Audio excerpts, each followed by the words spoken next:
sponsor. Ladies and gentlemen, it's time to get underway here with our second day of action in our West Conference. I'm your host, Jason Kappen, joined by some fantastic gentlemen who I'll introduce in just a few seconds of time because we have $3 million on the line over the course of these 4 days for all these teams to win and donate to the charity of their choice. And hopefully we can get a lot of money in the hands of charity here. We get to see some great plays at the exact same time. Let's bring in our analysts now because I like to be the most handsome man on the show. It's in my contract for the first at least 15 seconds of it. But now more handsome gentlemen joining me here with Frost and Seven Worlds Gaming. Gentlemen, how are you doing today? Yeah. I'm doing great, man. Sorry, for some reason, I'm doing great. How about you? I'm doing great too. I mean, we had a wonderful first day, and coming into today, it's going to be awesome to see what the teams have learned from yesterday's games. You guys are just so nice that you let each other talk first. I like that. I respect it. Let's take a look, though, at how the breakdown comes with the money, obviously, going over the course of these 4 days. We have $250,000 on the line for first place to donate for charity, but everyone gets a little bit of money here or there to make sure we get charity money into the hands of charities who are trying to help with COVID relief. We got the likes of UNICEF, Gavi, Direct Relief, International Medical Corps, and King Solomon Humanitarian Aid and Relief, all helping out and bringing you Gamers Without Bordes that had $10 million on the line over the course of 6 weeks, but we got $3 million here for PUBG Mobile. We're ending things off with the best game as well, and you can see here how the money does go to relief, especially for UNICEF. $1 million of donations can enable over 270,000 people to be vaccinated with 2 doses. I am super jealous because I'm still on like the back of the list in Germany. I'm hoping we can get that eventually going in my country, and I can be vaccinated, and the whole world can be safe here.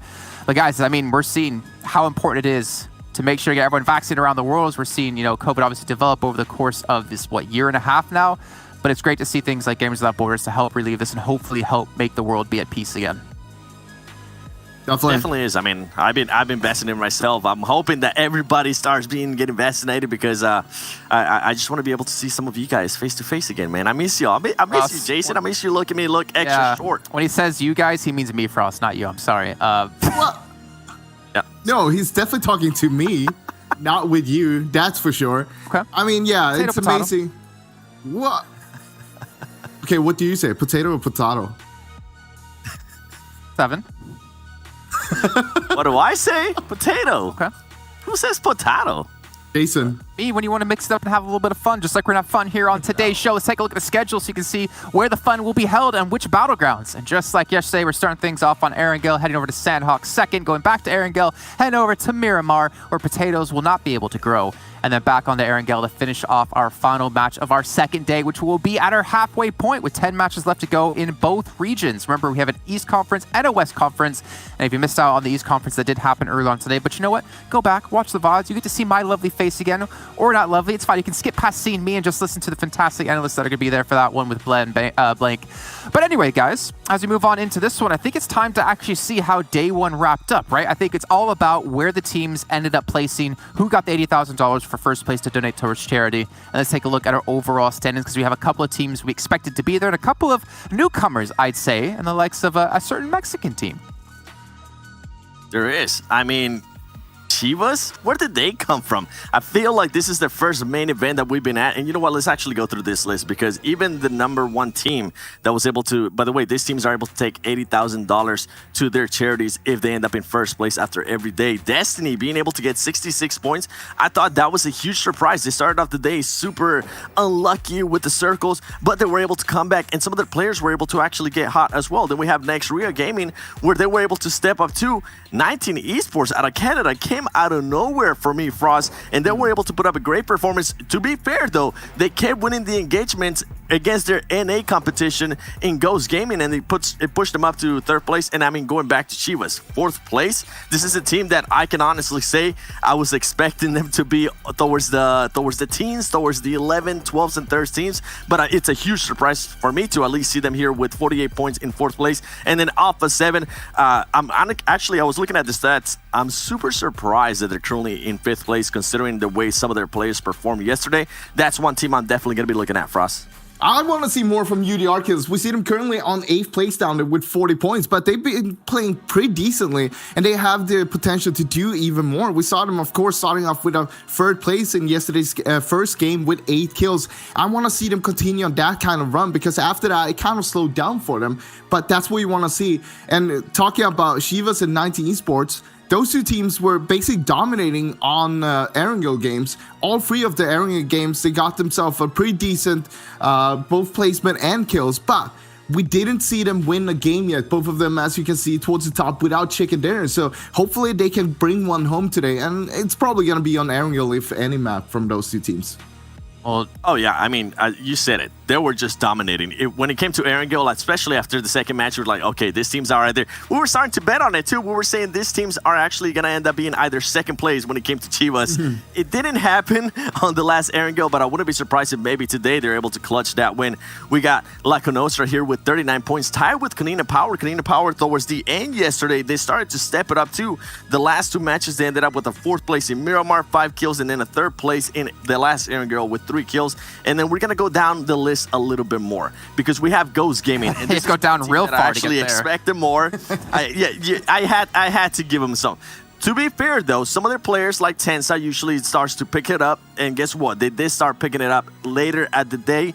Today, I feel like it's day 2. This is when usually that team shows up. So I'm hoping they make a push, and luckily for them as well, Frost, here, is that none of these teams are kind of running away with it. We have seen a different team win every single match. So they still have a chance to push up, and I mean the lead isn't that big. It's only 40 points, which I mean with Ghost Gaming, I see them being able to get 30-point wins before.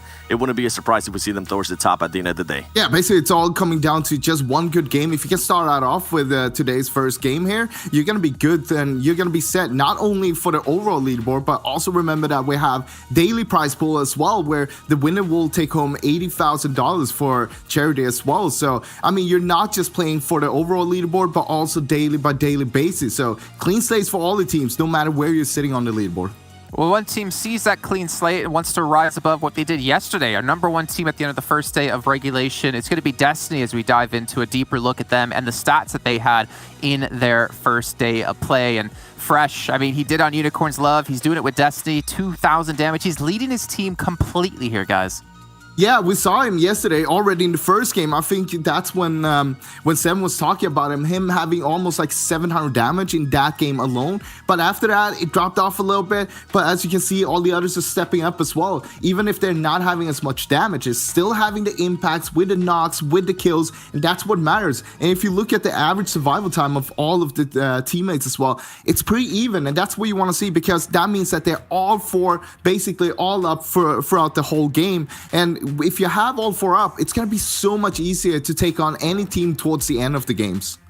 No, yeah, and I mean, we have Mihi too with 10 kills, being able to tie that up with Fresh. I thought that was huge. And that's what something that I was going to go back to a little bit here with Destiny, is that they have players in there that they can pop off even if the team overall is having a bad performance. We saw that happen with Fresh once again on the first match. And then on the second match, we saw another teammate being able to step it up and convert those damage points into actual kills, which leads them to more points. And guess what? They did end up being in first place. Can I tell you a story about Mihi? Ooh. Story time. Story. I remember we were talking to him one day, I think it was after the matches, and he was telling us about how he was being driven home from work by his mom while playing in the PMPL matches over in Western Europe. Like, this man is insane. The dedication to be playing even while being driven home, to still perform like he does. This team is definitely a team to watch out for. But there's even another team hailing from Mexico that we have to keep an eye out for, as we talked about when we saw their leaderboards. It's Chivas and this team. I mean, again, they kind of come out of nowhere. That's kind of the upside, right? The best part of these global events, of having these invitationals as well, is you get to see teams you normally wouldn't notice when you're just focused on watching, PMPL North America. I mean, obviously, if you're watching PMPL Latin America, you would see them. But you don't really get to see some of these teams on a global scale. And this team has proven that there are some damn strong players and damn strong teams when it comes to Mexico. There are. I mean, we can go straight from Fran. Fran was able to put up 1,600 damage. The only thing that I want to see today out of Fran is being able to convert those knockouts. You can see he was able to knock out 10 people yesterday, but was only able to convert 4. If they're able to step it up even more on kills, this is going to be a team to be reckoned with, especially if they continue the performances in Erangel. If we go back to the stats from yesterday, second place, and then I believe it was a 6th place. But throughout those matches, they were still able to get kills, which I thought was really impressive for that team. Usually, when we see a team like this that play passive, they're not able to get as many kills. I was actually very shocked when I saw them being able to at least get consistent over 3 kills throughout every match yesterday. Today, I would like them get a win, Frost. This is what we've been talking about with this team. Being able, you already got 2nd places twice in Erangel. We know that you were able to get the win. It's just, can this team turn it on? Can this team just flip the switch and become aggressive when they need to be? We saw them yesterday on their 2nd place finish on Erangel. They ended up losing to Alpha 7, even though Alpha 7 was mostly on their back against the wall throughout the whole time. Hopefully this team can make that switch today, because if they are able to make that switch, this is a team that they can definitely end up getting a win. Not only do I want to see them being a little bit more aggressive towards the end game, because that's when you definitely need to be more aggressive. I don't care if you're a little bit passive towards the early game, the mid stage of the games, because you're keeping everybody alive towards the later stage of the game, towards the end game. And when you get there, you got to be able not only being aggressive, but also take more ground. Yesterday we saw time after time, they were grouping up a lot and they were playing all together as one unit. But there's one bad thing with that, and that is, like, any other team that is looking towards you, they only need to look for one angle to find all of you. You want to make sure that you get those flanks, broaden out a little bit, make sure that you get a lot of ground, a lot of control. If you have that, ooh, that win, it's gonna come so easy for him today. Well, speaking of wins, we did have 2 teams with wins yesterday. Alpha 7 and Team K. So the rivalry between Argentina and Brazil when it comes to PUBG Mobile is still alive here at the PMWI. We're going to take a closer look at these 2 teams and their stats against each other on our lovely little radar. And you can see that it's relatively close in some aspects, but the damage, I think Revo probably has a majority of that in his favor for Alpha 7, giving them the lead. Yeah, I mean, we saw Rebel get, 1,500 damage in one match yesterday, being able to put up a lot of those kills for his team too. The one thing with Alpha 7 that didn't end up working out, and the one stat that we're actually not able to see here, is the survival time. Team Queso is currently leading this engagement here between those two. Even though Alpha 7 has been able to be the more aggressive and the one that's able to knock out more people, something that didn't end up working out for them yesterday was Myanmar, the Myanmar that we played yesterday, and also the last Erangel. They ended up getting just pretty much kicked out super early, and they were only able to get 1 kill. I think that's why Rebel wasn't able to get that MVP, if I'm really thinking about it. But going back now to Team Queso. Team Queso, the one match that I'm going to be looking at closely today is Sandhog. For some reason, this team loves playing super passive in Sandhog, and sometimes it can be a great thing, and sometimes it can really hinder them. And I noticed yesterday when they decided to be the aggressor team, when they decided to just trust their skills and trust what they're able to do as a team, they pretty much came out on top every single time. So what I want to see out of Team Queso is, hey, don't be scared of taking on fights. Yesterday, pretty much almost every single fight that you were able to be the aggressor to start with, you were able to win. With Alpha 7, it comes down to a player's thing. We always talk about Carrillo being the MVP of that team. Well, guess what? Carrillo was kind of hidden yesterday. He was hiding. He was somewhere else because he only ended up with 3 kills overall yesterday. And I feel like today might be the day for Carrillo to step up. You know what? Team Queso, they're third on the overall in terms of kills right now. And we know that they're really good on getting those kills. I want to see them being just a little bit more aggressive and trying to get even more kills. But on the other hand, when we're talking about A7, I think they need to either finish up their fights a little bit quicker or try to back off, because what we saw yesterday, time after time, their fights got dragged out and they were down to 1 player from time to times, and those times it was a little bit shaky. It was a little bit nail biter to look at them and seeing like, okay, are they gonna be able to recover? But somehow they managed to recover time after time, and today I hope that they can just like either finish off the fights earlier or back off and take a new approach to it. think you're referring to the Alpha 7 vs. Kanina power fight we had happen on our first match of the day yesterday. And you even said the winner of that fight is going to come out as the victors of that match, taking home a chicken dinner. You were right, but not in that sense, because the team that did clean up that fight was Road to Glory, which is a team we're going to be talking about now here and taking a closer look at their stats. They came out with a great third party, cleaning up the kills and getting themselves a chicken dinner at the end of that day. We can see their players and, of course, who's been able to put up the biggest numbers. Now, I will say this. Comparing them just now to the prior teams we had when we looked back at Chivas, we looked back at Destiny, there's no huge standout player. Yes, El Chapo has the most damage, but not by much. Well, one thing you got to look at when we talk about El Chapo is the average survival time. It's only 15 minutes. He's getting himself knocked. He's getting himself killed way too early in the games because he's still able to put up that kind of damage, those kind of kills with that average survival time. Imagine if it's all the time he's going to be up for the team. He's going to be there. But what we saw from him yesterday, the second game, really great start. A first place, a second place, but then it dropped off a little bit and we didn't see much more from him. I want to see more from him today, what they did in the first game, for example, with that rotation, coming in, third partying, perfect timing to the perfect spot, knowing that this is the spot where we're going to win the game from. We need to take this fight, but just going to wait for the right timing. And when that is, that's when we strike and we just win the game easily after it. Yeah, and I think you hit it right there for me. It becomes to El Chapo. If this team can just maintain El Chapo alive a little bit longer with the stats he's being able to pull up, we could have somebody that's going to be contending for that MVP as well. And something to keep in mind, too, that I want to see RTG, the only time they ever passed 3 kills was on their first match that they actually ended up winning. They ended up with 8 kills overall. After that, it was either 2 kills, 3 kills, and then at 1, they actually ended up with 0 kills. So if they can keep El Chapo alive a little bit longer, oh, man, it's gonna be interesting what they're able to do towards the end of the game. Well, speaking of him, luckily we have an interview that was done before the event began to talk to him about his team hailing from Morocco before the event kicked off. We'll check in with that when we come back. We have our first match ready to go.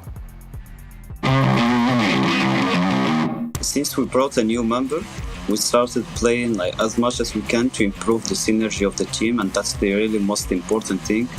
Otherwise, everyone is working on his individual skills, trying to play the game as much as he can. And for the team, we play around 3 scrims a day. Depends on our schedule if we have events or tournaments.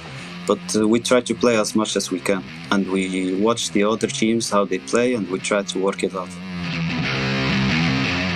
What makes us strong as a team is that we play together since a long time, at least 4 of us play together since more than 1 year, and we have a good teamwork, and as they say, teamwork makes dream work. That's what we're strong at. And we're trying to, and our game style is trying to get as much placement points as we can. We play on positioning more than fighting. We are playing the tournament to represent our country, Morocco, in our best way, and we will try our best to get our best results and maybe be on top 5 teams. Hello, everyone. Welcome back. We're ready to go as we're getting into our first matchup here for the day. I'm Inverum, joined by Mustache Dave. Day number 1. It's pretty darn stellar, Dave, and I'm excited to see how things continue to progress here into day number 2. Team has had a little bit more of an opportunity to study their opponents, look at their rotations, and I expect to see those little mistakes we saw on day number 1 get cleaned up just a little bit. Exactly. Yesterday, kind of the main theme was, hey, it's only day number 1, so some teams, they like to start late. Today, we're 50% done with this event, so we can't really use that excuse anymore. And I spoke to a couple teams at mid-pack bottom on the leaderboards. They told me, Dave, we're looking to correct these tiny little mistakes and make that climb up that leaderboard here today. So, like you said, Paul, today is going to be a huge day for some of these bottom teams. And there's still so many opportunities. We've still got 15 games left over the next 3 days. Chances for teams to change their fortunes. Those squads down towards the bottom of the pack, nothing is set in stone. But after today, this halfway mark, the squads that aren't on that first page, well, it's going to get a little bit tougher.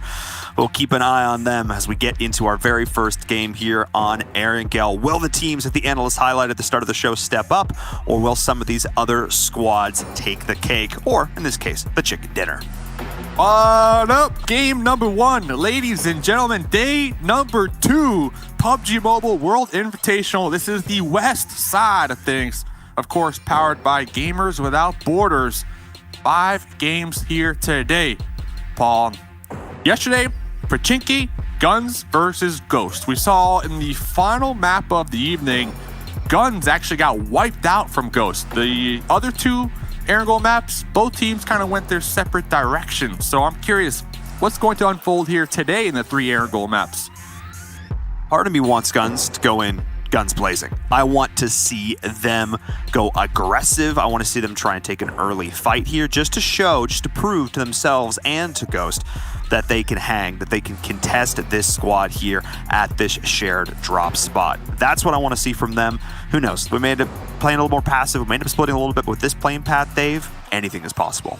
And I was kind of looking at the numbers. Guns, they're in 12th place, but surprisingly, I was like shocked. They have the most grenades used out of the entirety of the lobby, currently sitting at like 50, right behind them Team Queso. And I was kind of looking at that because Destiny, first place at the top. They've only used 28 grenades. So I'm curious if they're not even using that much utility. Once when they start to ramp up that grenade usage, like what can Destiny do? Like right now, they're 5 points ahead of that second place. Representing Germany, today's a huge day for that squad. And as much as that's a statement about Destiny's lack of grenade usage, it's also a statement of how many grenades are Guns missing. They're throwing 50. They don't have that many kills. They don't have that many kills. So how many of those frags are we missing there? Yeah, that is a 10% or 20%. Just assuming it was just grenades, that is a 20% kill rate. So it's even less. It's way less. So yeah, you miss every shot you don't take. All right, that's the motto out here. Gretzky, Michael Scott. Yes. Here they are. I agree. Guns versus Ghost. You know, that grenade usage. We already see them trying to loot up. I think if they want to ramp up that grenade usage and hit those shots, this is the time to do it. In Pachinki, up close and personal with Ghost Gaming. Maybe even some mollies too. Use a molly, section them off, and once when you get maybe one player section off, then all collapse. You know, use your numbers advantage to take them out. So hopefully both teams kind of went back, watched the VODs, watched the movement that each team had yesterday, and they're going to come back today even cleaner. I think of all the teams in the lobby that I think that is true for, I think it's true for Ghost. You know that Bayo has spent the last day analyzing the rotations, looking at it, seeing how it'll play into how they want to execute themselves, and then what teams they might fight where, and then maybe make some adjustments on their own end in order to, I don't want to say catch, I do want to say catch some of the teams that they probably deem weaker in order to get some of those makeup points in terms of kills, wiping some squads early. So that's what I'm keeping an eye on. I think Ghost Gaming, not the strongest of day number 1s, but I expect that to very much change here in day number 2. And I think it comes down to just like the unpredictable factor when we look at all the teams representing all the different countries and regions that, you know, you're just not used to going up against. If we compared it to like PMPL, same region, you play in the same lobby, 60 games, right? We only got 20 games here. Yes, they had scrims, but you said it, scrims, a lot of players, they use it to practice new things, not that bread and butter. So I think after yesterday, I agree with you 100%. Bayo studying all night long. You already know. So today is going to be a big day for that squad representing USA. I'm sure there are a lot of the American fans who are cheering them on, but their first step, the first hurdle they have to overcome, of course, is get out of Pachinki alive. They were able to do so with 100% success in this last day of games, and I don't really expect that to change here. They're not going to opt to take an early fight. Guns also saying, we don't really want that either. We don't want to add an element of unnecessary risk into our early game play. City's big enough for both of us. We're going to back up and go from there. And of course, because of the centralized drop location, frees up so many options for this next rotation, as it is a southeastern circle. All of military still in play, and not a single team over there yet, which I can't say I'm super surprised by, because rotating over and having to rotate back is hyper risky. But we'll take a look at how this circle continues to move. It is hyper risky. I know we had our fingers crossed last night to get that military base. Yes. If there was going to be one team that can really, truly capitalize on a military circle, I'd say Onyx. You know, dead last, about 3 kills all day yesterday. They like to go Primors. we tend to see them going for those ultra wide rotates all the way up there to the north. But with this zone, if I am Team Onyx, I think I might as well just, you know, throw all my eggs in that basket and be like, all right, let's go military base. Let's just do it. And they could do that easily. Take a boat from Primorsk. They can avoid Team Queso. They don't need to use that bridge. And if it does go south, that would be huge for that squad, Team Onyx. The high-risk, high-reward play, but when you're coming into today with only 4 points, those are the kind of plays you need to make in order to get yourself back into it. I agree, Dave, because right now your other option is you either run into Ghost, Guns, or Queso. None of those are great options for you at this point. Let's be real. So I absolutely wouldn't mind that. I wouldn't hate, you know, going for it, going down. Of course, the chance of getting bridge camped on the way back is certainly there, but at the same time, if it should rotate down, you can play that bridge camp role and you can try and pick up some kills, be that gatekeeper to stop those squads from rotating in. We'll keep an eye on that, though. At this point, I still think it's more likely to be on the mainland, but we'll keep an eye on how these teams are rotating, as we are seeing Ghost doing just that. And so far, being able to thread the needle pretty well moving into this next circle, they're already getting out ahead of their opponents. Good option for Onyx if they want to get an early water break here today. Because like you said, there's a bunch of strong teams already repositioning out here on the west. Another squad, very interesting position. Konita Power. They're going to be somewhat centering up on the coast near that east bridge. So they're kind of hoping that some teams might go to military base. But we'll get back to that. We got some drive-bys. What is... Guns just decided to pull a Yui. It goes stop for it. They got punished. Spec is knocked. This is actually huge. The two teams that decided not to fight in Pachinki are fighting right here on the road. Here I was complimenting Ghost's rotation, but Guns just literally pulled a 180, drove right past him. You could tell Ghost wasn't paying attention. Their reaction time was hyper delayed. Bayo took a ton of damage. Spectre is dead.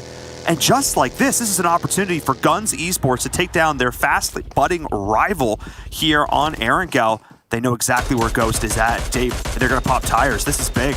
That's one of those moments where you might have been looking at that mini-map, repositioning, and kind of coming up with that strategy on the fly to see where you want to go. And I almost feel like as if Guns kind of followed Ghost Gaming out of Pachinki. They recognize, okay, they're moving on out, because almost immediately, Guns also popped in some vehicles, and we started to see them rotate. And now we see them popping those tires. That's huge. I mean, that is utility taken away from Ghost. So essentially, Ghost, they're safe for now. Okay, they're safe for now. Good spot.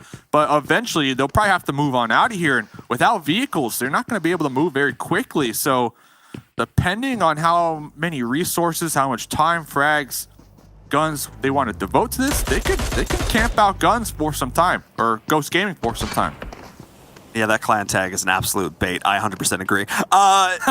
One thing for both of them is Ghost Gaming did a good job of laying down a smoke there and actually moving their vehicles. I don't know how many tires they were actually able to pop. Second thing, they're dead center in this next circle, and Ghost has a compound. So while on paper, at a distance, it might look like Guns is in a favorable position because they were able to get the kill, now Guns is actually exposed on the coast.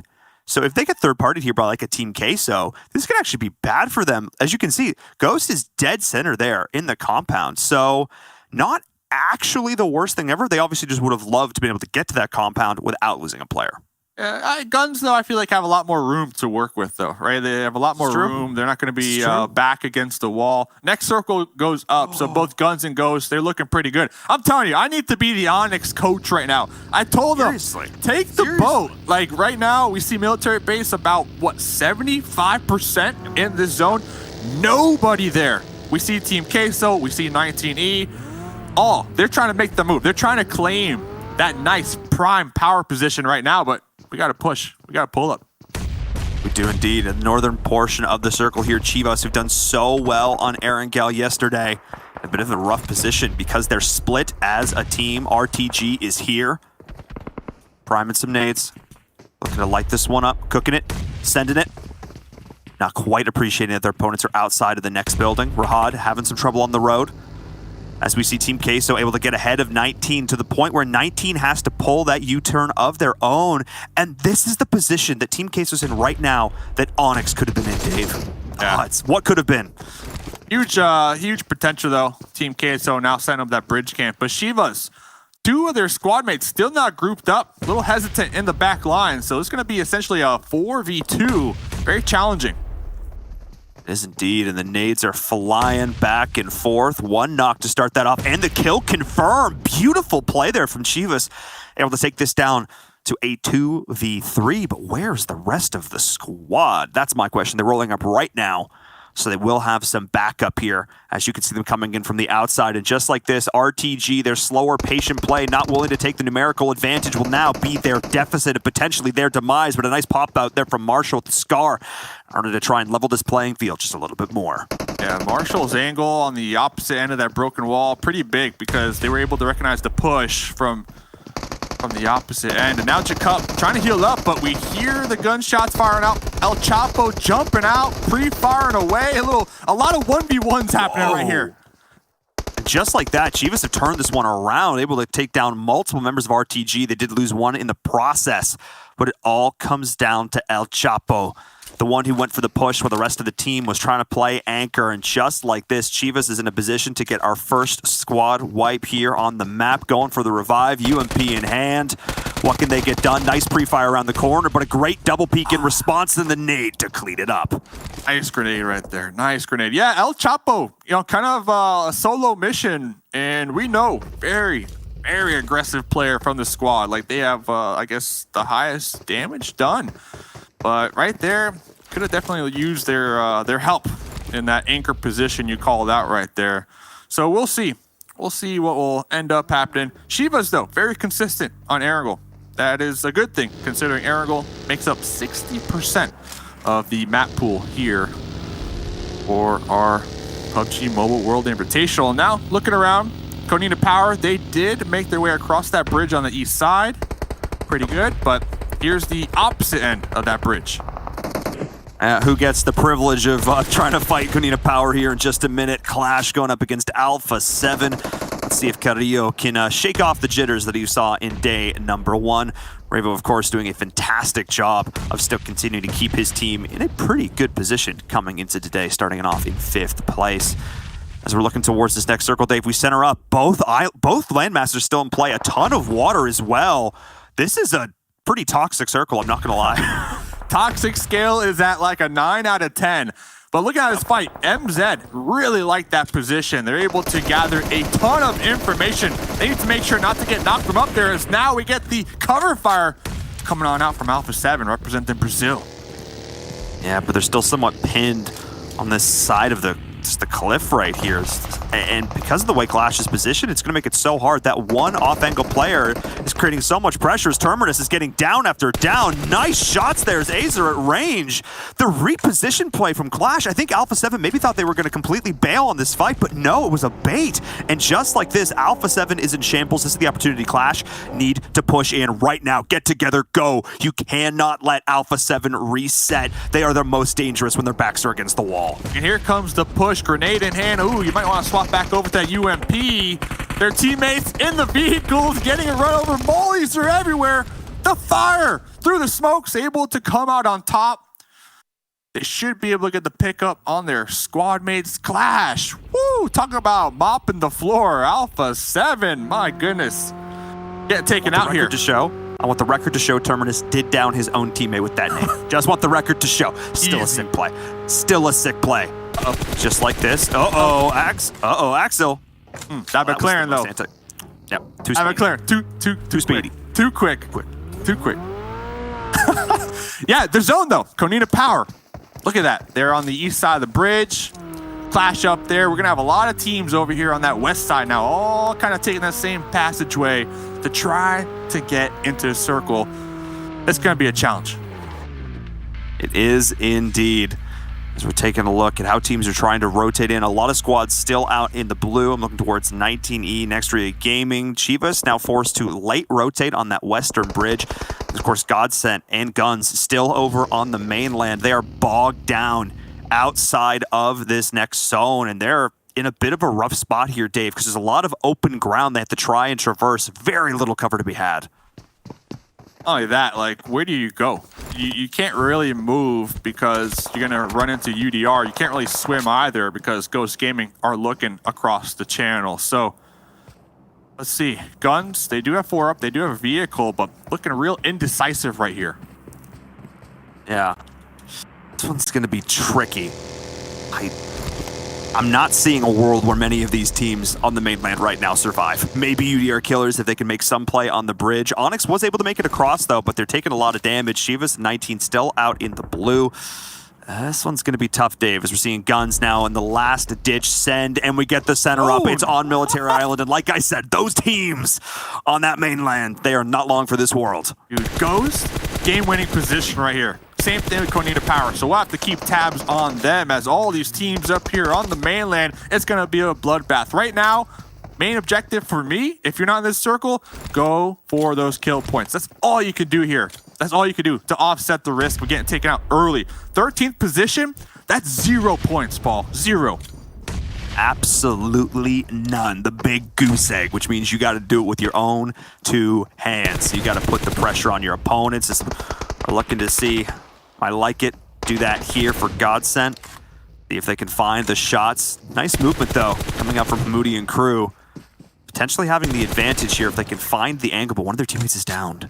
Very nice movement. But at the end of the day, UDR, they're hearing this, and they're going to use this opportunity to swim across the channel.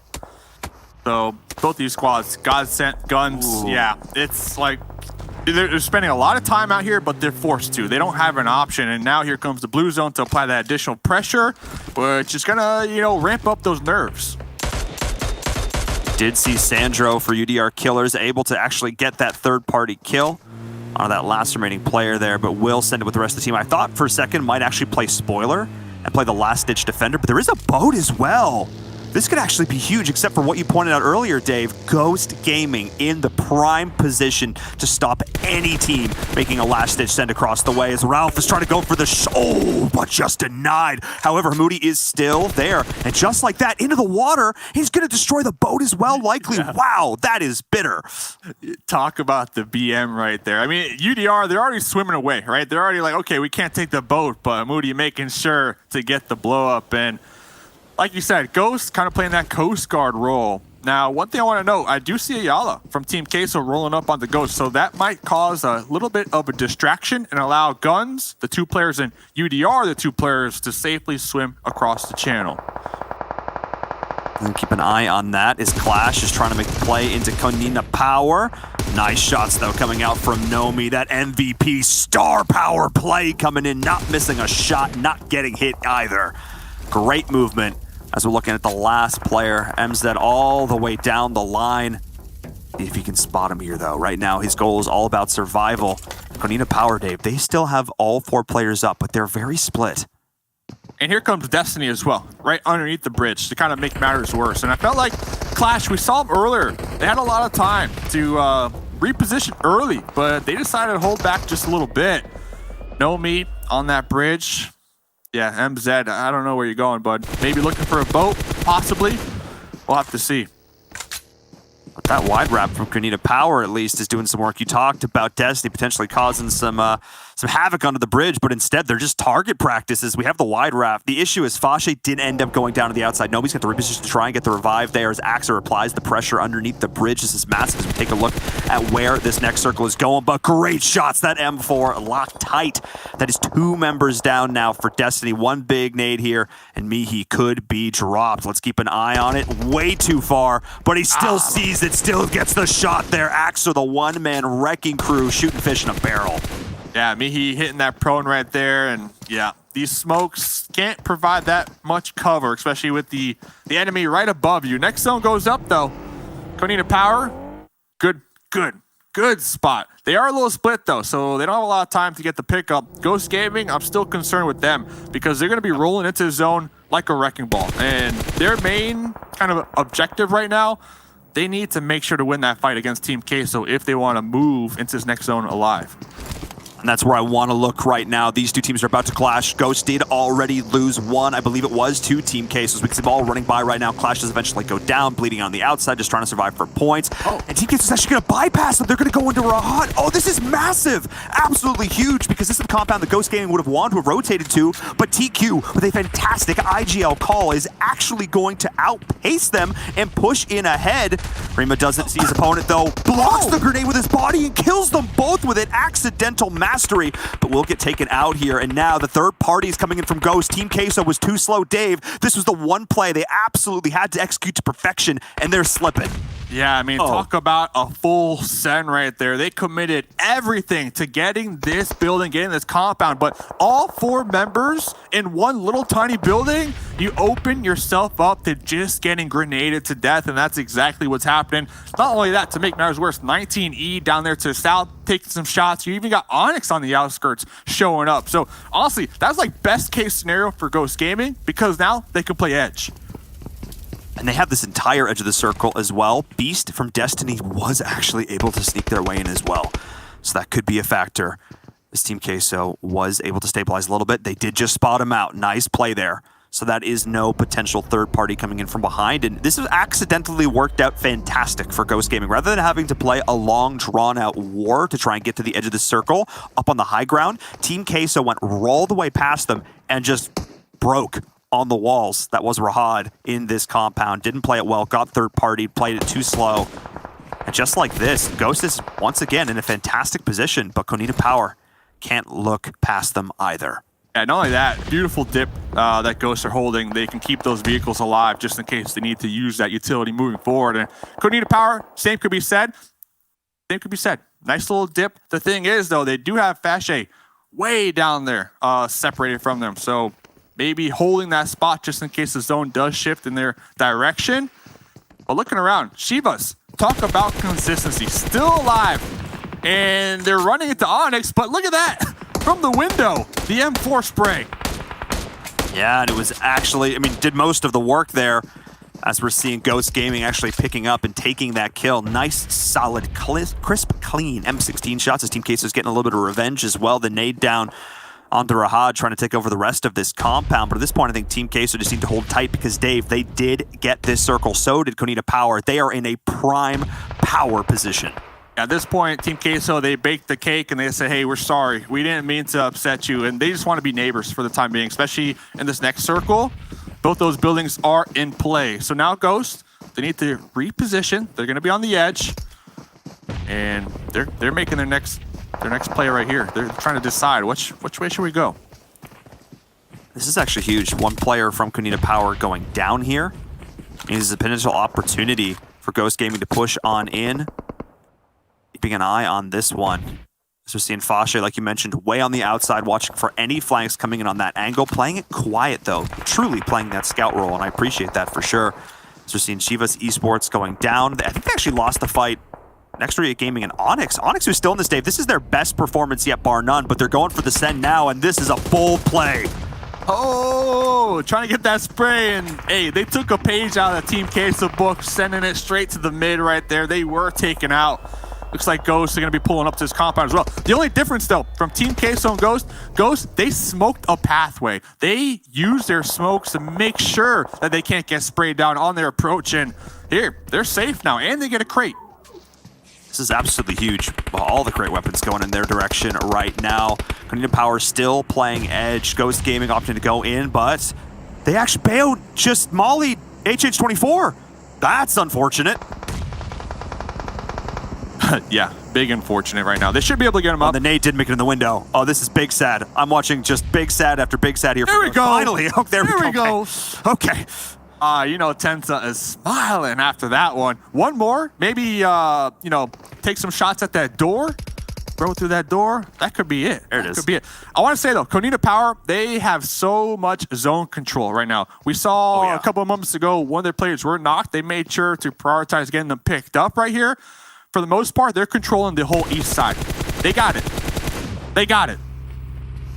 Nice shots coming out from Nomi, not able to secure the down. And the last two members of 19E, who, again, G-Fan, just channeling that Novi Esports love, surviving when they absolutely should not. I'm pretty sure Shifan plays better in a duo than literally anything else. It's actually hilarious to watch.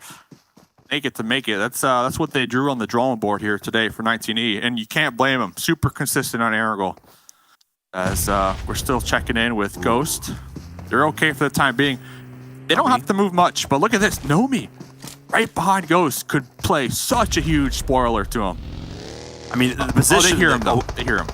They hear him. They are aware. And instead, Kunina Powers can actually go for a wide wrap because this whole time, Fosh has been playing the off angle, playing that scout role, and has been able to secure this position for the rest of the team. So rather than trying to brute force their way through Ghost, they're going to take the more tactical approach here on the outside. But this does offer them a little bit less cover. This rock will be massive, though, as well as these smokes.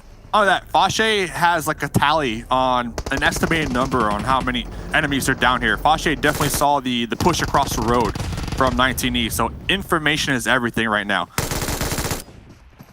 Nice shots coming in from Ahad. It's Ghost Gaming. One drop, but the nades continue to come back. Bayo lives and dies by those nades and able to set up and actually helping out 19 and Kunina Power here because taking down Delhop, who was a key player there. But Bayo with the unfortunate send, and just like that, how has Rahad lived for this long? They have 7 kills as well. They have just been playing this stalwart defense, the bulwark that will not break. Position, man, this compound's so strong. Everybody's trying to take it from them. We did see HH with the new light machine gun. That should be able to put in some work, but it's gonna have to go against the M249. Kunina Power trying to crawl their way in right now, trying to get some grenades onto 19E. 19E, they're awfully close to each other. One grenade could get the wipe. Issue is they only have that tiny little dip to work with. They are back against the blue. They don't have a lot of options, but Shifan able to do some damage over onto Rahad as well. Got to secure the point and does get it. This is huge. 5 kills for them as well, but here comes the push from Kunina Power. Kunina Power playing the off skirts. They do have some boulders, some cover to work with. Rahad, though, still that solo, looking to take out Ghost. Ghost, looks like Tensa thinking about going for that pickup, that revive. Here comes some more grenades from Kunina Power, that third party. 19E, hey, they're still up. The duo, they're surviving. You can't hate it. They've gotten a lot of luck with these circles. They haven't really had to move for the last 4 minutes. They've just been able to ride it out. It's just like this. Rod goes down. Xenox able to usurp that kill, just take it out from underneath, and now top 3. All of these squads are doing great in terms of kills. 16 just among these last remaining teams, but it all comes down to who can get this first knock, and I'm trying to see where this next circle's going, Dave. It's really hard to tell. We're looking at it right in the middle. Right in the middle. Everybody's on the edge right now, so it's grass. You got some grass to work with, Paul. That's it. Well, unfortunate timing here for them, because you're right, everybody's got to move. So it all comes down to the smokes, all comes down to who can play the snake play just that little bit better. And I think if I'm Kunina Power here, you're the only one with the numerical advantage, and hopefully they've been keeping track of the kill feed enough that they know that. I would honestly I think I would take the one fight you probably know you can win. I would just hard push 19E. Or Ghost, now that that knock has come through. You've got to make a call, though, going along the outside. You can't fight them both at the same time. You have to pick one. And Shifan's going to drop. This is huge. She overextended, and here they go. That was the knock. They're going to push for it. This is absolutely correct play from Kunina Power. They got that opening knock. This is absolutely huge. Ghost cannot intervene with this all the way. The terrain works. The revive will not be able to go off. And just like this, 19's going to go down. There's no way Xenox can make this one work, but he finds one, and he goes down. There it is. Beautiful play. But Dave, this is now the opportunity, the counterattack from Ghost Gaming. Yeah, Ghost, they were able to get the reset. HH is up, and we see them rotate, but their position, the footsteps were heard. I'm curious, will Kunina try to pick up Nomi? Yes, they are. They're trying to get the numbers advantage once again here. This is absolutely huge because HH24 either doesn't have the meds or doesn't have the time to try and get the HP back, and because of that, he's going to drop, but they were able to trade 1-for-1, but there's still an advantage for Kunina Power. They played this so beautifully, Dave, and just like this, Fosh is going to potentially drop here to 2v1, but actually HP favors Tensa. 2 players still alive. Kunina Power needs to hit some sick headshots here. Tensa dodging, weaving, looking for the shots, finds one, no! And he's going to drop just like that. Kunina Power get the chicken dinner. Nomi with that drop shot at the end, able to take out Tensa right there with the Uzi/on combo. Tensa was putting in the work, though. I mean, we cannot discount that at all. And I'm looking back, I'm curious, the play from Bayo. We saw Bayo try to take that compound from Rahad, was caught in the vaulting animation. Yeah. What if, just like what if Bayo stuck with HH and Tensa? They would have had a 3v3 at the end. Great game, though. I mean, Ghost, they were third to last coming into this game. Ton of kills, great placement points. This is what they needed. There's a reason, Dave. At the start of the show today, I said, Ghost is the team I'm expecting to improve the most because they do their homework. They study their opponents. They identify what they need to do to overcome them, and they usually execute it pretty darn well. I would not be surprised if this is the day of Ghost Gaming, if they continue to turn it around. And I also, another what-if scenario, what if G-Fan hadn't committed so hard on that nade? He took one bullet too many. That was the first drop. That's when Kanina Power pushed. I think that was the play they should have done regardless, whether they get that knock or not, because the way that terrain worked, Ghost could not have intervened. They needed to take that 3v2. It's what they ended up doing, and because of it, they took the win. Let's take a look back at our highlights, though, Dave, because this first Erangel, it certainly delivered. GG's Kanina Power, by the way. Having 3 up towards the end, they had so much zone control at the end also. Like, the whole east side, they had it down packed, and it really played into their favor because of that. And GG's, that's all I can say. But looking at these highlights, yeah, this was that fight. Remember, right now, the zone, it already yoinked all the way down there to the south. So God sent no choice but to try to get some kill points there.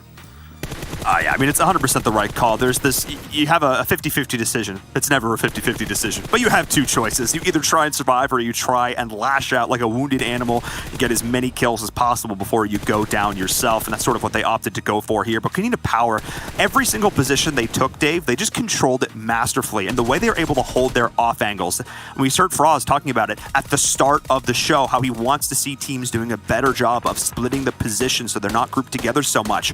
Kanina Power did it the best this game, bar none. The position Fasha did at the end of the game set them up for the success that they saw. They reaped the rewards, and it was these final few fights that allowed them to do it. Oh, that Kanina Power, they had like a 2-1-1. They had one up there towards the north, they had two on the east, then one towards the south. I noticed that the duo that was holding the east, they got both knocked out. Immediately, one of the solos, they got in their vehicles and they sent it to try to get that pickup, that revive. So they were not only holding down all that terrain to themselves, if one of their squad mates was taken down in the process, they made sure to get the pickup and not just let them bleed out for nothing. Man, I was looking at Xenox's POV there too, Dave. If he hadn't gotten flashed there, he probably would have downed like 2 members of Kanina Power. That would have been absolutely massive. That would have been maybe a way different ending there for Ghost. But in the end, like you said, Dave, those decisions, how teams opted to split, taking those, those fights, smart or not, ended up favoring Kanina Power. So props to them for taking that very first game, which means we need to head to a break and then send it over to our analysts, get into game number 2.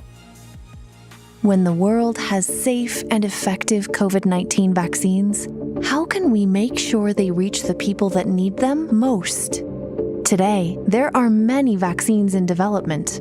Most will fail. For those that could succeed, governments are under pressure to secure supplies for their populations. If governments compete for vaccines, most countries could miss out. This is not only bad for countries that cannot secure their own supplies. It's bad for us all, as no one is safe until everyone is safe.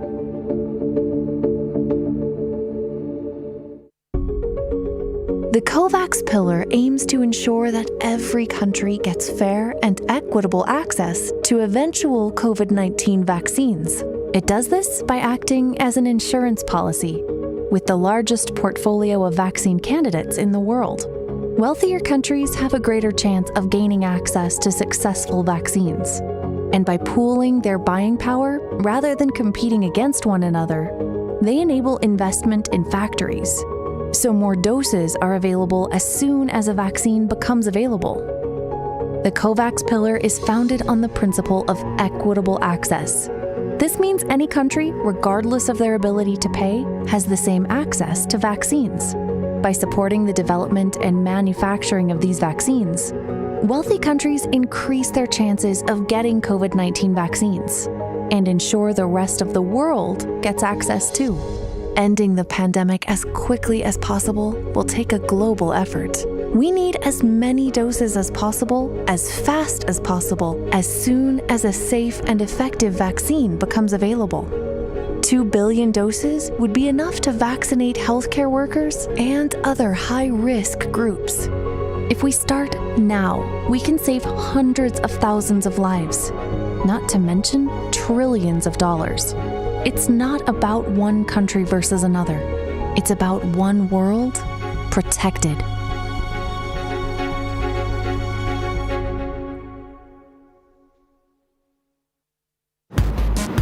I've got a difficult mission for you. Who's in?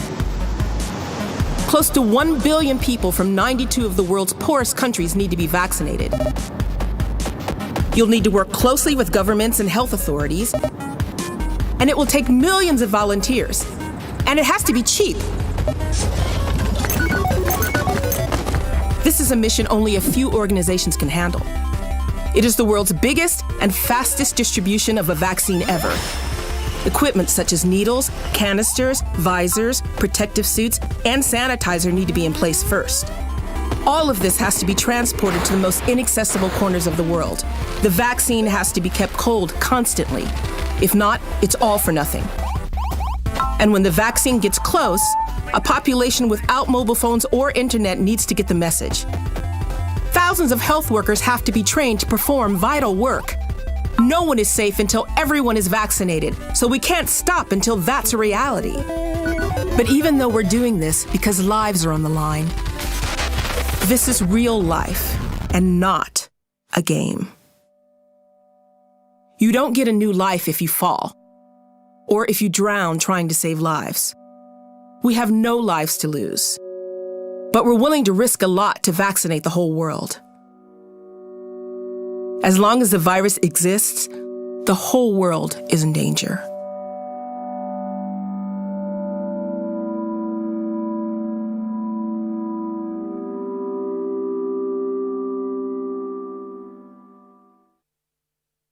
We've got the OnePlus 9 Pro, and it's absolutely gorgeous. Oh my gosh, this display is just out of this world.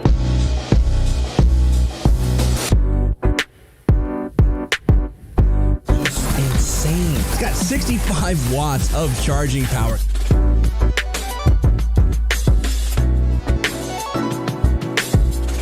The 9 series is next level.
PUBG Mobile World Invitational kicks off July 22nd to July 25th. We've prepared a special team cheer event for our players. First, let's take a deeper look at how this event works. Invite your friends to support your favorite team and get awesome rewards. In this event, we will use cheer points to rank the competing teams. Fans of the team with the most cheer points at the end of the event will have a chance to get a permanent item. The event period is split between the cheer period and the reward period. The cheer period is from July 15th to July 27th. During this period, players have two ways of obtaining cheer points. The first method is via daily missions. Log in every day and watch matches for 5 minutes at the Esports Center to get cheer points. The second method is by sharing an invitation code with friends. Inviting friends to participate will also earn cheer points. Every player is limited to linking one invite code per day. The more friends that link with you, the more cheer points you can get. Now that you understand cheer points, then it's time to pick out a team that you want to support. Lock in the team and support your team with cheer points during the cheer period to help them reach number 1. If you wish to keep up with the progress of your chosen team, then take a look at the real-time cheer leaderboard. The cheer leaderboard will be locked on the final day of the cheer period on 0 hour of July 27th, after which the rewards period will begin. The reward period is from July 27th to July 30th. All fans of the team that reached number 1 on the cheer leaderboard should go back to the event page and draw 5 times for amazing rewards. Bring your friends and cheer for your favorite team. Experience the glory of the highest level of competition.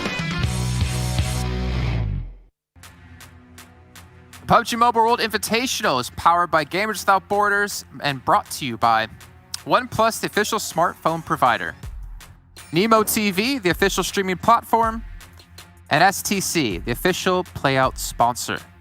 Ladies and gentlemen, we've had our first match now done here of our second day of the PMWI West Conference, and Kanina Power have taken themselves a much-deserved and much-needed victory, getting themselves the 15 points for the chicken dinner and all the points they got for every single kill they picked up in this one. But there's quite a few teams that have been able to step up over the course of this match. Jason Captain, still your host, and my two analysts will start to break down how Kanina Power and Ghost and Raad all decided to perform well here on our second day. It's that day two magic, right, Frost?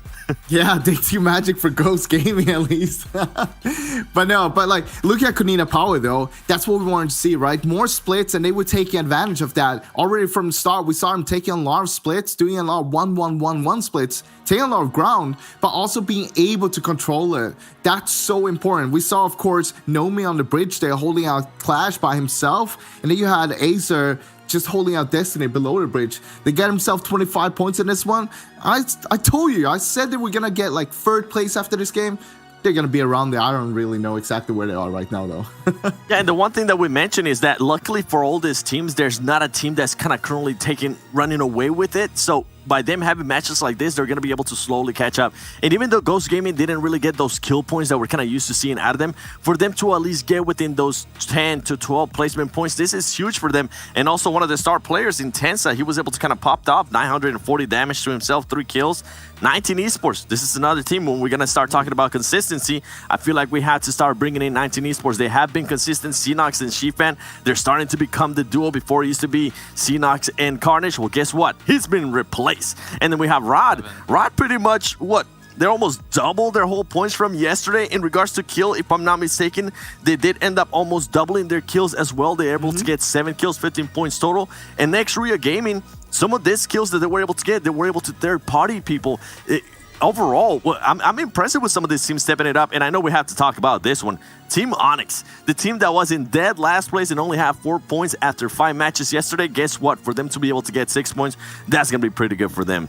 That's going to be really good. I mean, that's what you love to see as well. Them learning from the failure of yesterday. Sometimes you're going to be failing, but the important thing is when you fail, you need to learn from those mistakes and learn to do better. And that's what we see from Team Onyx coming in here today. Not only them, but a lot of the teams. Now, coming in here on the second page, we do see a few names that we did not expect to be down here.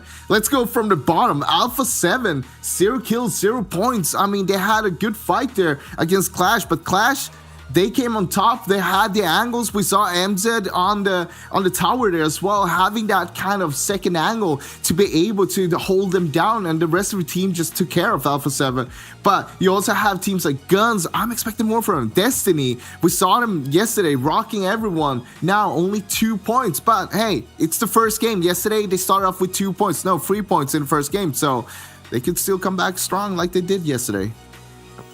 Well, speaking of yesterday, why don't we take a look at a couple of teams and how they performed yesterday up against how they performed so far today. Let's take a look right off the bat at Canada Power, our victors here in our last match that we just had happen, our very first one of 5 today. At Canada Power, I mean, we've always seen them be a slow starting team, Seven, thinking back a long time ago whenever we worked with them, or we've obviously analyzed and casted them. They've always been that team that have those slower starts, but always seem to ramp up as the tournament goes on. Yeah, and for this one, you know what, Frost, I know you've been wanting to talk about this team, so take it from me. Well, it doesn't really matter, but yeah, we look, of course, on the right side, it's going to be higher on everything because it's only one game compared to the left side where we have 5 games from yesterday. But of course, it's a great start to see them starting off with 1,600 damage, 25 points and 10 kills. That is awesome to see, but they got to keep this up as well. And that's kind of what we expect from a team like Canada Power. We saw them in the last 2 games yesterday. That's when they started thriving. That's when we started seeing them actually doing a lot of carnage in this lobby, and they're continuing that road. Yesterday they ended with a 4th place, 3rd place, and now starting off today with a victory here.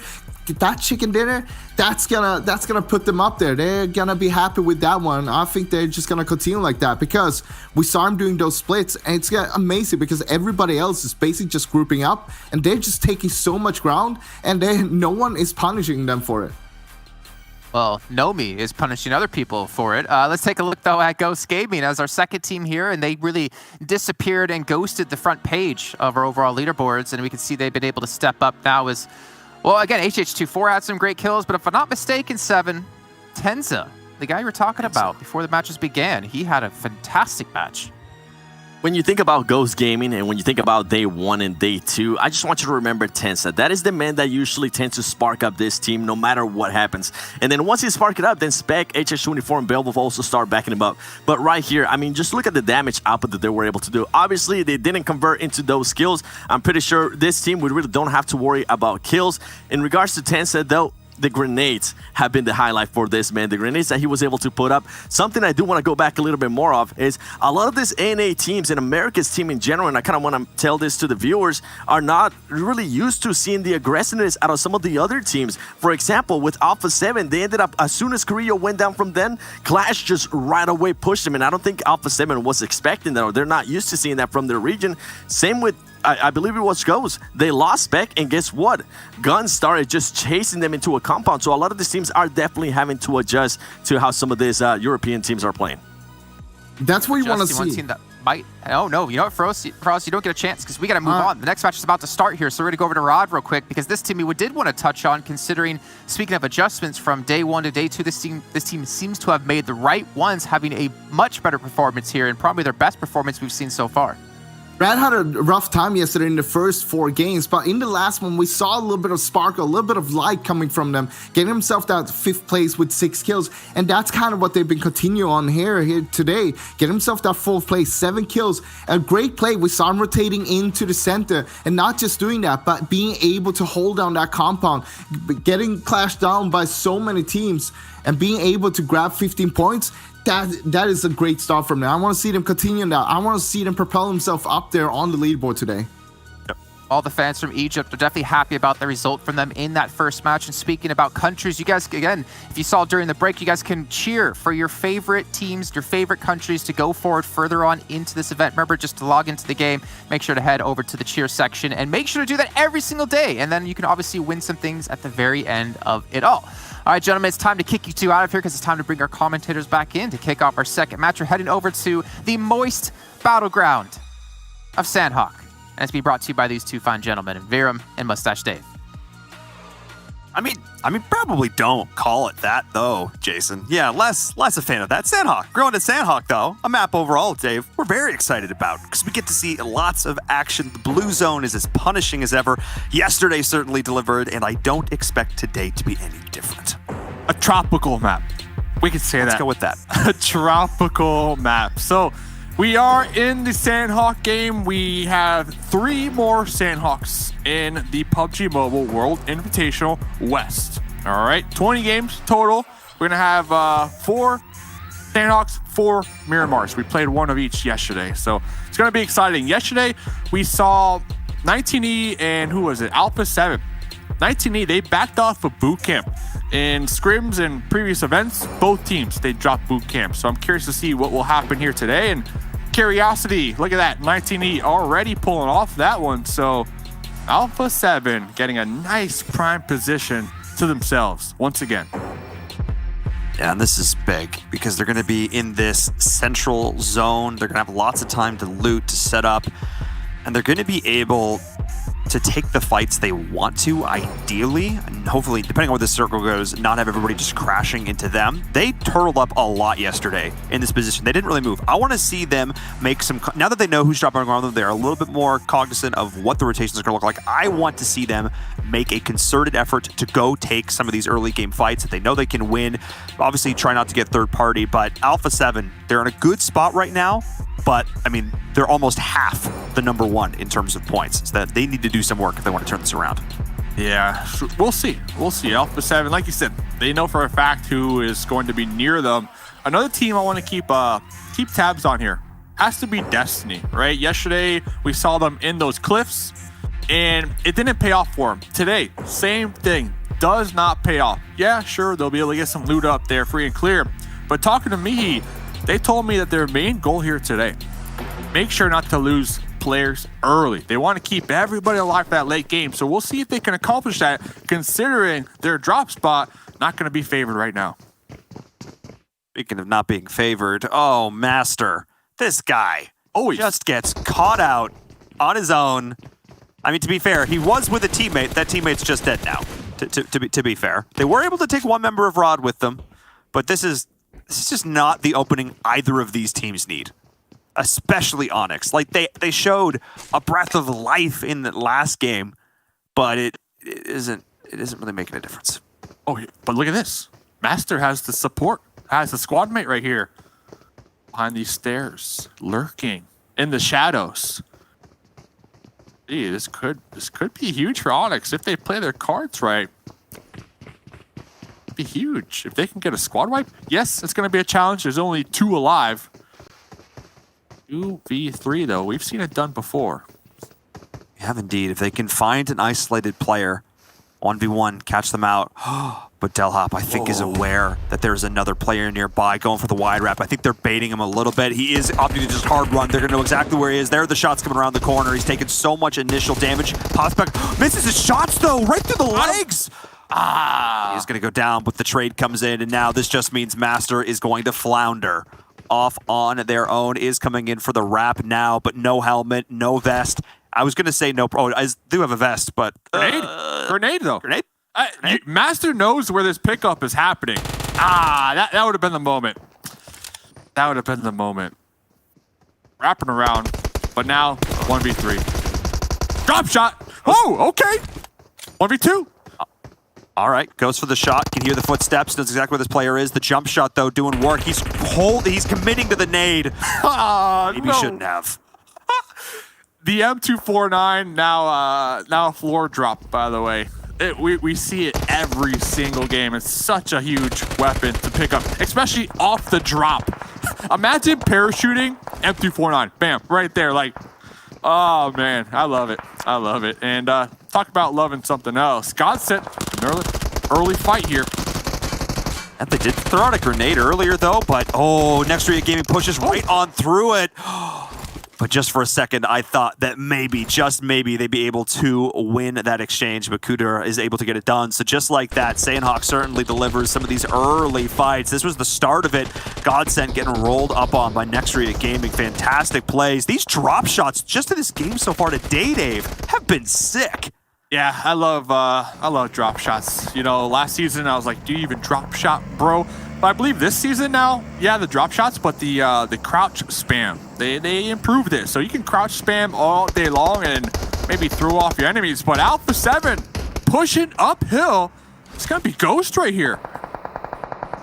I I mean, these are two teams. I mean, I talked about I wanted Alpha 7 to take a smart fight early. They know where everyone is at. Running into Ghost Gaming wasn't necessarily what I had in mind, especially because they were incredibly split. This seems like an objective misplay here from Alpha 7. Carrillo, though, in these close-range fights, denies all the odds. Never tell them to him, Dave.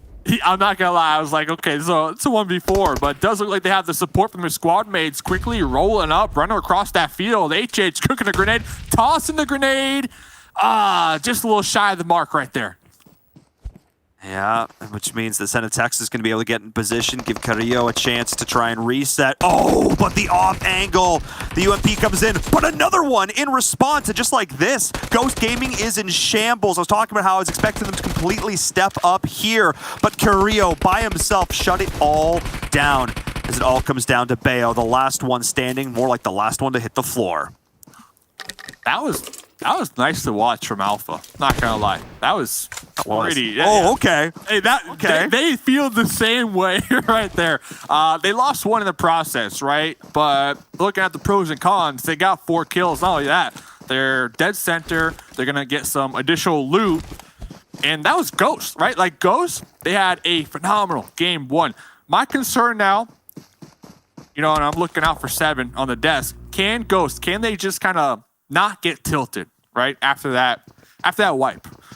That's going to be so important because they do still have some more games to go. And I'm a true believer in like momentum, right? And think about it. The train, it left the station last game, but then they left and we forgot the gas. Really broke down. Yeah, the wheel broke off. Yeah, like the train tracks were broke. So hopefully that doesn't really play a factor moving forward because of course I'm a big fan, Ghost Gaming USA. So we'll see. Boy. And here's the thing that I think is kind of rattling me about all that. Ghost wasn't making the wrong play. They were set up well. Alpha 7 was split. They just lost their 1v1s. They just lost their gunfights. Carrillo was there. The long-range shots to support were there. The trades just were in favor. It was a 4v3, and they had the high ground. They had positional advantage. Ghost shouldn't have lost that. They just got outgunned. And those ones are hard to shake or they're easier to shake because you're like, well, we just lost whatever. Or you go, crap, how did we lose that? You cannot let it get into your head. I think luckily, though, for these players, they played enough games. I'm less worried about that happening. In Carrillo, they were able to kind of be so aggressive because they knew for a fact, like, their squad mates are approaching. And not only that, their squad mates are holding the angles that Ghost, they couldn't really push from behind those boulders and take that pretty much 4v1. And that's why it was so important. And we kept seeing them spam those grenades and those mollies. They needed to land one of those grenades. If they would have landed a grenade early on, I feel like it would have been a different story. Ghost would have came out on top of that engagement. Yeah, there are about 4 things they could have done differently. They For sure. Again, hitting one of those grenades could have gone for a wide wrap, but again, every single game is going to be a little bit different. But now Alpha 7 are spread out, taking some fire though from Chivas across the way. And I kind of like this because right now they've won the ground. They've won this hilltop, and now it's about intel gathering. Who is going to be the next one to come and challenge them? Because Meds, they're looking a little sparse. They're up here on the hill like, we got the hill. Come fight me. And 19E, they know. They heard those shots earlier on. 19E, they know Alpha 7 should be around here also because, remember, they bullied them out of their boot camp drop spot. So 19E could have 4 up. Yep, they got 4 up. So it's gonna be interesting to see what they end up deciding to do here. And just kind of getting a feel for the map, looking around. A lot of teams kind of hovering around this hill right now, but I'm looking over there, west side. We got Guns, we got Destiny looting over there. They might be running into each other here very shortly. Could be running into Rahad as well, who's holding down this position a little bit further into the circle. Painan is oddly vacant at this stage. Loco Nostro is taking the hill, overlooking it, which I don't dislike. Destiny is still going for these wide loot phases, which I do really appreciate, because getting those meds in order to heal strat on this map is so critical. If you can leave a player at the back of a fight with like 35 first aids, we have seen teams get 7, 8, 9, 10 additional points for their team because they have sat back and heal stratted. So spending a lot of time looting early, Dave, I think is a completely valid strategy on this map. And they're going to need it. Next circle goes up. We see Beast already in a vehicle, so they got that. But when we look at vehicles, Sandhawk, the two don't really mix well, right? They don't really mix well. One thing I want to really quickly point out, talking to Mihi, just kind of wrap back around to that.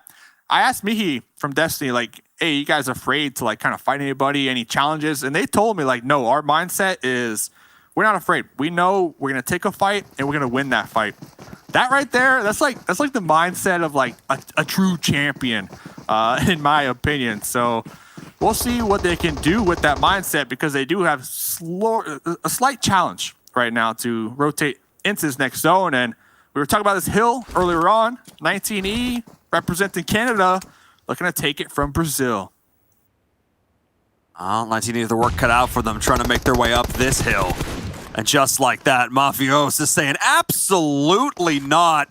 And Sam caught out right in the open. Xenox is rethinking his life choices. His Acer and G-Fan are trying to find an off angle, but this could be the opportunity for Alpha 7 to converge. Bring the rest of the squad together. Smoke is down, but Sam, the hit marker's confirmed it. Sam is forced back. They're going to be able to get the revive with a scrap of HP. Are you kidding me? Senatexa pushing up. Senatexa's position is going to be compromised from Acer, though. Able to get a nice little angle to allow this revive to occur. Senatexa, though, cooking a grenade, tossing it, trying to connect onto Sheepman. Little grenade battle right here, but between these two boulders. Senatexa very smartly repositioning, because that nade from G-Fan would have been right on the money. Great call there. Laying back, going to get some covering fire down. But the fact that 19 was able to get Sam up and in this, that is a huge boon for them. They need to completely rethink this fight. I mean, if I was them, I would try and find a way to reposition. The issue is the terrain, Dave, is just not conducive for it. They're kind of stuck. Some smokes might be able to help, kind of close that gap. You have to remember, this is a 4v2, but the duo, they got some nice angles and the high ground. Oh, hitting that shimmy. Sheepman trying to pull back to their squad mates, almost losing their life in the process. Oh, and Sam is going to be able to get a counter knock, and the fact that Alpha 7 didn't get a single one of their own, this is big. I still favored the 2v4 for Alpha 7 here. They just had a way better position, but somehow, some way, biting off a little bit more than they could chew. Alpha 7 is going to drop one player. The revive will come out. This gives 19 an opportunity either to push or reset. What are they going to do, Dave? They're kind of being hesitant in the call. They're going to go for a bit of a wrap, and they are going to go around on the outside, but RTG is also coming into play. This fight is taking way too long. They needed to be a little bit more decisive. I don't think they realized, Dave, that the third player from Alpha, there's just the two of them. I don't think they realized that. Yeah, a play definitely needs to be made, because eventually they're just going to get stuck down on the low ground in this valley, especially with RTG, 4 members alive, looted, out of their mind right now. Like, they're going to hear these shots, and all they need to do is just like look down at the bottom of the valley, and 19E, they're just going to be sitting ducks. So looks like everybody trying to separate for the time being, but that little cluster up there, we'll have to keep tabs on that. And talking about more clusters of potential fights down there towards the south, Destiny and Guns. There's just a straight line down the center of the circle. All the teams just stacked one on top of the other. The world's deadliest game of Jenga, as we're seeing the circle shift down towards the southeast. Basically, no one down there in towards that Kampong/Docks district. Keep an eye on that, as both Guns and Destiny will have to rotate up through Camp Charlie. Team Queso could play gatekeeper there as well, but it's that northernmost fight, Dave, that I'm the most worried about, because we know at this point the blue is going to start to hit even harder. We'll see if these teams are going to have to rotate in. Guns, Destiny, this is the play. Freak over here, prone, playing that snake roll, trying to get some shots in while they can. They were able to do so. Mihi strolling by, was able to clutch it out, get that high ground, but Freak is not going to let this one go for free. Pulling up. Mihi really low, though, in the guard tower. Yeah, he took some shots from range, though. Does have the big gun, going to be continued to be pinned down. He's going to play these angles incredibly well as he is pinched, separated from the rest of his squad. Off the roof, get out of there. Cooked him to a crisp. That's beautiful. The molly off the roof. Huge big brain play. Some Sandhawk barbecue right there. I can smell it. I can smell it from here, too, by the way, Paul. It smells good. I mean, that's the smell of victory right there. As we're taking a look back towards this fight up in the north, RTG, Alpha 7, 19E. All these squads going at each other. Can you power? Destiny still getting involved. Guns is here as well. This is the Sandhawk we know and love, Dave. The Mollies are flying out in force. Going to be forcing Ralph into a more compromised position. He's stuck. That Molly didn't quite push him out behind the rock, though. That was big, but Fresh is going to get it done by hand. Going in for the big guns. The nade is thrown, does some damage, softening him up, and now Fresh is in a bit of a rough spot and gets pinched. It forced them to push around that right-hand side where the angle was exposed. That was actually pretty smart and popping back into this engagement. 19E squaring off against RTG. G-Fan, they're going to be in the blue. We have to note, the blue zone. It's going to start to hurt here very shortly. It is indeed, and this is exactly what I was worried about for these two teams. 19E kind of use Sam as bait there, I'm going to be honest, and now they've got to just make the dash for it themselves. No vehicles. And the last remaining member of Alpha 7's Mafios is just kind of chuckling to himself as all the teams that they were fighting with are just killing themselves out in the blue. They're going to try and make their way towards this next circle, but this isn't looking great. 5 first aids is something here for Shifam, but they just took way too long, Dave. And I was going to drop some for Xenox. I'm not even sure Xenox is going to make it. You got to go for it. Someone has to have all the meds and just, hope that they can make it. And I feel like that's a product of the ability of Alpha 7 to, even with the duo, to keep a full squad, like just pin down and force them to reconsider pushing in this direction. So hats off, right? Hats off to Alpha 7 right there. Yeah, they lost one in the process, but still, with the solo up, they can still go for those placement points. Oh, Cave? Indeed. Okay, we're going down to the bay. Oh, baby, this is going to get spicy, Dave. We got barbecue. This is spicy barbecue. I'm not going to lie. If I'm Team Queso, yeah, you can get some major kills up there on the high ground, but I might just dip into that cave, man, and straight chill because it's looking good. I mean, talk about, not only that, it's like you can kind of bet that you'll be able to get higher placement points inside the cave right now. If that's something they want to do, they definitely have that possibility. There's loot down there. There should be some meds down there. And there's always like an aqua rail down there, the jet ski. So they have the evacuation plan. So we'll see. Ooh, Lux running right past that nade. As they knew Next Rate Gaming is up there on the high ground. And we'll see. I mean, it's definitely a potential for them to go down there. But I think, knowing Queso, they like to play a little bit more split. We saw them doing a pretty good job of holding a lot of ground last time, and it's paying off for them as they're able to pick up some kills here. Nice job. Rema able to hit those shots. They can look down towards Rod, continuing to put the pressure on. This is huge from them, but they're taking fire in return. I think I just got that skin too, by the way. 250 UC. It's such a deal, so make sure you go get it. As we're looking over here, we're making a pull-up clash. They're going to have the opportunity to potentially get some kills. Team Queso repositioning. They're realizing they might just be a little too split. Avoiding freak. Axel almost getting ran over from the McLaren right there. Chill out, Neo. Like, calm down. Understand you're going into bullet time. We see what's going on. Wow, that was close. That could have been really bad there for Team Queso. They are going to opt to converge, come in here down to the coast. From the car, in the water. Oh my goodness. That's a big brain play right there. We don't get to see that too often, have that kind of success, but it worked out well as Guns able to put a little bit of pressure on, but I'm not sure how long they are for this world. When the McLaren turns into a submarine, that's what Freak from Guns is saying right there. Just trying to survive. And they're in the zone, too. Like, they're in the next zone, so you can't really hate that play. We're seeing Axel continue to put the pressure on. Yeah, I like this call from Team K. So they've only got 2 kills for now, but they've set themselves up to potentially get a whole lot more. So keep an eye on this. Xenox on the outside. 19E barely trying to make it on in, fighting up against UDR killers as well. And there's Guns getting eliminated. Chivas Esports coming in, able to continue to put the pressure on. Nice nade coming in, though, onto 2 players, and it's good, Dave. They survived with 1 HP. Oh, my. Huge damage right there. Huge damage. And that's onto Fran, one of the star players. And look at this, from behind, spotted, and talk about the cleanup crew out here. 2 games in a row. 2 games. Kills. Yeah, exactly. Egypt. They are just getting so many kill points here today so far. Hey, we got Loco Nostra on the cave. Thank you. Thank you, Loco Nostra. I appreciate you. There we go. There you go. The Brits doing the work. making it happen for you there as Alpha 7 finally will go down. But props to Mafios for living for so long, able to get his team into the top 10. So that's nice there for them. 1 point. Queso, though, still looking like the team to beat. Dave, up there on this high ground, I immediately identified if they stay on the high ground, it opens up the possibilities to get a lot of kills, and that's what we're seeing here. But props to Rod as well. They came in, and Delhop just did a fantastic job of catching those teams off guard. 19, he will finally go down. Team Queso picks that one up as well. G-Fan just gets dinked out there, and that's one way to put it. Yeah. But the shift. Yeah, Clash. Shift. This is huge for Clash. Like, I don't see them not winning, if I can say that.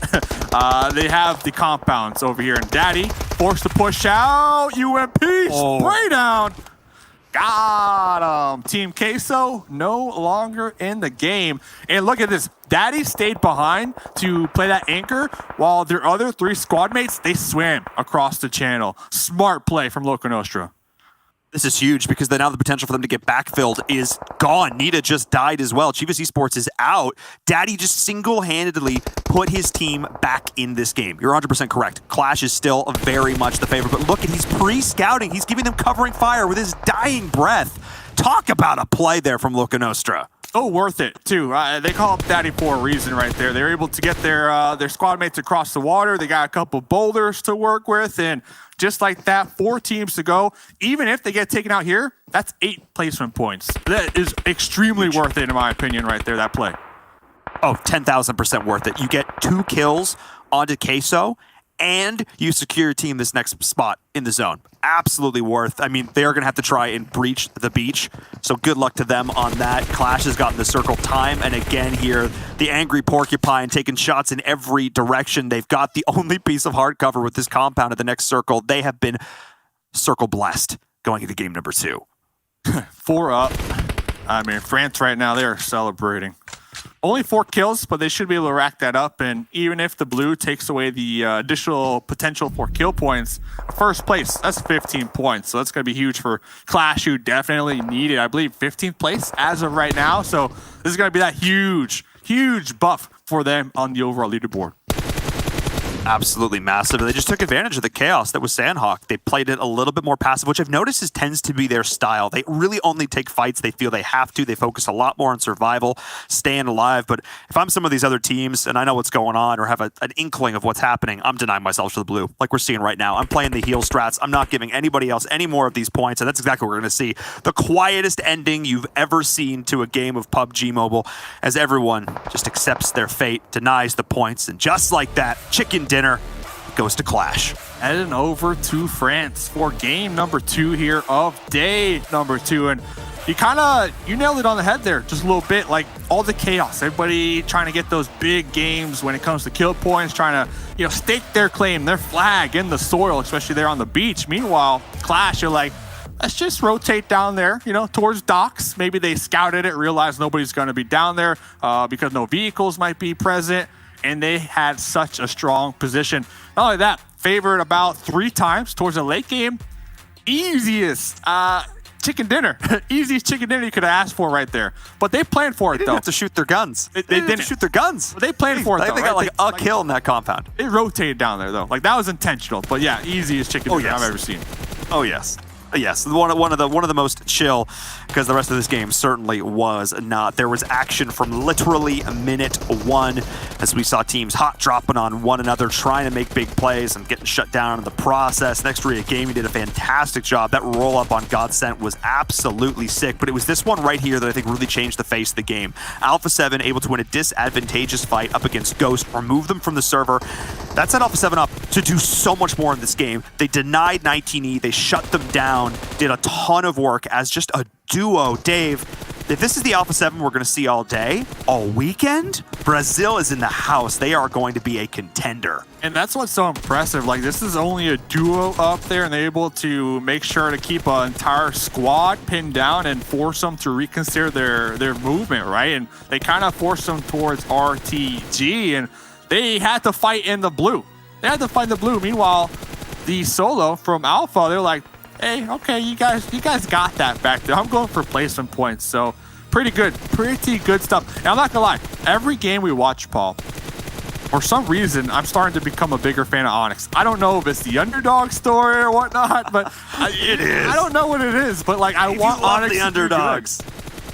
Yeah, I think it's because they had such a struggle on day number 1. I mean, they came to the end of the day with like 4 points. And after that first game, they were at 10. We weren't even sure if they were going to hit 10 points today.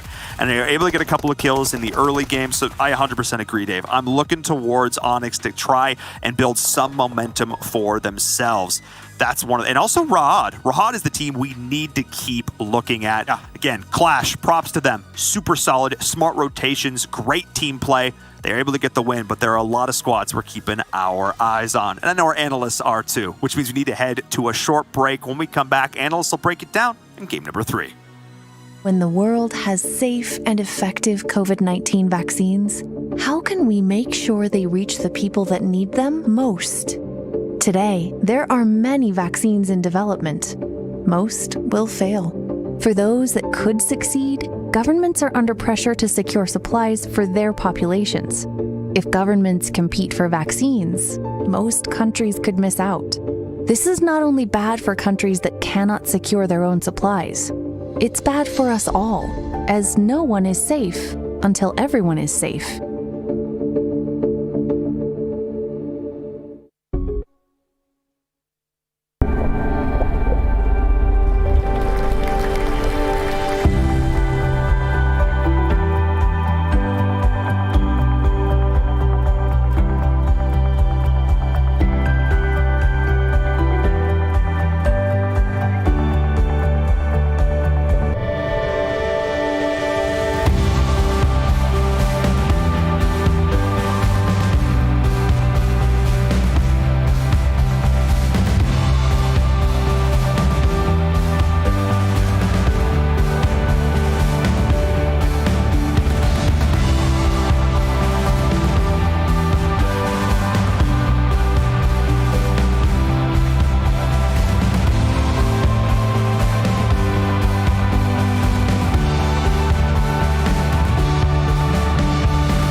Before we were anywhere near the extent we're at now, Alicia and her team were working tremendously hard to address perceived future drug shortages.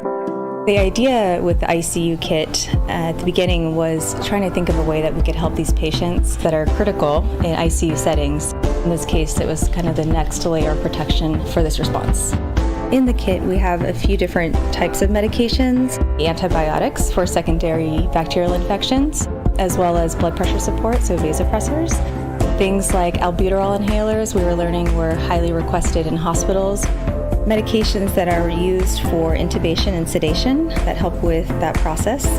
Each one of these kits is designed to have about 100 courses of antibiotics and supportive medications. The first 2 are headed up to Northern California in the Bay Area, which is especially hard hit, and the next 11 are going to hospitals across New Jersey, and we'll have about 80 of them going to New York City. In the end, we're just feeling really fortunate that we're able to support our partners with these medications that they need so desperately.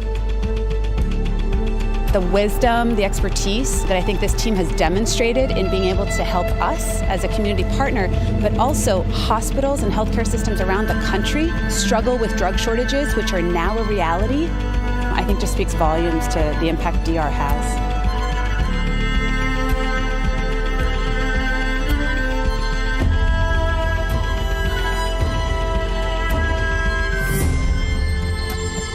We've got the OnePlus 9 Pro, and it's absolutely gorgeous. Oh my gosh, this display is just out of this world.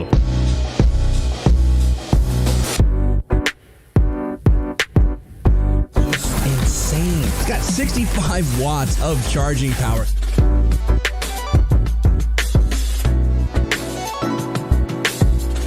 The 9 series is next level.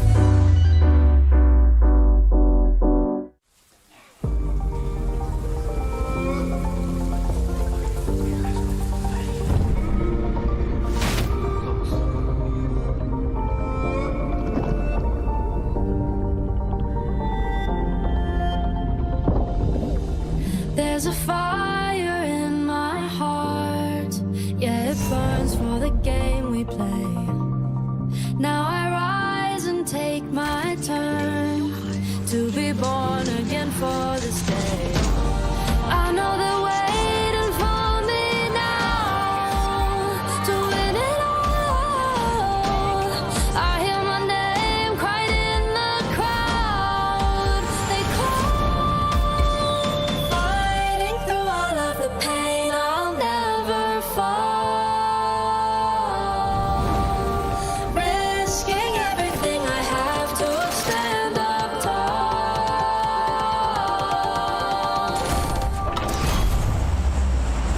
Now my flames burn bright and my head's held high. Oh, can't knock me down. All my fears are buried down tonight, and I dry my eyes 'cause I'm a fighter.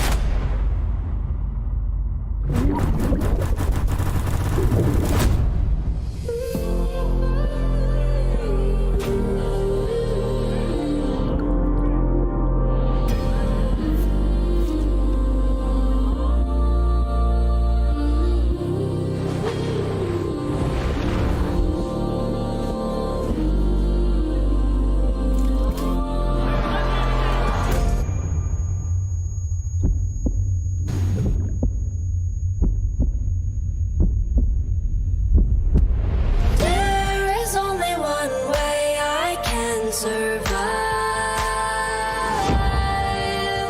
Fighting through all of the pain, the best will rise. Now my flames burn bright and my head's held high. Oh, can't knock me down. All my fears are buried down tonight, and I dried my eyes 'cause I'm a fighter. Won't ever back down 'cause I'm breathing fire. Oh, yeah, I'm breathing fire. Oh, no, I'm breathing fire. I'm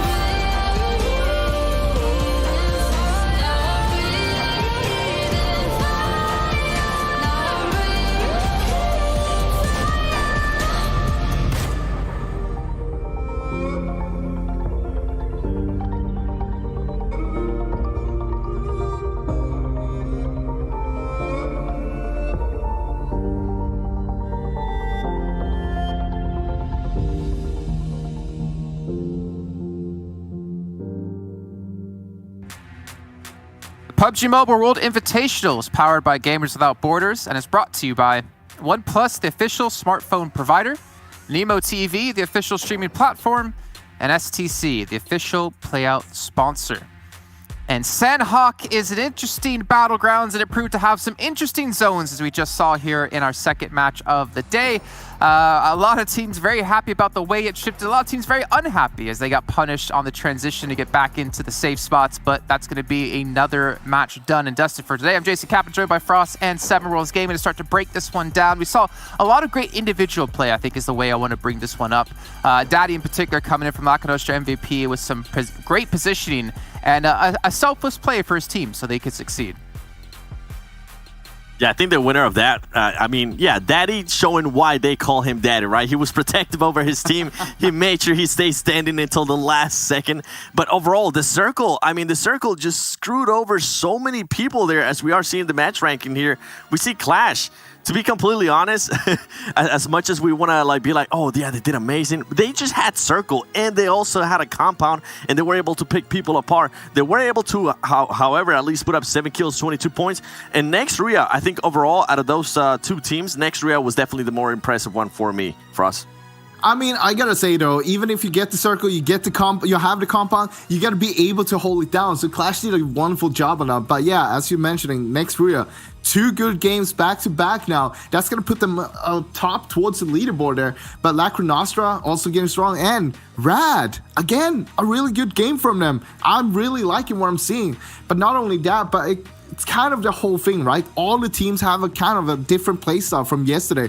We've seen them being so much more aggressive here today compared to yesterday. Yesterday was a passive play from all of the teams. Today, we're seeing these kind of early fights going on already from the start of the game, time after time after time. Yeah, and it's a good bounce back too. I was gonna say from RTG. RTG at least able to bounce back from that 16th place, I think it was, and 1 kill. Guess what? They were able to at least get 4th place. As we're gonna be going here towards the second page, we have 19 esports being able to get 5 points. And you know what? I'm just gonna go down a little bit more. We got the winners of the last match, Kanina Power. I mean, guess what? The Sandhawk it's not the best map for all the teams. We see Kanina Power being only able to get 2 points there, and then we go down a little bit more. Our former first place, I guess you could say, Destiny, they're only getting 1 point. And Ghost Gaming, with this team, I thought they were really starting to pick it up here, especially after what we saw in that last Erangel.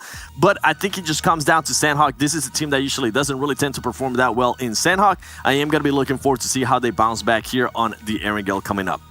Yeah, I mean, having Sandhawk in here just played once per day, it's kind of like a wildcard map for a lot of the teams, and it doesn't matter too much. For some of the teams, of course, being able to put up a lot of points there, that's going to be great for them. But for other teams, you want to be focusing more on Erangel, because having 3 out of the 5 maps every day played on Erangel, that's where it's important that you're being able to put up the points that you need for your team.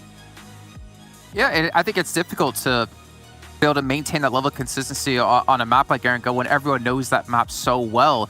And then, of course, if you try to specialize on a map like Sandhawk or Miramar, at least in the format we're currently using, only playing once a day is really, it's not ideal for you to try to build up your mass amount of points, especially if you don't perform that well in that match for that day. But you know what? Let's move past this. Let's actually talk about our top 10 fraggers so far in the event. We've already checked it out when it came to East Conference earlier on today. We need to check it out when we look at the West, because we need to see who are the real standout players. And one name that I'm not seeing up there that I'm really sad to not see actually is from Nextria Gaming. It's Frozen, who is this young, like 15-year-old player who just dismantled PMPL Turkey when it came to the league stage. But we are seeing Kanina Power with Fache get himself into the #1 spot here, Seven.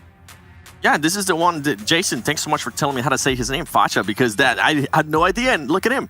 First place, 14 kills. Ayala, though, hey, Ayala has been super consistent for Team Queso. Team Queso was being a lot more, I do want to give them props. They were being a lot more aggressive in that last match. It just came down to the circle just saying, nope, just kidding. Today's not the day for you guys to win a Sandhawk match. I mean, yesterday we saw free plays from Destiny being up there on the top 10 kill leaderboard, but today we're seeing free plays from Nextria instead, and that kind of tells the story, right? And as you mentioned, Jason, the star player Frozen is not even up there, and imagine if he starts coming up to his normal skill play as well. Like, what's gonna happen with Nextria? How many points are they gonna be able to gather here today? Yeah, you know, there was a couple of names in there. I think I even saw Revo. I just wanted to bring up really quickly from Alpha 7, yes. Who only is on 12 kills, and he had 12 kills at the end of yesterday. So a little bit of a struggle. But then again, Alpha 7 have had a struggle in their first 2 matches. But yeah, I mean, I'm so used to seeing, like, you know, Beowulf in our top 10, 7, even Spec as well. There's a lot of names that we're just not seeing, at least when it comes from the American side. And then 19 Esports as well. I mean, they're kind of sitting pretty at, you know, top 5, top 4 position. And I don't know what it is about them, but they're doing extremely well. I believe there's actually even another giveaway we're doing for you all at home. Yeah, and it actually all comes into how many people are watching the stream at the exact same moment. So there's some milestones that are looking to hit here, and if we do hit them, you get some free permanent outfits, or at least a chance to get it. So make sure you tell all your friends, make sure you tell your family to get everyone here watching as possible. So gentlemen, as we move into our 3rd match, I haven't done it yet today. I'm gonna do it now.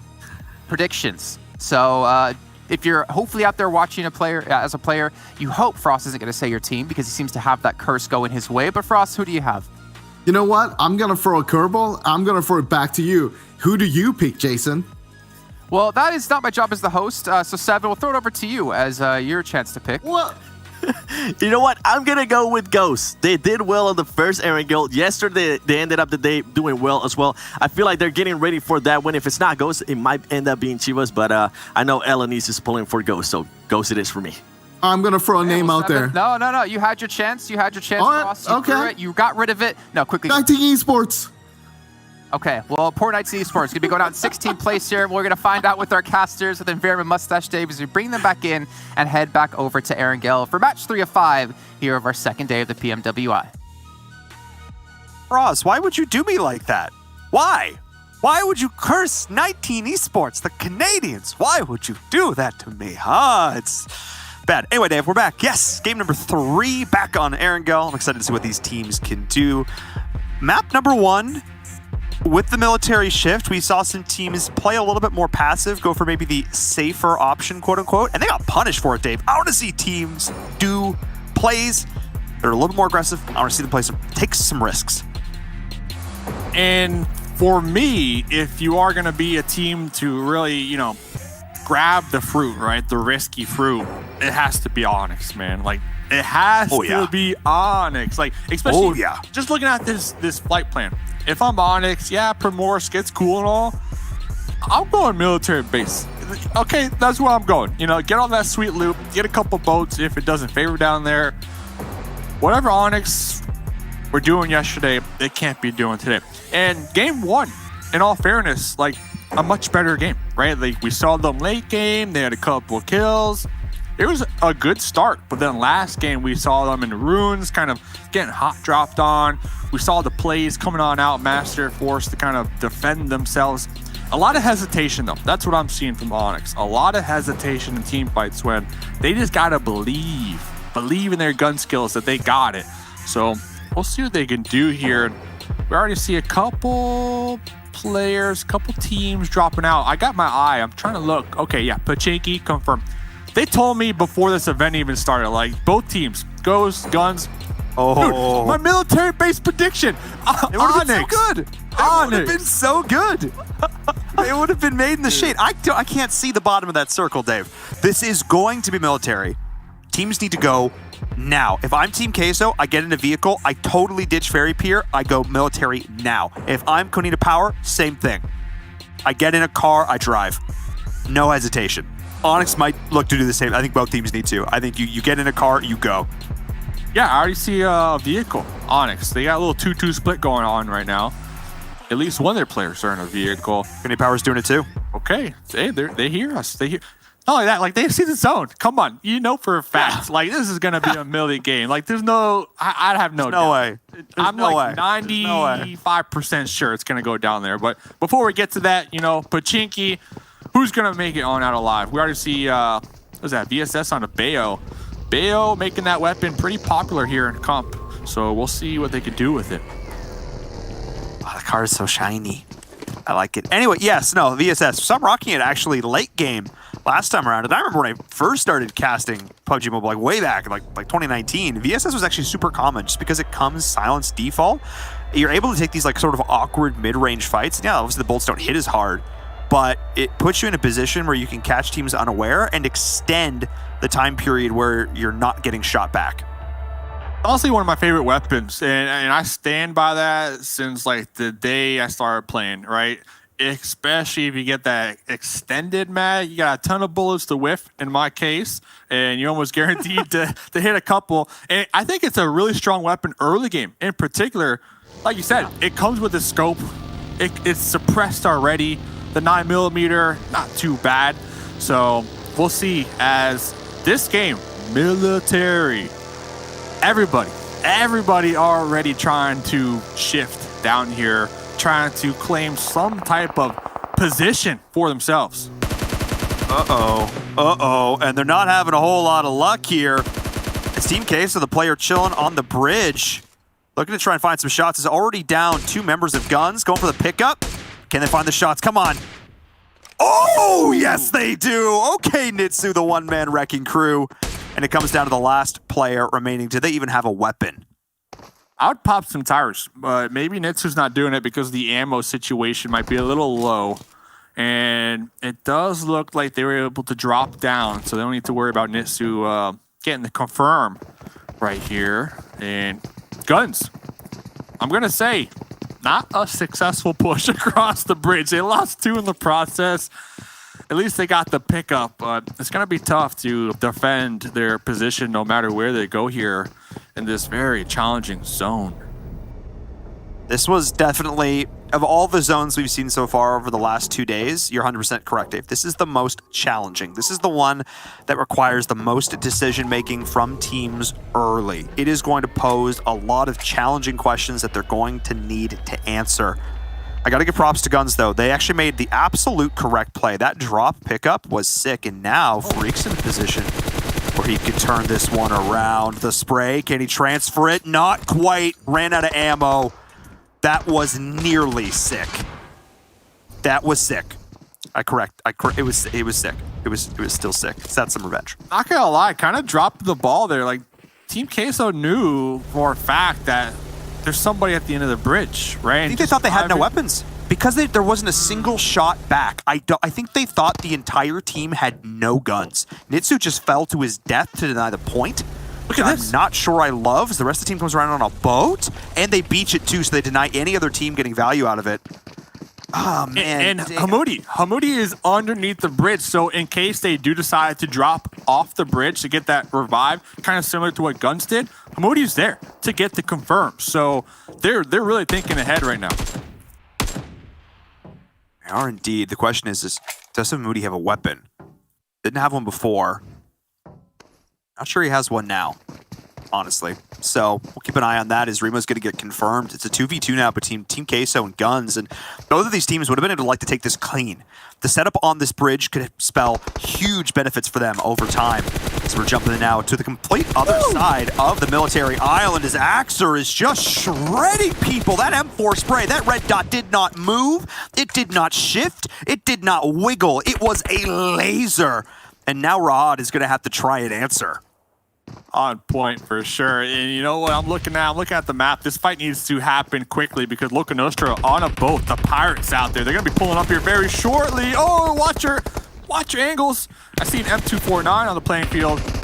And Rahad, what is this? A solo in a dream. M249 though, if there is a weapon to make this dream come true, that's the one. Got to try and deal with both players peeking him at once to try and find an angle to make this a 1v1. Okay! And he can just keep firing. He goes to the pre-fire now around the corner, goes to the drop shot. Are you kidding me?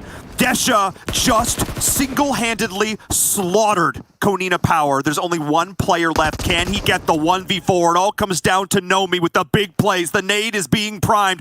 Does Desha have any way to try and survive this as the nade flies through, has to reposition, and a beautiful play from Nomi. Force him out with the nade, pre-fires the angle, gets the kill. They stay alive.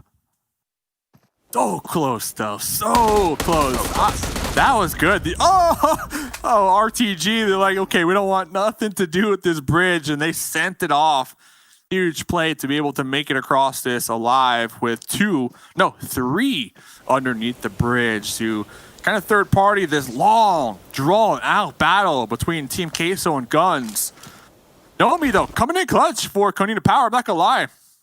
Coming in clutch with the flank, but we'll get back to that because Axel clutch. Couldn't clutch that one out. Yeah, and just like this, the long, drawn-out, messy, sloppy bridge fight between these two teams comes to an end. Guns will be able to extricate themselves from the situation. They've got the buggy. Can they make it out? Freak's got no helmet, and that hair is just, it's screaming to be shot at.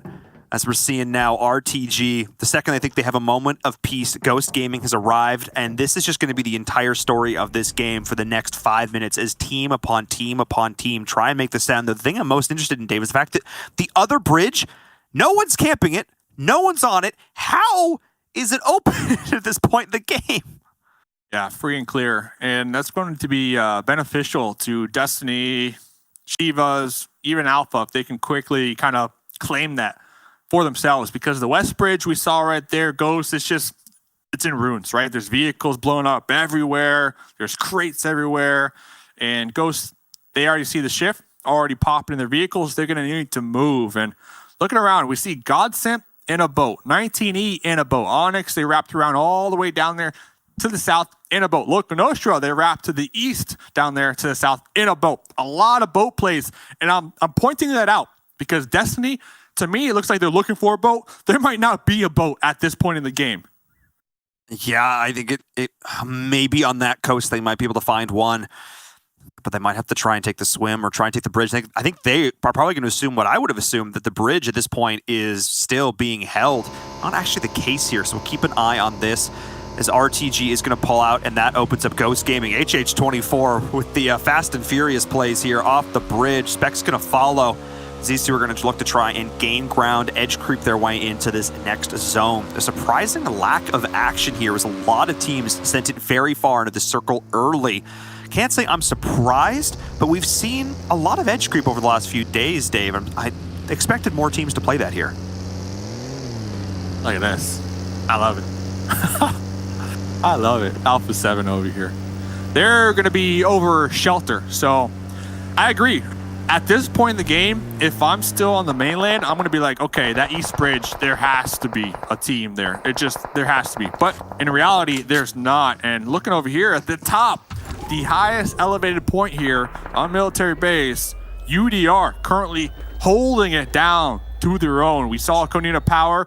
Yeah, seriously. We saw Konina Power try to go up there, but quickly forced to push off because it's already taken.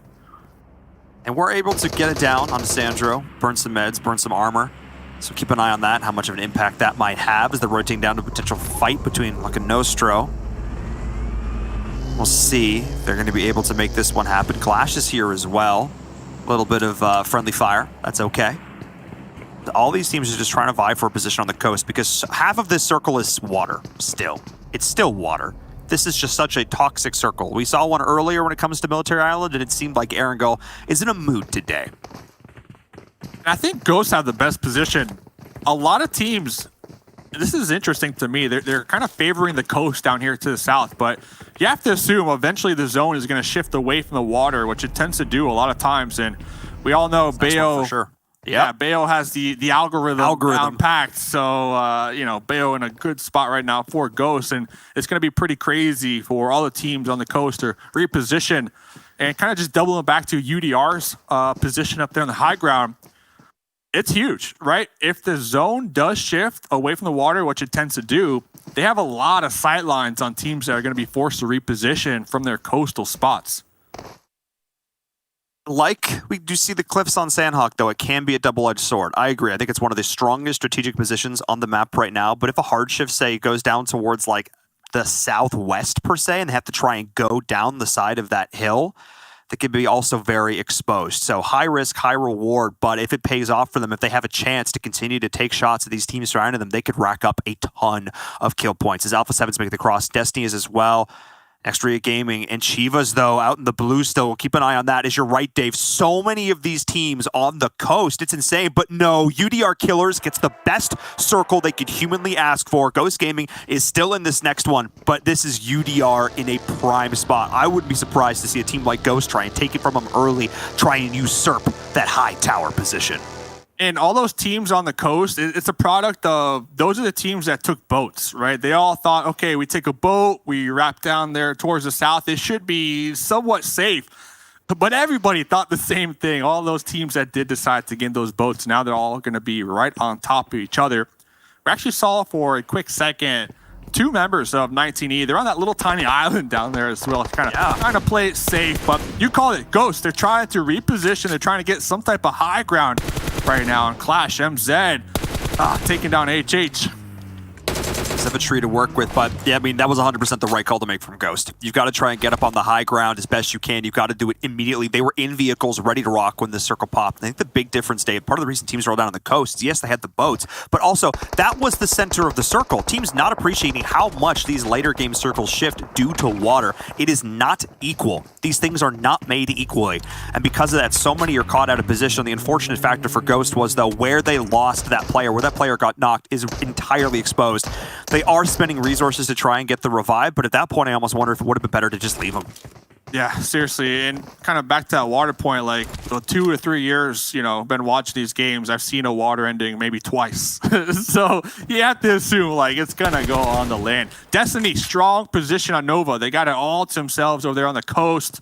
Right now, one of the main stories, can Ghost Gaming make it on out alive? Right now, they are pinned down. They got a couple smokes, providing that soft cover. They're trying to get the pickups and the revives. They do have some vehicles as well, but this spray from MZ keeping them just pinned.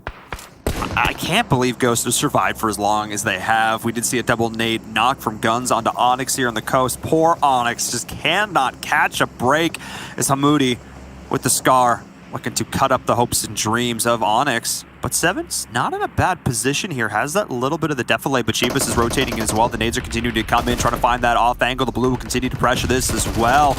As we've seen Fran dropping. Onyx, actually nice pop up there from Seven. Can they confirm the kill? They do, but they get knocked in the process. That was such a bait right there. That was such a bait. Sin popped up real quick with that Uzi. And we saw Shivas kind of just zooming past there. Both these teams, Onyx and Guns, they were so tunnel vision on one another. Another squad just zoomed right past them. And they're going to be in the blue. It's a lose-lose for me, honestly, in my opinion. Both squads in the blue. They're going to be rotating in so late. Next zone does go on up. But El Chapo, grenade in hand. El Chapo, one of the star players when it comes to damage from RTG. Looking to make some big plays. Yeah, but Next Street Gaming, I think, very smartly appreciate that this is not a fight that they need to take. They are not in this next zone. They are far away on the outside. And oh, night. Oh, no. Froz? Froz. Can we have a word? Froz, can we have a word? Can we have a word? I blame this solely on you. Literally no one else. Not 19 Esports, highly delayed, not great rotational decision-making. I just blame Froz. All right? Adam in the chat. That's just the way the Maple Syrup Adam candy in the crumbles. chat. Canada at Froz in the chat right now. 100%. 100%. Just unfortunate. Fortunate for Loco Nostra, though. Oh! Kill points. And Ghost making the pull-up. And you know what? Konita Power said, stop. Not only that, Destiny. Destiny was the third party. Yeah, it was Destiny on the off angle here. Beast and crew. Ghost is so focused on KP that they got crossfired and just obliterated. I wonder if we have that on our replay. Would love to get a chance to watch that one back as Beast. I don't think he appreciates how many members of Konita Power are down. He could push this. There's 2 players down. He's not going to. He's going to go for the safer call. They have the circle. They're in a great spot, but Beast is still split from the team. I kind of want him to regroup, Dave. I understand playing off a bit, but you either need to go for the kills or you need to reset. Right now, he's doing neither. And this is where the action is really going to start to heat up. There's only 2 ways around this hill, Dave. You've got to go from the south, you've got to go from the north, and they are going to bottleneck so hard. I love this trench, though, right here. It gives a lot of room to kind of move around, but it's also kind of like a basket for Santa Texas grenades. And it's up to Frozen right here to really clutch it out. Not able to do so because guess what? It was a 3-1 split. And Alpha 7 on top. Yeah, absolutely huge. Speaking of the 3-1 split, Beast didn't do any of the things I asked him to and instead just lay there to die. So just like that, Destiny and Konita Power on an even 3v3. He got caught out. There's no surprise there. There's the third party from Clash, I imagine, had a bit of a factor on that one. No chance to try and make it back across the road. And just like that, Konita Power have themselves a nice little farmhouse to play with, and they've got a lot of time. A time super centralized when we look at everybody else. I'm really liking Clash right now. Today in general, like they get a compound on the edge, and if it like favors them on the edge, it pays off big time. But before we get to that, Daddy caught that grenade with the glove. Let's be honest. Did indeed, and the rest of his team is paying for the tickets. That's not the ball game you wanted to go see, because just like that, Loco Nostro out of this game. Perfectly cooked, signed, sealed, delivered. Mwah, that nade crushed it. Classic spaghetti meatballs combo right there. And hey, UDR, they're still up there on the high ground. My fear is kind of to agree with you, like, they're spending a lot of time up there, and if the next circle doesn't favor them, like, what do? Do you get into the vehicles and just YOLO send it? We'll find out, because Godsent right now, Godsent with the nice spray across the map onto RTG. And they've got to leave. I like it alive, or just to bleed out here, unless maybe they can try and have the... No, absolutely not. That's not happened. Fortunately, not able to confirm the kills into RTG, though. That's the issue, and Senke was able to fire those ones back, and now, somehow, someway, Godsent's got to try and make this crossing, but they are exposed. The circle centers up, which is great for Konita Power. Destiny may need to come together. Alpha 7 is still very much a contender to this throne as UDR. They got a crate. They got the high ground still. They are going to be able to stagger this rotation. It's going to pay off well for them, Dave. They are in a good spot. Good spot, but awfully close to Alpha 7, who are on fire right now this game. So RTG casually rolling up here. they were able to find themselves on the edge, but they're going to need to gatekeep Godsent making their way on in. So RTG, they are aware Godsent over here. Like, they were just taking shots at them a couple of moments ago. But this is their opportunity. Like, Godsent, they have an open field, a couple trees. We see them with those smokes, but this is the moment for RTG to really get some additional kill points. I love this play. This is the power of vehicles. This is the power of vehicles. They were able to just completely bypass Godsent, and now Godsent has to play into them. They're sitting right on the edge of this next circle. Destiny as well. Dead center, feeling great. Wish they'd been able to extricate Beast. Wish they'd been able to get him back with the rest of the team. Having all 4 players up would have been a huge benefit to them here. But we'll see. As Clash was able to freely rotate into the city as well. But Kanina Power, Dave, they still have a really strong position here. They fought for that farmhouse, got a little bit of help with Ghost, and it's paying off. Yeah, they don't need to move. Not right now, at least. They don't need to move. UDR has the high ground onto RTG, and then RTG with the high ground onto Godsent. They don't need to move, but still they also your head can't out. be peeking windows like that. Yeah, they have such a strong spot right here. Clash is hitting shots, Dave. What happened to this team? They ate their Wheaties this morning. They were forced, to reposition because their compound on the edge wasn't in play no more. So they're kind of just strolling up right behind Destiny, and maybe Destiny just didn't expect a squad to roll up from the east side because Michi was kind of keeping guard of that east side for some time. So now they are aware. Now they have the intel, but they need to avoid these grenades. I'm just impressed that Clash just seems to be really, really hitting their shots in a way that we haven't seen them do as well before. Destiny barely able to get themselves out of there with that one. Fresh just trying to survive. We'll have to reposition. We'll be able to do so, get back with the rest of the team. But boy, is that one close. I like how all the garages have that McLaren or the Tesla's already parked in there, just ready to go. That backup plan. That is like planning 5 steps ahead. And talk about planning. UDR, they planned this about 10 steps ahead. Oh, take the shot! What? No, Amir. Come on. I think you should have went for that. I think you had to. I mean, it's a mini. You hit him 3 times. Come on. We'll see. Big sad. All right. Well, we'll take an eye on the kill feed, see if that doesn't end up popping up as RTG now to try and push uphill. Kanina Power continue to try and peek, but getting put back down. How many times has Axer had to run up now and get this revive? He's like, dude, stop getting down. Because now they're kind of forced to though, right? That's because what their I'm saying. circle, they have to shift. Yeah, they have to now. But earlier, yeah, for sure. Like, just relax and just kind of TPP and get that intel.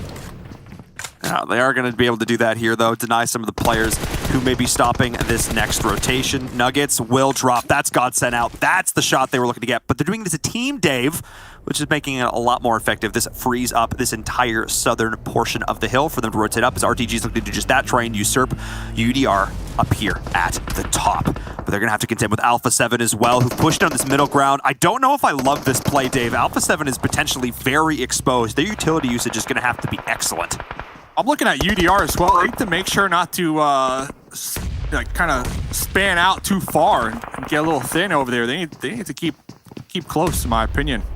But over here, Kanina Power still defending and doing a good job at it. Clash losing 2 in the process. Yeah, Clash didn't have a whole lot of options there. They had to try and back up their teammates there, but Trazen wasn't able to find the angle. Instead, will just opt to send it, but gets dropped. Yeah, EGR lost the tower. Yeah, I wish they'd stacked meds and just left one player to heal strat through this, I think, at this point. As that buggy is just right on out of there. Buggy had a mind of its own. As Nomi now has to try and keep the rest of the team up and in this. UDR Killer's taking a lot of shots, but like I mentioned before, the utility usage being absolutely critical. The smoke stave are going to continue to be a factor as the vehicle explosion does the work. Nano, you can't stand still because Boyaka will absolutely wreck you every single time. We're about 24 minutes in this game. If they get taken out now, 7th place, no, now 6th place. It's going to be 4 points, so we'll see. Alpha 7 definitely trying to flex out. Oh, this is risky. The pull-up, UMP in hand, the spray, the strafe, back and forth with the crouch spam. Able to clutch that one out. Making some magic with a little bit of hocus pocus and getting it done! With the 1v2 to take the spot, that was the play that UDR Killers needed. That was a must-win fight, and they did it in style, Dave. That was a swag play. That had some confidence. That's the highlight clip play right there. That play is going on Twitter. Put that on your reel. Put that on the reel, guaranteed. Look at this circle, though. Alpha 7. Dominating it right here. Dominating. So we'll see. They're in it. Like, they got it to themselves. So we'll see what happens. I was questioning their position, but I didn't realize that the way this hill crested exactly, they actually had this little bit of cover from both the low ground and the high ground. I did not appreciate how strong this position was for them. I thought UDR Killers was going to be able to apply a lot more pressure, but because of the way this hill shifted, Dave, this actually ended up working out so beautifully for our Brazilian squad. 7 kills, 4 knocks, and already almost 1,000 damage. I was expecting it to be more. I'm still favoring UDR though right now, because UDR, they're applying pressure to Konita Power, and they're going to force Konita Power to clash with the edge of Alpha. Yeah, that's exactly what we're seeing right here. The way that hill works, they do have a little bit of cover. Props to Axer, though, as Focus is going to drop. Konita Power is applying pressure both ways, but that is a very exposed position. Axer had no choice to send a Texa through the grass. Not a shot missed. This is now Alpha 7 trying to reposition. UDR Killers need to get their players back up and in the fight, but this one's going to be tough as Alpha 7 just looking to demolish everyone in their path. And Dave, with that kill, this is huge. This is Alpha's game to win, honestly. Nano needs to land a grenade to even open up the potential, because right when they crest over this hill, their head's immediately going to be spotted. That's it. Dave, that's just it. We don't even get a chance to try and analyze it. Alpha 7 just wanted to win that game, and they did it in style. Winner, winner, chicken dinner. What an absolutely crazy game number 3. So many decisions teams had to make early. In Alpha 7, they came in late. They played it slow, played it steady, but when they needed to flip that switch, they turned it all the way to 11. Brazil getting that chicken dinner here in this game. Spain coming in that second place. UDR, though, they were controlling a lot of the terrain for a majority of the game. Konita Power, on the other hand, I think I counted 11 kills. 11 kills. That's like basically equivalent to right in between second and third place when we look at placement points alone. So huge game for Konita Power. Huge day in general. Coming into today, they're like that mid-pack team. Right now, they should be at the top with their performances, but Alpha 7, much needed win right there for Brazil. Yeah, that was a big one there from them. They just did a really good job of making sure that all their angles were covered. A lesser team would have focused too hard, tunnel vision in a specific direction, but I was watching them on the map. They were constantly head on a swivel, 360. Everybody was watching every single direction. There was no chance that Konita Power was going to be able to third-party them and do any meaningful damage. Instead, Alpha 7 took kills off of every single team around them. As we take a look back at the highlights, Dave, this game certainly delivered. What is it about today? These teams, they're out for blood. Hey, I'm happy that we're getting these military base finishes too, by the way. It's just, it's been a pleasure. And right off the rip, this is the Guns Bridge Camp versus Team K. So this fight was at least 5 to 7 minutes long. The trades back and forth, but then eventually another squad, Ghost Gaming, rolling on up. Yeah, I mean, Ghost. Oh, well, there was a time. Oh, there was also this play. Yeah. There was also this play from Desha. This was just sick. I mean, Nomi played it to absolute perfection, threw the nade, forced him out, pre-covered the angle, shot him. You know, it is what it is, but still, a near 1v3 Ghost. The fact that they were able to survive this just shows the pure tenacity of this team. But it was these rotations, Dave. It was nades like that. I saw it in the kill feed, but that was sick. That was a 1v4 with Desha, and Desha was able to clutch out 3 of the members. So honestly, like, we're talking about highlight plays, that to me is a win. If you can knock down 3 enemies and you're a solo, like, that's some skill. Yeah, you have the M249, but you gotta know how to use it. And that's what you're talking about. Beast. You wanted to see Beast make some moves earlier. I don't think that's the move you were talking about right there. That was the saddest death I've ever seen. Door opens, nade thrown out, door instantly closed, dead. All right.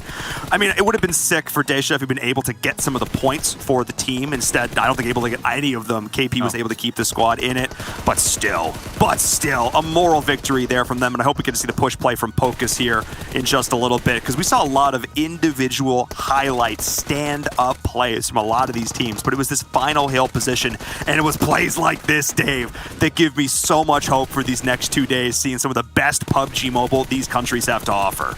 The crouch spam combined with a UMP close range, nothing stopping that. Yep. And just kind of rewinding a little bit with the Konina power, remember how many times they got knocked towards the mid game in their compound? Like, I can only assume, like, if they would have avoided that, their health, their meds, and even their armor would have been in a better situation for them to maybe have a fighting chance towards the end right there. Regardless, though, great game, 11 kills, you can't be mad at it.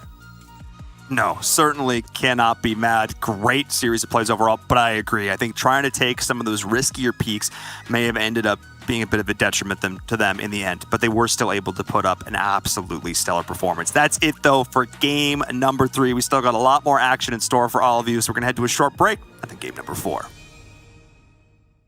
COVID-19 vaccines are already helping millions of us get back to normality. But for many more, they are still out of reach. The vast majority of vaccines are going to wealthier countries, leaving the world's most vulnerable people behind. The COVAX initiative is working to right this wrong and ensure access to vaccines worldwide. This is not only the right thing to do, it is one of our best routes out of this global pandemic. As new variants continue to evolve, we know that as long as the virus is circulating somewhere, nowhere is safe. Gavi, through COVAX, is helping to provide vaccines at no cost to 92 lower-income countries. It has already delivered over 80 million vaccines worldwide. With your help, we can protect millions more people, ensure no one is left behind, and help bring an end to this pandemic.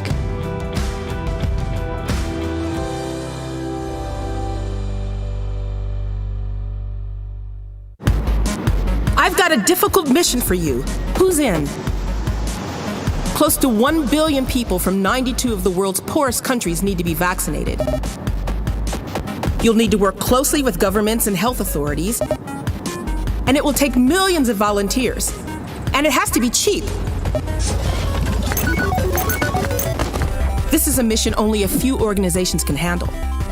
It is the world's biggest and fastest distribution of a vaccine ever. Equipment such as needles, canisters, visors, protective suits, and sanitizer need to be in place first. All of this has to be transported to the most inaccessible corners of the world. The vaccine has to be kept cold constantly. If not, it's all for nothing. And when the vaccine gets close, a population without mobile phones or internet needs to get the message. Thousands of health workers have to be trained to perform vital work. No one is safe until everyone is vaccinated, so we can't stop until that's a reality. But even though we're doing this because lives are on the line, this is real life and not a game. You don't get a new life if you fall, or if you drown trying to save lives. We have no lives to lose, but we're willing to risk a lot to vaccinate the whole world. As long as the virus exists, the whole world is in danger.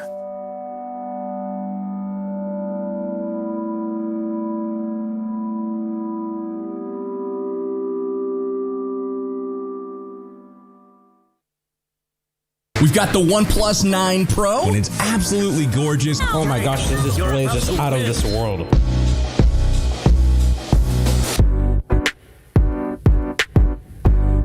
Insane. It's got 65 watts of charging power.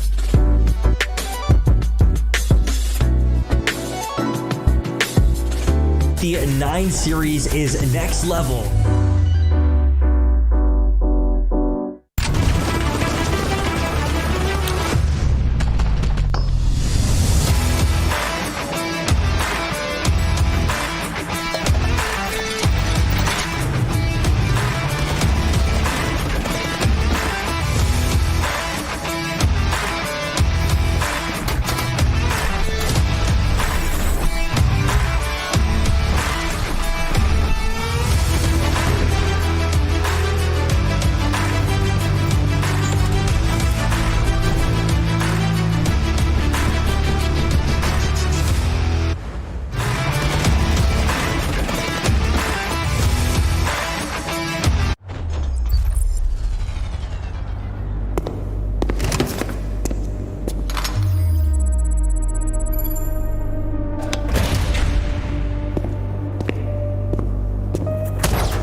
PUBG Mobile World Invitational is powered by Gamers Without Borders and brought to you by OnePlus, the official smartphone provider, Nemo TV, the official streaming platform, and STC, the official playout sponsor.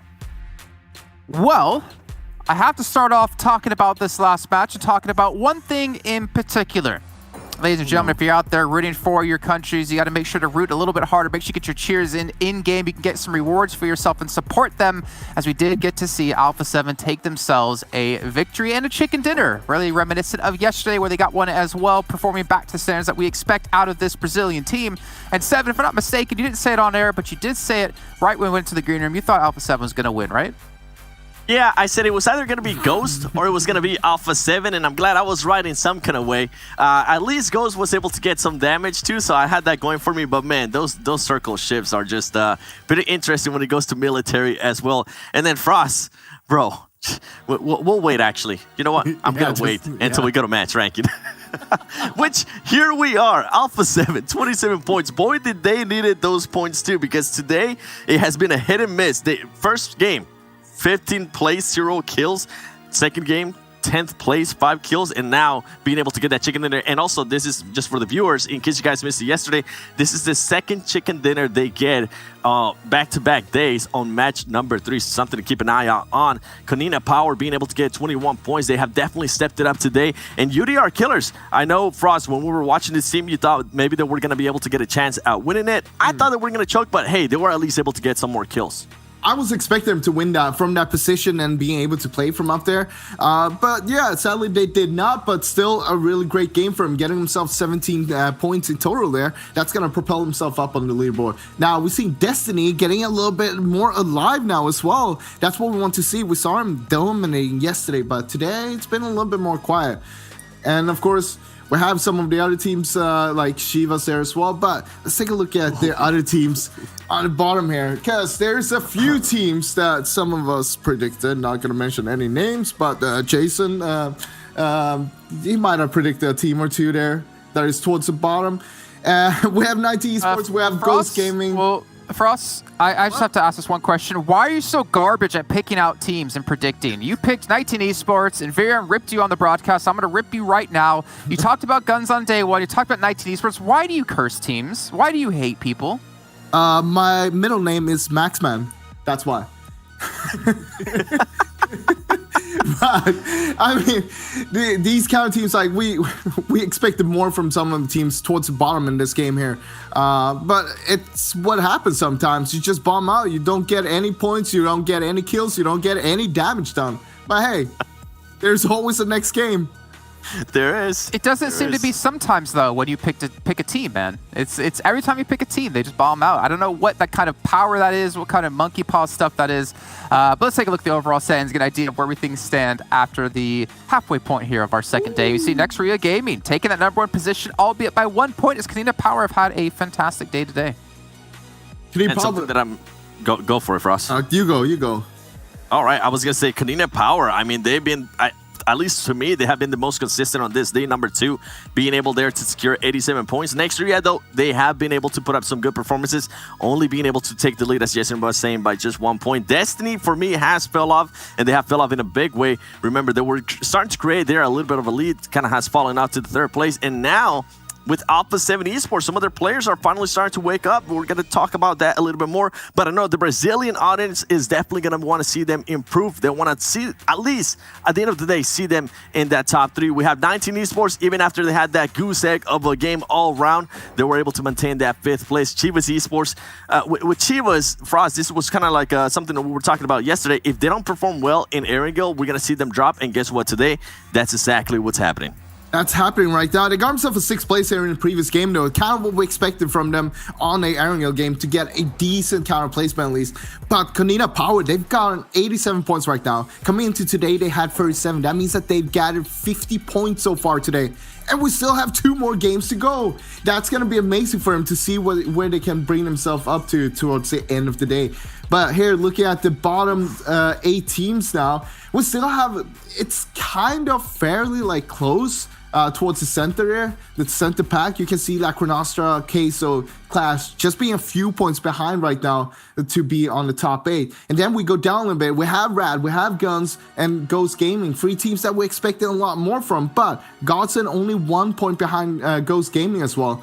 And I mean, Onyx down there, but hey, they're doing better than yesterday, and that's what's most important. And they finally passed 10 points. I know some of us were starting to do some bets, so it's good to see them at least get 13 points total overall. With Ghost Gaming, you know what, Ghost? The players know that I love them. I'm going to do the reversal of Frost. I'm just going to stop picking them because I think I was cursing them as well. So we'll see what they end up doing throughout the day. Well, one team we did want to look a little bit further into, to go a little bit more positive, I guess, in this one, is Alpha 7, and kind of compare yesterday to today. Now, you mentioned 7 earlier on, that we did have them take a victory yet again on the 3rd match of the day, like they did on day 1. And their stats are funny enough, kind of similar, but I think for me, the thing is we have to remember, the Alpha 7 did kind of bomb out towards the later stages of the first day, if I'm not mistaken, and they had that kind of slump happen at the start of today, so maybe this is the bounce back for them. And that's exactly what I'm hoping to see. I hope we don't see the exact same second half performance that we saw yesterday on today as well, because those 2 last matches were the ones where they just absolutely threw. Something that I do want to point out with this team, obviously, as you can see there, they're improving on the kills, and that is because on this last match, I mean, Carrillo, the player that we've been wondering where he's been at, he was able to get 2 kills alone. I know that doesn't seem like that much, but thinking back on day 1, he was only able to get 3 kills. And then I do want to give another player here from Alpha 7 a little bit of credit, and that is going to be Mafios. He was able to get 6 kills with 400 damage. And Jason, I know you and I kind of hate this name because we used to love the way he used to have the name before. Senetexa was able to put up great numbers for his team, not in regards to kills, but at least in regards to damage with 529 points, Ross. Look, I'm going to tell you this, though. Mafios right now have 15 kills. He's topping on the team here with Revel just behind with 14 kills. And then you have Carrillo and Senatex on 6 kills each. And we're expecting more from those two, being only down on 6 kills. But it doesn't matter when you have the other two being able to pop off and being able to perform when you can't deliver that. That's what it's all about. You're a team. It's all about the results you're making all together. It reminds me of currently what's going on in the East Conference with Bigatron, where they acquired Liquid and Microboy stepped out. It's like they have a team full of fraggers, but they don't have anyone really playing support. You know, Law used to be on Alpha 7. He's no longer on the team. I feel like he did such a good job of playing support to allow his members of his team to perform well. And I wonder, maybe it's just too many big hitters in the team and no one's really willing to play that selfless role to make sure the team does win. But you know what? Alpha 7, they're still looking pretty decent. We're still, not even halfway done with the entire event. We still have another match to come up with Miramar in just a few moments. And I'm excited to see how all the teams continue to develop. You already mentioned Onyx. They're doing better than they did yesterday. I want to continue to see all the teams do that, though it's not really possible with the way that the points actually work out. But again, there's still a couple of other teams out there that I'm looking towards of really, and I don't want to hit too hard on it, but of really kind of letting us down. Ghost. I mean, the caliber of players they have, like Beowulf has played in so many massive tournaments. We have the raw fragging power of HH24, of Tens, of Spec, and they're just not hitting the peaks that we expect out of this team.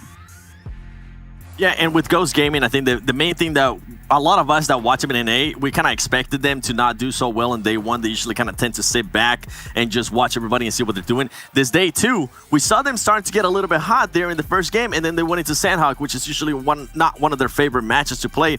And now we went back into Erigil, and they end up putting up 0 points in Erigil. That's definitely gonna hurt them. As I said, I'm gonna do a Frost reverse. I'm not gonna mention anything in regards how they're gonna be doing here in the upcoming Miramar. But if there's any time where they need to actually turn it up, now is the time, because some of the other teams are starting to be more consistent. And if another team like Kanina Power or Ruya gets a win, they're going to start running away with it. I mean, look at Ghost. It's all about one small mistake in every game. That one small mistake is just dragging them down. So you want to see them not making those mistakes, and you're going to see them towards the top. That's all I got to say about Ghost Gaming right now. Well, maybe you can collect some of the cards that will be put into the game. You guys can collect all those within the actual game. They're not physical copies of it. At least I don't believe they will be. Maybe if there's no support, they will put out some of those. But make sure you guys check those out in-game when they do come out. In the meantime, we got to check out our commentators because they're looking mad fine today with Nviera and Mustache Dave to bring us into Miramar here for Match 4. Thanks so much, Jason. Let's get into it. Let's just go right into the action. We don't even have time to be on camera. That's how hot this next game is going to be, Dave. We're back with Miramar. Only get to see it 4 times over the entirety of this weekend. So for those teams who do tend to favor this map, now's their time to shine. That's the truth right there. Just like what Jason said, we're looking mad fine. Another truth right there. So we'll see. Yesterday, Miramar, I'm trying to think back. I think we had a couple early game kind of skirmishes, but for the most part, early game, really, really quiet. And we were kind of talking about it that with Miramar, with the zones being, so much terrain to really deal with, that you get to truly take in like the different strategies that these squads like to implement in their gameplay. For example, the edge play, or teams that like to drop real quick, go center. It's really exaggerated here on this map. And just, kind of thinking today as a whole, like what strategy, because that's always a question, like what strategy is the best, edge or center? For me, there's no real answer to it. Yeah, they both have pros and cons. Like if you go center early, you're in a hot spot to get crashed on, or you're on edge, you don't get favored in the circle. That's also a risk. So we'll see. Considering this zone, nobody's even in it. Nobody. I mean, this was a low, west-east southern plane path, and this is a hard north shift circle. These back-to-back games, Dave, the circle gods were kind on day number 1.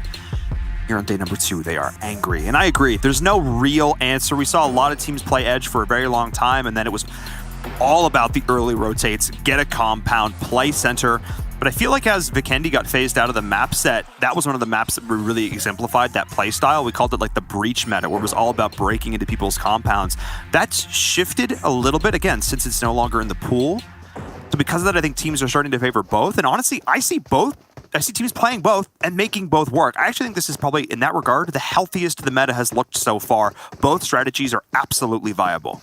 Yeah, definitely situational. Like we saw Team Queso, they attempted to make a crash pull up and they got wiped. It didn't work out. But and we saw like Clash, they played edge. They get favored because of the edge play and they get a chicken dinner, right? So there's definitely extremes for both. And looking over here, Sandro, this is risky. A solo, following a squad that you have to assume they are aware of because they saw each other's parachutes. And Sandro, no weapon in hand. So fortunate for them, they will be alive. And just talking big picture of the zone and really which team is appreciating the magnitude of circle number 1, it has to be Destiny.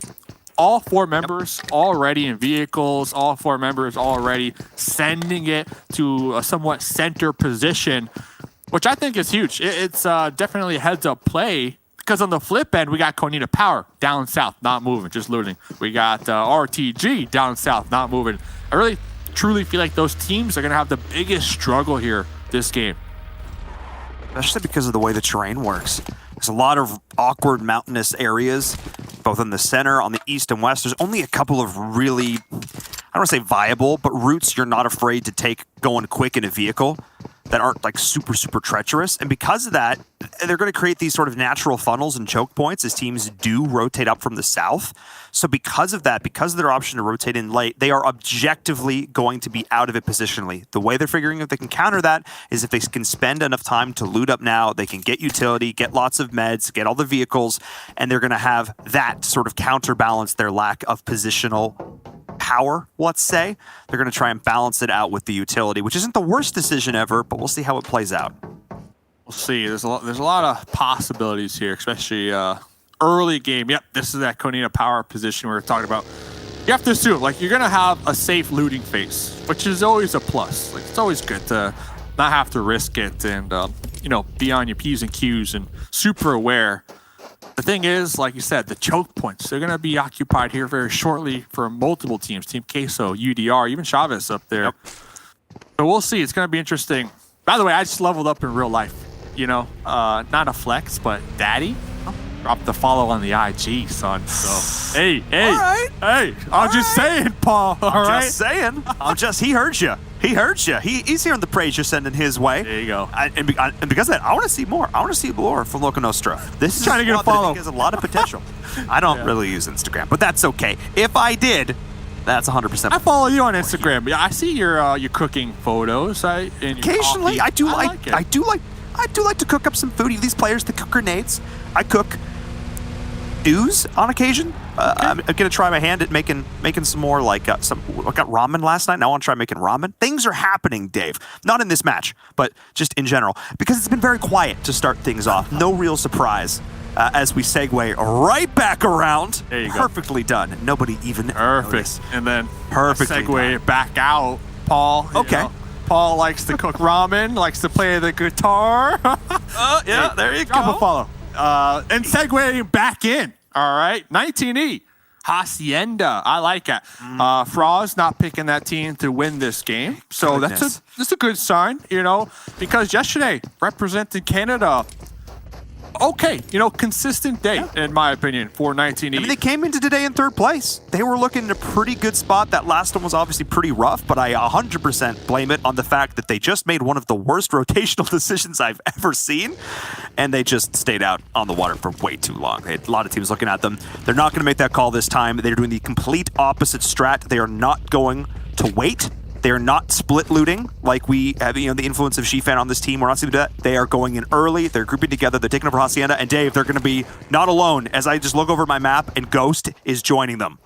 Both, USA, Ghost Gaming, Canada, 19E, they're like magnets. A lot of the games, they're always just next to each other, taking the same pathways and forced to kind of clash, especially in the early game here. And see a couple shots get taken out over there onto Acer, but Acer able to pop behind there and keep these nice golden Marauder tires safe for the time being. And I think I was thinking about this because I noticed it yesterday as well, and it's been true today. I think part of the reason why is because these are both two extremely veteran, experienced, high-level North American squads. They look and approach the game in very similar ways. They have compounds that they favor, they have rotations that they favor based on the meta that's developed in North America. So it makes sense to me that they'd be moving in roughly the same patterns with the same thought processes because it's been honed and refined in the same sphere. So it does make a lot of sense. We'll keep an eye on that as those teams continue to clash, like we're seeing Godsent doing right now, looking over towards the UDR Killers, who, Dave, this squad, they love the high ground. They love getting up on that high ground. That's their bread and butter. The eagle eye in the sky, and you can't hate it. But right now, we do see them somewhat separated here on the edge, and they don't want to separate too much here early game Miramar because we already see them. You're going to have to deal with two different teams, and that's when it gets a little risky, and yeah, we already see it not coming on out. We saw last game highlight plays from Focus. Clutching it with the UMP, but you're not going to be able to pull that off if you're trying to make that jump on that ramp by yourself. Yeah, that is not a great position to be in right there. And of course, Pocus getting dropped. That play we saw in that last game, absolutely sick. We know this player can go off, but you have to be in a position to make those plays. You have to set yourself up for that success. As we're seeing the circle shifting in now, a lot of squads going from some crazy wide wraps in order to try and circumvent those choke points I was talking about. But Dave, we still see it right outside of San Martin. That is exactly one of the areas that I was looking towards. It is congested. Looks like the one-on-one here in Los Angeles. Not a good time. It's similar to what we saw last game. Like all these teams that have the challenge of rotating into the zone, they look to offset that by going for the wide rotates. But the thing is, there's so many.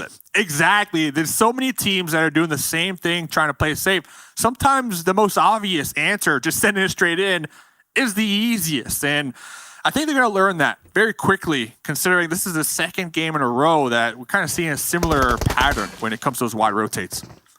I thought La Bandisa was going to get congested. I thought Minas Generales was going to be where we're going to start to see this. Instead, everybody bypassed. Oh, no. Well, there was an attempt. Was he trying to suicide there? Or yeah. And normally you drop the first one, so that way you confirm you're down, and then you... Okay, well. Awesome. I think it's just like a battery check. You know, the phone might have been running a little low, so you got to plug that bad boy in. So, you know. Gotta be using a OnePlus. What are you doing, buddy? That's on you. Ultra fast. 65-watt charging, ultra fast, 10 minutes. That I blame. That's on you, man. That's on you. It's crazy. Like, I got a OnePlus, and I plug it in. It's like at 5%. I look back 5 minutes later, 90%. I'm like, okay, I can game again. Okay, I like that. I gotta get me one of those. I gotta get me one of those. I'm using outdated tech over here. I gotta switch things up. Yeah. Just like Konita Power's got to switch up their game plan here on this one, as they've already lost 2 players. Not ideal. Way out on the outside. They will be in a position in this next circle. Not a good one, but a position. Honestly, though, big fan of Konita Power. They've been slaying it today, but I like that Guns finally getting some points on the board, because if you recall the pre-show yesterday, I was like, Guns, top 5, easy. Like, they're so aggressive, right? Recently, because looking back at Guns, when we look at the EMEA Championship, they got 2nd place, and they had a low kills, high placement point strategy. And then I watched the scrims, they kind of corrected it. They had a 50-50 split between those placement points and those kills, which is beautiful. Like, that is what I want to see. But looking at this, like, that was scrims. It doesn't matter. This is what matters when it comes to the overall leaderboard. And they're in 13th position. I would have never guessed. I would put all my UC on the line. I would have never guessed it would be that low. And it's so interesting. You're talking about placement points versus kill points. And you're right, oftentimes the best teams have a near 50-50 split. When we look at the teams up at the top right now, Next Street Gaming, Konita Power, Destiny, Alpha 7, the top 4, almost dead even, or in some cases even slightly higher split in terms of kill points. But it drops off a cliff when you get out of the top 4. Those teams being able to frag out, making a huge difference. I need to see Guns start to add that to their arsenal. It's in the name. I need to see it in the play. Yeah, it's all about that 50-50. But I guess you could say the same for a couple other teams down at the bottom, like Ghost Gaming, Seven's favorite team. I mean, it is 50-50, but half of 38 is not a lot. So that's the problem there. Yeah, not the 50-50 we're looking for here. So not ideal. Not ideal. We'll see, though. Hey, after today, though, 50% done. And we're talking 50-50. So they still have time. They definitely still have time to make that comeback. And talking about the zone, 50-50 once again, well, it favored San Martin. That's what you were looking at earlier. Yeah, I mean, a lot of teams down here, but that top of the hill outside of San Martin itself to the southwest is still open. Precarious spot long-term if it shifts away from you, but an immediate power position as teams moving in from water treatment as well. The high ground, you can see 19 Esports looking to breach that, going back into Hacienda El Patron, which they previously occupied. Needed to take it from Godsend and Chivas, though. 19E, potentially a bit of a rough spot. There is a compound there for them to own. I would like to see them take that here, not overextend. We've seen them do that before, but Godsend, Chivas, they're in stellar spots, Dave. And I love that visual that we saw on the minimap. Like, we see everybody already in vehicles. The circle pop, those vehicles are already moving. It's like a nice little wave going back and forth. Everybody trying to reposition. And for the most part, every single squad has 4 or 3 vehicles to work with, which is huge, because if they are showing up late, maybe that compound's going to be taken. They have the option, and I love this all the time. We see it time and time again. They have the option to build their own cover. So important. That compound, it might be taken, but just pull up, blow up that vehicle, bada bang, there you go. You got that hard cover you were looking for in the first place. So everybody on the Great Migration, as a lot of people like to put it right now. Surprising, as I said, this shot's being fired, but a surprisingly low amount of action. This is almost like the OG Miramar that we were used to, where it was very, very slow. Still 60 players, 6-0 in this game right now. All 16 teams still up and alive, and we are almost 15 minutes into this game. Team Case are going to try and take over this vehicle as well. Theirs looking a little worse for wear. The tire is popped. They're going to try and make this one happen, and I'm glad you're pointing out some little things here, Dave, like with the vehicles moving in the rotations. I got to give also some shout-outs to our observer team, the hands-down best observer team for PUBG Mobile in the world, helping us to catch all these sick plays just like this. Absolutely stellar job. Don't get enough love. Got to give them a shout-out here, bringing you guys all of this amazing action as the circle is just about to recenter back up. San Martin, Hacienda right in play. Who can get these opening frags, Dave, to pave the path towards this next zone? Out to the real ones. Put some hearts in the chat right now. Some hearts in the chat. So, Team Queso, a duo, a buggy. UDR, you called it earlier. They love their high ground positions. And looks like that duo, they're going to be stuck right between. But they are going to be in the zone on a plus side of things. Konina Power. Ooh, nice little zone. Nice little circle for them as they have that talent to themselves. And the circle shift. That's San Martin. That huge hill. That hill. No one took it yet. And, you know, that's so risky, but now it's a must. If you're Ghost down on the bottom, you've got to take it now. This is absolutely huge for them. You can see them heading up the hill. They're going for it. They gotta. This is massive, Dave. Because the issue with that cliff is if you're stuck up there, you can get absolutely shut out. But if you can own it, if you can control it, if it's in the zone, disgusting. We're going to have like an urban combat finish. I got a feeling in my bones right now. So it's exciting because if a team can successfully crash into one of these buildings and kind of just take it for that cover for the time being, that's a win. That's a win because there's a high chance that the next circle will go on the city and center on up. So we see a lot of teams up here to the north. I'm counting like 6 or 7 teams all trying to just do that and just find a building that they can safely make it into. Yeah, and next year, the gaming's doing a good job of splitting themselves up here, trying to find all these angles, able to take 2 members of 19 Esports who did get split. Shifan once again in that duo situation where, frankly, he performs the best, so I'm not counting them out yet. As Loca Nostra has also taken a lot of punishment. Sway just did so much work there. Destiny, a little bit quiet so far today, Dave, but I would not be surprised if this is the map where they start to put some more kills on the board. It needs to be if they want to take back the first place that they had at the end of yesterday. So talking about 50-50 a little more, there's like a 50% chance that it goes north of the road or south of the road. And Ghost Gaming, they rotated very early on, but RTG right behind them, going to be taking them down. And hey, looking at my favorite player, Daddy, Loca Nostra, right here, taking some long-range shots all the way up here towards that north. But this is a beautiful visual. The city. Oh, yeah. All the players, like it is congested. It is indeed urban warfare and also on the cliffs as well. Spec, oh, this position. Oh, my goodness. I'm choking over here. Spec certainly not. He absolutely crushed that fight, got up on the rooftop, made it look easy. Oh, my, Dave, that was dope. 249, man. M249 World Spawn. I'm telling you, it changed competitive. It truly did. We see it a lot here. And Destiny, we were talking about a couple moments ago. They're looking for a big game to reclaim that first place spot. Chivas right in front of them. Keeping an eye on this. Destiny still stuck on the outside. Chivas is a really good position here. They're going to bring Fran in with the smoke, not leaving anything to chance. Fran has been such a powerhouse member of this team. You just can't afford to lose him at this point. They do have a great position. It's going to come down to a flank here, but a potential third party could spell disaster for Destiny, but they're getting all the way around as Team Case is getting eliminated as well. I'm almost got a little bit worried though, Dave, because Chivas is like stuck in this building. While it's a benefit to them, it could actually be a bit of a curse because now they've let themselves get flanked. They are going to let Destiny swing around them here. Rahad is the only thing, oddly enough, keeping them safe. Pretty much. And those smokes that we see kind of blocking those sightlines for Chivas, that's going to allow Destiny to just freely rotate to their heart's desire without truly getting punished. And next circle. All right. Sending it to the city, baby. We're having the best end zones here today, Paul. Like today has been something else for these zones. So we'll see how everybody can handle it. 14 teams still alive. And I have my fingers crossed that all 14 can make it into the next zone alive. That would be amazing.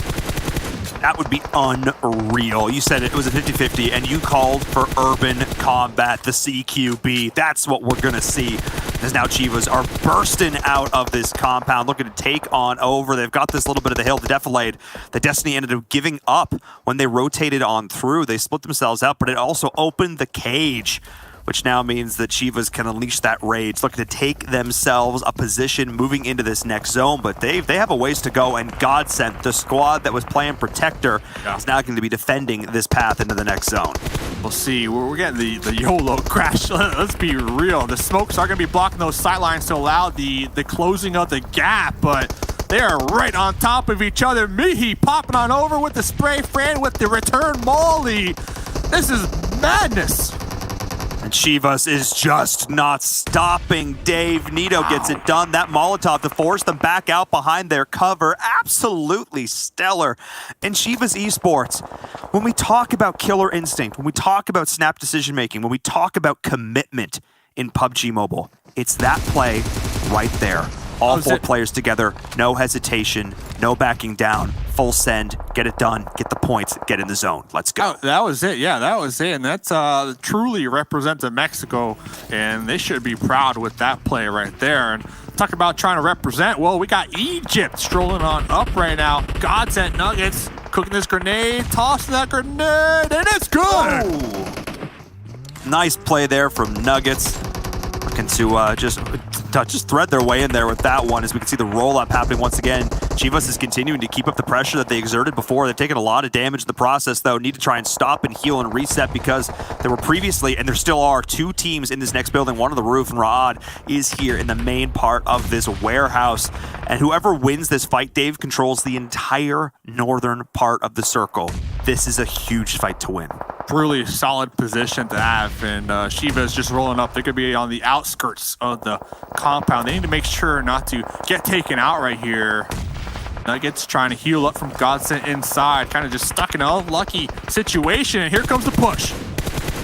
Does indeed. There's some shots coming on the outside, though. Potential third party as Nuggets is just trying to hold on and survive. He's done some work with the nades before, but Chivas is relentless, moving together as a squad, listening for the footsteps, trying to get the pinch, and are able to do so. And just like that, Raad is done. Chivas was hunting them. Let's go Mexico. 7 kills right now, just in time as well. The next zone does pop, so they are going to need to clear out all these rooms if they don't want to get backstabbed. Fortunate for them, I believe they have that truck. Yeah, they should have 2 vehicles, so if they really want to just YOLO, they could. They could also use the city terrain to their advantage to try to navigate across that road. Hopefully they have some smokes to make a little smoke tunnel. But Chivas, I'm loving it, this game. Like, they are aggressive. 7 points so far. It's looking good.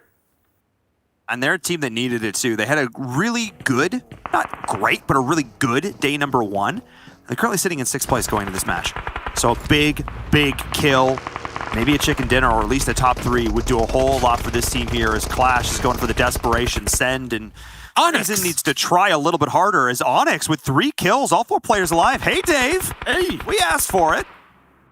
The rooftop campers right now for Onyx, and I'm not even mad. I'm liking it a lot. They're going to be right there on the edge. Hopefully they can capitalize on their high ground visuals from up there, because we're going to have a lot of players just trying to avoid the sight lines through these windows and just survive. Smoke, utility, we talked about it yesterday. Utility is going to be crucial if you want to come out on top this game.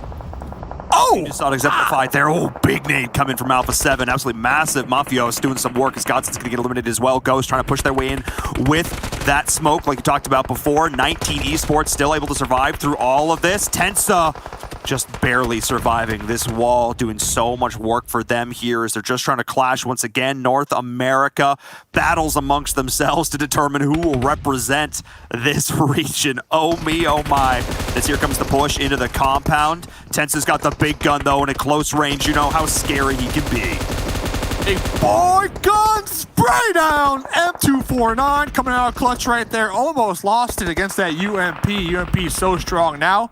1v1. Looks like both USA and Canada gonna opt to get that reset, that revive on their squad mate. And honestly, Ghost, you're on the first story. 19E, you're on the second story. You could pump the brakes. You could relax for the time being. And Dave, he went for the first aid. He didn't. Oh no! Bayo bled out. And here comes Fran from Mexico. Okay. All of NA is getting involved. I like this. Okay. I like this. This feels fitting. I don't know. I think I would have got the pickup right there. Not going to lie. But it happens. We'll see. It does. I think he was worried about getting pushed, which is not an unusual. A bad thought. Yeah, not a bad thought to have. But now, of course, all of North America in this one building on the edge of the circle, they do have to move. None of them are in this next zone. And I'm getting quiet, Dave, because I want to let this game speak for itself, because it's about to get very, very, very loud. As here comes Chivas on the outside to G-Fan. G-Fan, you got it. Fran! Yes! Mexico comes out on top. There you go. And you know what? I think Tenta pulled off because they heard the footsteps and the indicators. And like you said, they might have thought it was 19E, but in reality, it was Fran rolling up from behind. So that's probably why they pulled off that revive. Perfect sense right there. So, top 6. This is the game. Onyx, the hype train, the chicken dinner that you need. This is it. They have the position and they have 4 alive. And Guns is here too. Another team that you identified is needing to do the work. All 4 players alive. Dave, these teams who have not performed yet have been given an opportunity to prove what they can do here as the cross on the road is real. Freak is going to draw. Next Ria Gaming is going to say no to that one. So not all 4 up yet. Still making it across with 3. Konina Power. Alpha 7 is here as well. Onyx looking to get involved. The only team with all 4 left alive. This is absolutely massive here for the team from Georgia. Yeah, just don't die, Onyx, right now. Don't die. Let everybody else fight each other. Just hope that the next zone favors your compound. That would be huge. That would be great. Fran, though, that's solo from Mexico on the mission right here. On a mission, rolling up to that compound. 1v3. I mean, he's done it before. Fran will continue to deliver these big plays. We've seen it so far in the last 2 days. I don't expect it to stop anytime soon. Getting up on the high ground, though, but this is a very exposed position. Oh, my goodness. There are a couple different areas where it could potentially get shot from, but it's the play you've got to make, Dave. I don't hate it. Wow. Yeah, talk about making a play. You're going to be exposed, but at least you don't have to run into a trio underneath you. And you're right there on the edge. Right there. And the thing is, this is kind of smart because Onyx, they're going to be occupied. Oh, frozen. Okay. Onyx, they're going to be occupied with Alpha 7, so they can't really look over here. But Frozen, oh, a little too thirsty right there. Waiting for it. I can see Alpha 7 looking at him. And this is giving Fran an opportunity to potentially change their fate right here. I like the fact that Fran's just playing it out. This is 100% the right call. Nerves of steel, though. What a beast. As Onyx is continuing to put up the pressure. Alpha 7 as well. Guns needs to be careful, though. But that nade looks pretty good. Onyx, get that pickup. Throw out some smokes, maybe. Block those window sightlines. That would be big. And here we go. Fran, the revenge, the backstab from behind. Taking those shots, but third-partied. Just like that, there were 5 teams. Chivas Esports will get eliminated. Great little run there from Fran. Bucanita Power came in to put it to an end. As we're seeing now, the circle continuing to center up, favoring Onyx here, as well as Guns a little bit. But Alpha 7, the last 2 players left, Dave, we know how strong this team can be with just 2 left alive. They are a powerhouse in the server as Guns gets eliminated. Big nade comes out as well from Next Ria Gaming. That is a massive down to Canina Power. This gives them the opportunity to continue to push into the next compound, trying to take a little bit more real estate. Does they want to push around this angle, give them another option of which to fight against Alpha 7, because trying to go head-to-head into this next building is not a great option, because Onyx is here as well. The second you try and overextend, over peak, Onyx will shoot you straight on. That's the only option. Well, dead center. Okay, Revo, the last one up right there. This might be the opportunity for Onyx to make the push across the road. 7 kills so far, 4 alive. Numbers advantage. It is in their favor. There we go. Top 2 situation. Absolutely massive. As it all, well, there's still 1 player left. There's still just the one from Alpha 7. Oh, there they go. Top 2 situation, Dave. You can see into the future. I can't help it. You're a Jedi. Gotta pick up 9. Get the pickup here. Frozen being alive, big concern right now. 3 times MVP from the region. Big concern right now if I am an Onyx fan. Somewhat of a standoff. The much needed time to get the revives, the resets, the meds, get that HP bar up, if you still have those meds, of course. All right, see those smokes get deployed right there. That's going to be just hit fire city out here. It is indeed. And a lot of meds still. Pretty good here for Team Onyx. They've been able to take smart fights on their own terms and with a big Molotov to start things off. But the nade, that's huge. The double knock. This is the opportunity that Onyx needs. They're pushing it together, blind firing through the smoke. There's only one player left alive. It all comes down to this. Can Nihat get it done in a 1v3 situation? It all comes down to this final push. They're going to pinch him up against the blue, or are they going to send it? Onyx just needs to survive. Goes into the corner. He finds one. Can he get the second? He's trying to get every single kill point that he can. The last man standing. Can he survive? He does, but he finally goes down. And just like that, Onyx Gaming get their first chicken dinner. My heart is pumping out my chest because I thought Onyx were going to throw that one. I'm not going to lie, dude. Well, there was a second there. Oh, man, they committed too many resources to that dude in the closet. They could have just, you know, if they were going to... Yeah, if they were going to go for that, you have to pass all your meds off to that one player to get that heal off to at least confirm that you'll have one alive to get that chicken dinner. They almost threw it, Paul. Thankfully for them, though, they won it, right? Onyx from Georgia getting their first chicken dinner. This squad, dead last. Dead last. That win right there, talk about a confidence boost. I mean, that's exactly what they needed to do. That is exactly what they needed to do.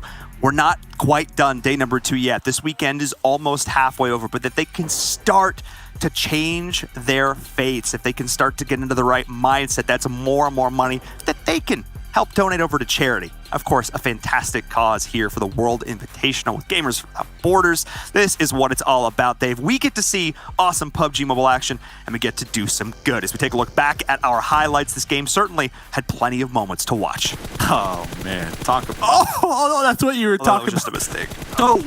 What did it... I don't even think they threw it out their hand, or did they throw it and it bounced off that cactus? Did it bounce off the cactus? I think it was just overcooked either way. That was burnt to a crisp, as was he. Well, we were talking about your cooking Instagram stories, so maybe. This is true. Just saying. I mean, just saying. Slow and low, guys. Slow and low. Just saying. Low.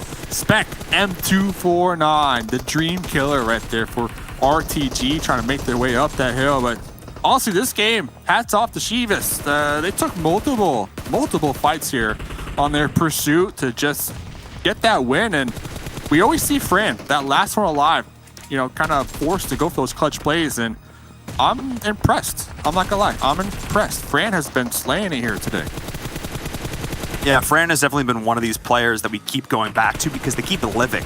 And a lot of players, when they get into that situation, they just snake. All they focus on is just trying to live, trying to stay alive, trying to stay alive. But Fran takes it to that next level. Yes, they try and stay alive, but they try and execute plays as well. They try and go for those kills, and they never leave empty-handed, pretty much. So really, really solid shout-outs there. Alpha 7 as well, doing work there at the end. Extria Gaming put up a valiant last stand, a great hold, but it all came down to Onyx. And by the end of it, Dave, they'd taken quite a bit of damage. Master not even having a helmet in this final push.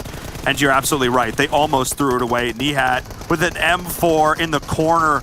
Great dodge in there in the end, but just throw the bodies at the problem and get it done. Great little play there at the end for Onyx, and they were able to secure themselves the chicken dinner. Absolutely solid game number 4, which means, Dave, we only have one left in store for all the fine folks at home. We're going to head to a short break. Here's some awesome words from our partners, and then game number 5. With COVID-19, no one is safe until everyone is safe. Why do we say this? Our world is more interconnected than ever. Our economies and societies rely on international trade and travel. Just as this brought wealth and opportunity, it has made it easier for viruses to spread rapidly. Today, COVID-19 cases have been reported in almost every country in the world. This makes it vitally important that when safe, effective vaccines for COVID-19 become available, they become available for everyone at the same time. COVAX is a partnership aimed at making this happen. Launched by Gavi, CEPI, and WHO, COVAX offers countries access to the largest portfolio of potential vaccine candidates. By participating in COVAX, countries are not only reducing their risk, but they are contributing to a global solution by helping fund vaccines for countries that cannot afford to do so. By making their population safe, governments can help to make everyone safe. One world, protected.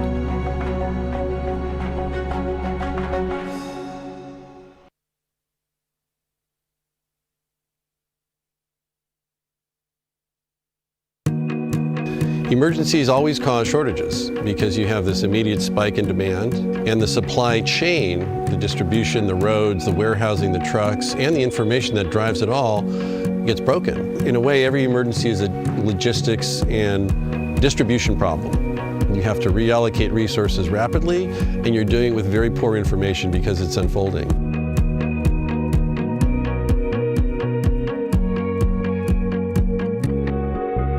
Direct Relief's been around 72 years. I don't think anyone's seen where you have a simultaneous emergency everywhere. So the demand spike for medical material, PPE and ventilators and masks and gloves and gowns and goggles expands overnight.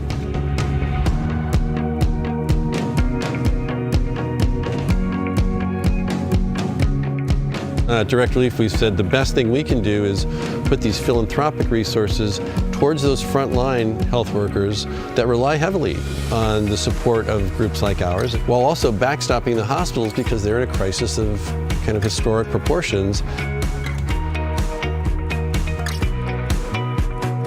We do work in 100 countries a year. We work in all 50 states on an ongoing basis. You want to save everyone you can and prevent as many people from falling sick and needing severe help. So that's how Direct Relief has approached it.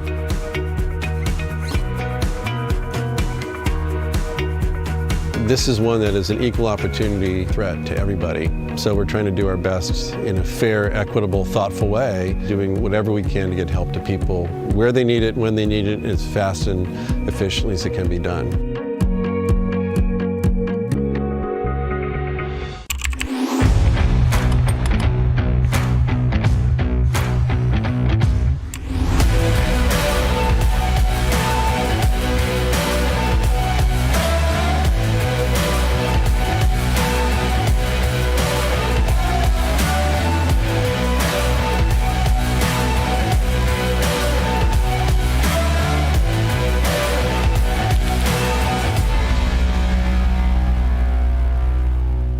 We've got the OnePlus 9 Pro, and it's absolutely gorgeous. Oh my gosh, this display is just out of this world.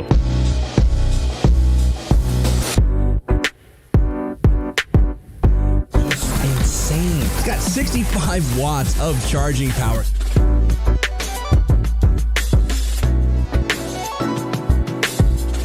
The 9 series is next level.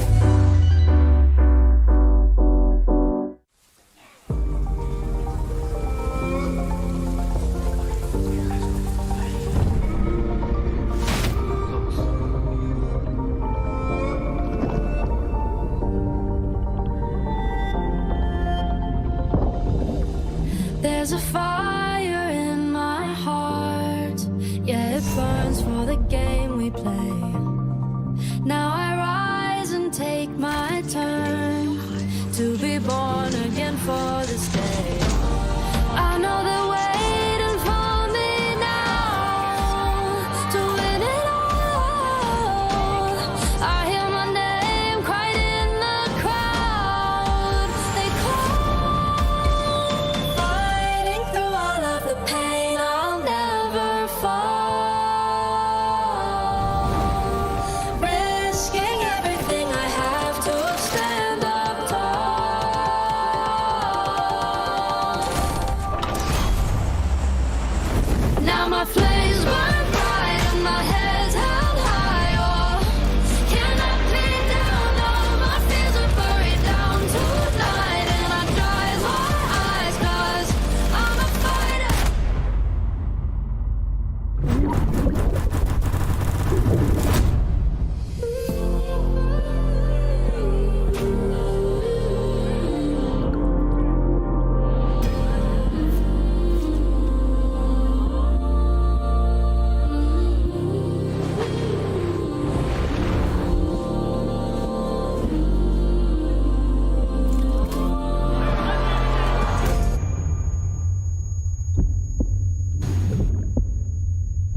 PUBG Mobile World Invitational is powered by Gamers Without Borders and is brought to you by OnePlus, the official smartphone provider, Nemo TV, the official streaming platform, and STC, the official playout sponsor. Now, ladies and gentlemen, at the start of the day today, before we kick things off, we obviously get together for a, hey, shh, it's just me. Calm down, calm down. We do some rehearsals for the show. And obviously, you know, we get to sit down, we get to chat with each other, we get to ask each other some questions about how we feel the day's coming up. Now, Frost, he comes in big, one of our analysts here. You see his big smiley face on the screen there for a second. He comes in with the big, hard-hitting question. He says to me, Jason. I'm like, yes, Frost, how you doing? He's like, I'm great. He's like, will Onyx do well today? And without a doubt in my mind, I said yes. And you know what? Onyx have taken themselves a chicken dinner. They have put themselves on the map here and are closing in on some teams that were above them in the standings. And I hope we can continue to do so today here. But Frost, we got to be proud of these guys. They have put on a show here and have been able to really make their country proud. You know what? There's nothing more I love when people prove me wrong. And that's what Team Onyx has done here today so far. I mean, getting himself that many... I was going to say, every team's been proving you wrong today. That's why I'm not predicting any more teams here. But look at this. Team Onyx getting not only the win, but 12 kills. What is happening? That is just amazing to see. And it's in a urban ending, one of the hardest endings to play out. And they were able to keep all four alive until the end game to be able to grab all those points. And of course, we see some of the heavy hitters as well. Next, Rear Gaming with 18 points. Alpha 7 with 14 points. Shivas 10 points. Fran doing amazing work by himself there, playing that rooftop as well, and just dragging out, make sure that they get so many points. And Kanina Power, a little bit unlucky in the start there with some nades. Not sure what really happened, but hey, they got themselves 10 points. And going back to Chivas, I actually like the aggressiveness that they showed us there in a couple instances where we thought that we're going to end up dying a little bit sooner, but they were saying, you know what? Si se puede. And they started actually surviving and killing some of those teams. Then we have Guns Esports there with 9 points. Ghost Gaming at least being able to get 5 points. That's a good thing, because if not, oh man, they would have been dead last after that last game, after what Team Onyx was able to do. UDR Killers there with 5 points. We're going to the second page here. We're going to see Godsend, 19 Esports, and then towards the bottom, I'm actually going to focus a little bit towards the bottom. Destiny, I feel like today has definitely dropped off. We haven't seen the Destiny that we kind of got used to seeing yesterday. Same with Team Queso, has been very inconsistent, but with RTG Esports, honestly, after the first 2 great matches that they have played, we really haven't talked to them about much, and I'm starting to think if that chicken dinner from them was a fluke. It might be a little bit early to say that, but I do want to see more from RTG Esports. I definitely want to see more from them as well. Like what we saw from them in the 2 earlier stages, the first 2 games of the tournament, it was such a great place from them. Not, of course, only them getting first and second place, but how they were playing it out, how they were waiting patiently, waiting for the right time to strike and knowing exactly where and when to strike. But that's not what we've seen from them after that. And I mean, there's still a lot of games to play, so it's still not over yet. Speaking of waiting patiently and waiting for that right time to strike, it seems like Onyx maybe took that entire first day and sat back and just waited for their moment as they've come through with a great win here today in match number 4. We're going to take a look at their stats from today versus their stats from yesterday and look at that upward trend. I think Environ was telling us they had like a 0.4 points per game at the end of yesterday, or come in today they did. And then they now have a 4.4 points per game, if I'm not mistaken. A massive step up, but we need to continue to see this, right? The team from Georgia still has a long way to go if they want to catch up and challenge the likes of our top teams.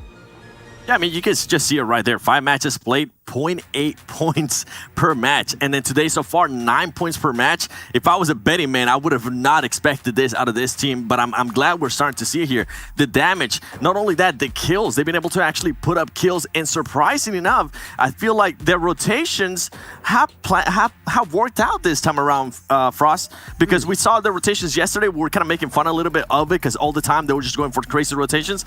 But with the way the circles are working today, everything seems to be working for them too. I'll tell you one thing, one of the hardest things to do when you come in after a day like that, the first day they had, having that few points, it's so hard to reset your mindset. Being able to reset that coming into today, being able to perform to this kind of level, that is just amazing to see. That's what you expect from some of the most experienced teams. And I mean, Team Onyx, let's be honest, they're not one of the most experienced teams in this lobby, but they're showing up big time. I love to see that. I love to see more from them here in the last upcoming game. Okay, I'm going to hit you guys hard here. Predictions into the last match of the day here. 7, let's start off with you. Me? Okay, I already said I cannot pick Ghost, so I'm going to go with Alpha 7. Okay, Frost, real quick. I'm going to pick ourselves. Us 3. Yeah. Well, something really bad is going to happen to us now during this match, last match. I don't know why you just cursed us, but you guys at home, remember, we still have some things you guys can win with our viewer milestones. I told you, talk to your friends, talk to your family. I talked to my family. My mom and my niece Addison are watching, so you know what? Make sure to get everyone watching as possible. When we hit those concurrent milestones, you'll all be getting those rewards. And we also have a reward for you right now. We have our lovely casters coming back in to bring you all the action here in our final match of our second day. And Veerman, Mustache Dave, can I summon you into our virtual studio to take us away? Yeah, it's possible. Yes, you can. Thanks so much, Jason, as we get into game number 5. Dave, today could not be a bigger contrast from day number 1. Day number 1 was very chill. The circles were relaxed. We were taking it easy. But now here in day number 2, questions that need answering. That's what we're being posed to our players right now. And they've stepped up, to say the least, and delivered some excellent action. Easy peasy lemon squeezy, as Jason would put it. My grandma's watching, by the way, so shout out to Mustache Grandma out there. But yeah, Onyx. Wow, you were talking about it. They had, what, 3 points, 4 points coming into today? 4 points to 40. Wow. 0.8 to 4.4. They've done 36 points so far today. An excellent, excellent day from them. And they are now only 2 points behind Godsend, 3 behind Ghost. What a story from this team. And they still might be, 16th position. But if they can do what they've done today, 2 more days in a row, they're definitely not going to be down there at the bottom. I can say that with full-blown confidence. Because after this match, this one right now that we're watching, will be officially 50% done with the PUBG Mobile World Invitational over here at the West League. And looking at the screen real quick, we're getting a nice little glimpse at the player rankings. Pretty impressive up there. I mean, Fashe's just been crushing it. I mean, Mafios as well, over 3 free calls. Oh, why are there so many players? Yekta, I feel like we never talk about Yekta, and he's always up there, always delivering an insane amount of points. A little bit lower on the kills, but insane amount of damage. Like, why? This player is just, he's a ghost. I don't understand. A sleeper, man. That sleeper out there. So I appreciate it. Number 4. Not bad. Not bad. And talk about not being too bad. Circle number 1 for Shivas up there. And yes, Naya, dead center. I already see some indicators going off. Similar to our game 5 last night. Gun versus Ghost. Remember, Ghost took him out. Ghost mopped the floor with Gun Esports in the final match last night. I already saw some indicators. I wonder who lost what. Okay, so I see 4 up for Ghost. So Ghost already with a point on the board. All right, Ghost starting things off strong. Again, this is how the last Erangel of day number 1 ended yesterday as well, Dave. This exact same situation. Ghost was able to wipe them. We can take a look back at this first one here. Oh, this is actually Rod up against Team Queso. Interesting. Bit of a hot drop moment. Absolutely nothing you can do about that. Just seeing HH24 with this M16. He's been running this M16 quite a bit, actually. Rod, another team that we keep seeing every single game. Get some kills, get some kills underneath their belt, and it's pretty good stuff. But yeah, the M16, I'm curious, like, is that the new flavor right now coming on out? Well, possibly. We're taking a look now. The action is still going here, and Pachinki teams have not opted to back up yet. Lord, look at the movement, knowing at any moment bullets could come whizzing right on by. Just like that, we're back up and in it. All right, let's take a moment here, Dave. Let's relax. I'm not used to so much action this early on Erangel. Oh, I'm relaxed. You know who's not relaxed? Onyx. After that last game's performance, their blood is boiling. They are feeling pumped up. They were giving virtual high fives to each other on that break. The thing is, though, the Primorsk drop. It's the Primorsk/Quarry drop. Really hurting them this game around. I feel like a lot of teams, they need to be a little more dynamic with their drop locations. based on the flight plan. Like, every team, in my opinion, of course, needs to have 2 different spots, right? At least 2. When we look at Ghosts, when we look at Guns, maybe not, because your spot Pachinki pretty center, so you don't really need to worry about it. But if you drop somewhere like on the complete opposite of the map, if the circle doesn't favor you, I definitely feel like you need 2 plays in your book. So we'll see if Onyx can make it in on this zone alive. They're gonna have to move through 19E. They're gonna have to move through Godsent, Alpha 7, and I already see Destiny up there in Severity. They're gonna have some time to work with for the time being if they do decide to gatekeep some of these squads out here. So I'm definitely still cheering for Onyx, especially after last game's performance. Oh, 100%. I mean, again, everybody loves an underdog story, and when the underdogs step up and show another level of play, it gives you that additional little bit of hope, you know what I mean, to see what they can do. Again, because it was a disastrous day number 1. I'm not going to sugarcoat it. It was not great. One of the worst one-day performances we've seen from a squad at this sort of international level of competition. But they have turned it around today. And I think the thing that impresses me the most, Dave, is it'd be really easy for a team to get dejected, to get down on yourself after a day like that. But they have not. They have come back stronger than ever. And that just goes to show how much tenacity this team has. Love the tenacity, and I agree with you. Especially, you said it. They 36 points in one day. 36 points.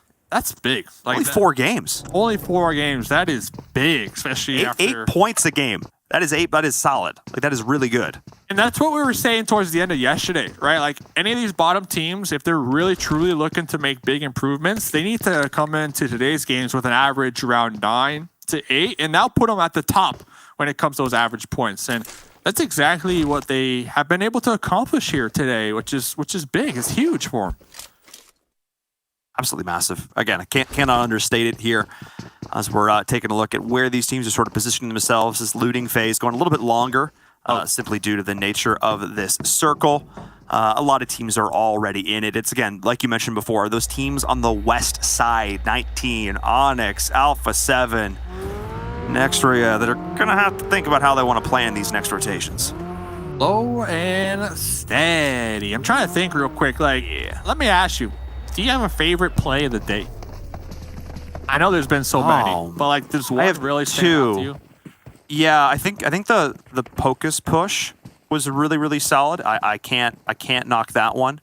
And then, oh man, I think it was probably that one in Novo in game number 3 as well. Oh yeah, the M249. Yeah, 1v4. That was good. Yeah, that was a good one. I agree with you 100%. The 2 pretty remarkable plays. Yesterday, I watched the VOD. Who was that again? That they were in that vehicle. We panned over to the camera. It was like, bam, the vehicle hit us in the face. I don't know if that was Team Queso. I don't know. Team Queso today. Might have been Destiny. Was it Destiny? It might have been. I can't remember. Team Queso, though, today, though. Haven't been doing the hottest. Not gonna lie. They've been hit and miss. Like, that Sandhawk game was pretty good from them, but then, yeah, it's kind of been all... That was it, everywhere. Yeah, that was it, though. That's exactly, yeah. At times. Hopefully with this mansion position right now in this circle, it's kind of like their shooting star, I guess you can say. Hopefully this is their game to really end the day on a high note. As look at the kill feed, we still see some kills popping on off. Looks like Chavez, looks like Destiny. I even saw Guns and Ghost kind of clashing at it. I saw Ghost get a knock, but not a confirm. So, they're repositioning. Keep an eye on that. And again, all these teams in the bottom, I would say below the top 10 right now. So, like, you know, Clash, Guns, Rod, Ghost, Godsend, Onyx, like they need to try and break that here. Because really, the difference between the difference between 16th and 8th is 26 points. That is one good game. That is one good game from a team. A 10-kill chicken dinner, and you're right there. So any one of these teams with a big enough performance could very easily do that. Definitely going to be keeping an eye on it as we're taking a look. Slow game, though, to start, Dave. Only a handful of kills, despite how hard this first circle shifted. I feel like teams are playing it a little bit cagier this time around. Nobody wants to be that first one knocked out. Very hard, very hard. And another thing to note, like the difference between those placements that you mentioned, the 9th and 10th, 10th through 16th, they get 15K to donate to the charity. And then 6th through 9th, they get 20K. So it's a 5K difference, which is huge. That's equivalent to the MVP that will be walking away here at the end of this event to donate to their charity with the cause of No One Left Behind, making sure everybody gets the opportunity to get that good old-fashioned vaccine, as 19E looking for the opportunity to have a safe pull-up, a safe position in the zone, and UDR like, bah, bah, bah, take some shots, and right away, 19E quickly making that U-turn. And everybody's still in the southern portion below the river, which is really interesting to me. There are not a single team north. Like the Alpha 7 and Onyx are both going to rotate into the north, but there is so much wide open terrain that no one is taking advantage of right now. Dave, the reason this is going to start to feel a little bit further in than the second circle is because all the teams have chosen to play really congested, centered up here around Yasnaya. And if this goes north towards Stalber, this is going to be an absolute disaster. Not only a disaster for all the teams that are towards the south, but a disaster because the one team that is up there towards the north, it's going to be Alpha 7, baby. Yeah, Alpha 7. Currently in that third place position, hovering around 45 kills. So when we look at the kill department, they're right behind our first place squad at 47. Coming on out. Tied for second. Tied for second. Impressive. I mean, Alpha 7, that's what they're known for, but the name I feel like we're still not saying enough is Carrillo. When he's able to take these really good close range fights and he's able to catch people off guard, he never loses. But the issue is that's sort of where he's been living. He's only in that one position. His mid to long range fights have not really been where they need to be. And I feel like other players are stepping up, and while that's great, I feel like if on days 3 and 4, Carrillo can also step up that frag we know and love, if you know, maybe we can channel that Coop's energy with the 3 protect 1, the hard carry strats, I feel like there is the potential for this Alpha 7 squad to ascend to new heights here in this Invitational. And that's what's important, you know, just having the opportunity to even have that potential. That's huge. As of right now, Alpha playing that 2-2 split. They got 2 members near Severny. They got 2 members near Stalber. So if they get this next circle, like their positioning alone, they're gonna own a lot of this terrain. They're gonna have a lot of options, a lot of potential to get some kills with their 2-2 split that they got going on right here. And everybody else, for the most part, kind of center. They found themselves a nice little compound to call home, you know, put some logs into that fire, grill some s'mores, get that chocolate out here, get it going. Ooh, yeah, I'm getting a little hungry. Yeah, I'm not gonna lie. I'm not gonna. Hey, s'mores. S'mores is like a rank 1 snack. Yeah, it takes a little time to throw it together. It's some work. It's a rank 1 snack. It's worth it. Yeah, exactly. It's worth it. 100%. I mean, okay, I gotta ask now while we're on this topic, what kind of marshmallow guy are you? What kind of marshmallow guy? How do you like it cooked? Definitely just gold, not burnt. Just gold. Yes, gold. Dave. Yes, this is why we cast so well together. Perfectly golden brown. Not one of those people who shove it right into the fire and then blow it out afterwards. Like, no. If it catches fire, you did something wrong. Okay, let's just say that. But some people love it. Talking about loving it, Destiny, loving this Yasnaya zone right now. They're by themselves in the town. I mean, they're not going to be alone for long, Dave. Everybody is converging on that right now. And while we've only seen 3 kills so far this game, that number is about to shift dramatically. I wouldn't be surprised if 20 players left the server between circles 3 and 4 right here. We're about to witness some action. Oof. Talk about a team hoping that they aren't going to be the main focus of the action. Ghost Gaming down here on the low ground right here. Netsu tossing some grenades. Spec, fortunate for them, trying to separate from the squad mates, because if one grenade connected on all 3 of them, that would have just spelled disaster. Yeah, the reason I was freaking out there is because I saw how stacked they were, and I'm like, one big nade could just be the end of the hopes and dreams for Ghost Gaming. Back to the Shadow Realm with them, and they get to watch the rest of this game from the stream instead. But they are able to extricate themselves. Oh! Axel! Me, oh my! Well, that was a big gun. Axel. What? Living up to the name. Absolutely clutch. No way. No way, Dave. That was sick. From the car.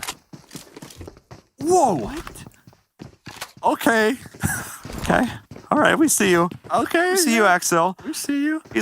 He's like, other people have been getting attention, like Nitsu's, like they're talking about him a lot on the broadcast. I just got to remind folks that I am absolutely disgustingly good. Just as a casual. He doesn't sound anything like that, but if you did. Just another day at the office right here. And they don't Oh yes. They don't have clutch in their name. It was a headshot. He just ripped him right out. Yeah. That man had an ejector seat. You know what? boy. To make matters worse, like in that situation, Ghost, they already had like their tail between their legs, just trying to get out of there alive. And then on top of that, a bolty to the dome on Tensa, who has been, on it today. Like star player. Yeah, Tensa has been on a steamroller here today, definitely clutching up in those much needed moments. That's going to set Ghost back a couple pegs here for the final game of the evening. Yeah, that's going to be not ideal for this squad, losing 2 players early in this last game where they really needed to try and turn their fortunes around. I don't think anybody could have predicted coming into this weekend that we would end day number 2 with Ghost Gaming in 14th place, but unless they make a drastic change, that's potentially what could happen, or even lower if Godsent or Onyx step up here. They need to go clutch with their last remaining players as the circle continues to center up. Less action than I was expecting, to be honest. Teams have been able to find their way in here, and the reason why, Dave, I expected more teams to try and send it into Yaz. Instead, so many teams are playing the edge here because of that big open field, and maybe they should have. Wishing they sent it. Maybe they should have sent it. Yeah, maybe they should have, because they would have had some cover to actually work with. And 2 games in a row, 2 games, Urban combat finishes. This is looking pretty likely unless they just get unlucky and the Yasnaya fields are in play. But Konina Power on the hunt, looking to wrap around these fields, looking to breach their way into the zone somehow. They're going to be right between Alpha. They're going to be right between Destiny. There's not a lot to work with right here. As they clear that air from the hay bale. Oh, we get to watch the roll-up before this happened. All right, get to see that replay. Doing it in style. Unfortunately, not enough of a family to land that jump. This is not an action movie.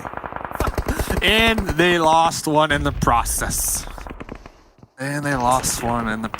So Team Queso down there, right behind them, Guns. We got Pocos from UDR strolling on in. 19E, remember, they sent it into Yasnaya pretty early. Pretty center. So 19E from Canada looking for some consistency here, which they're known for in Arrow. Well, their positioning alone should guarantee that.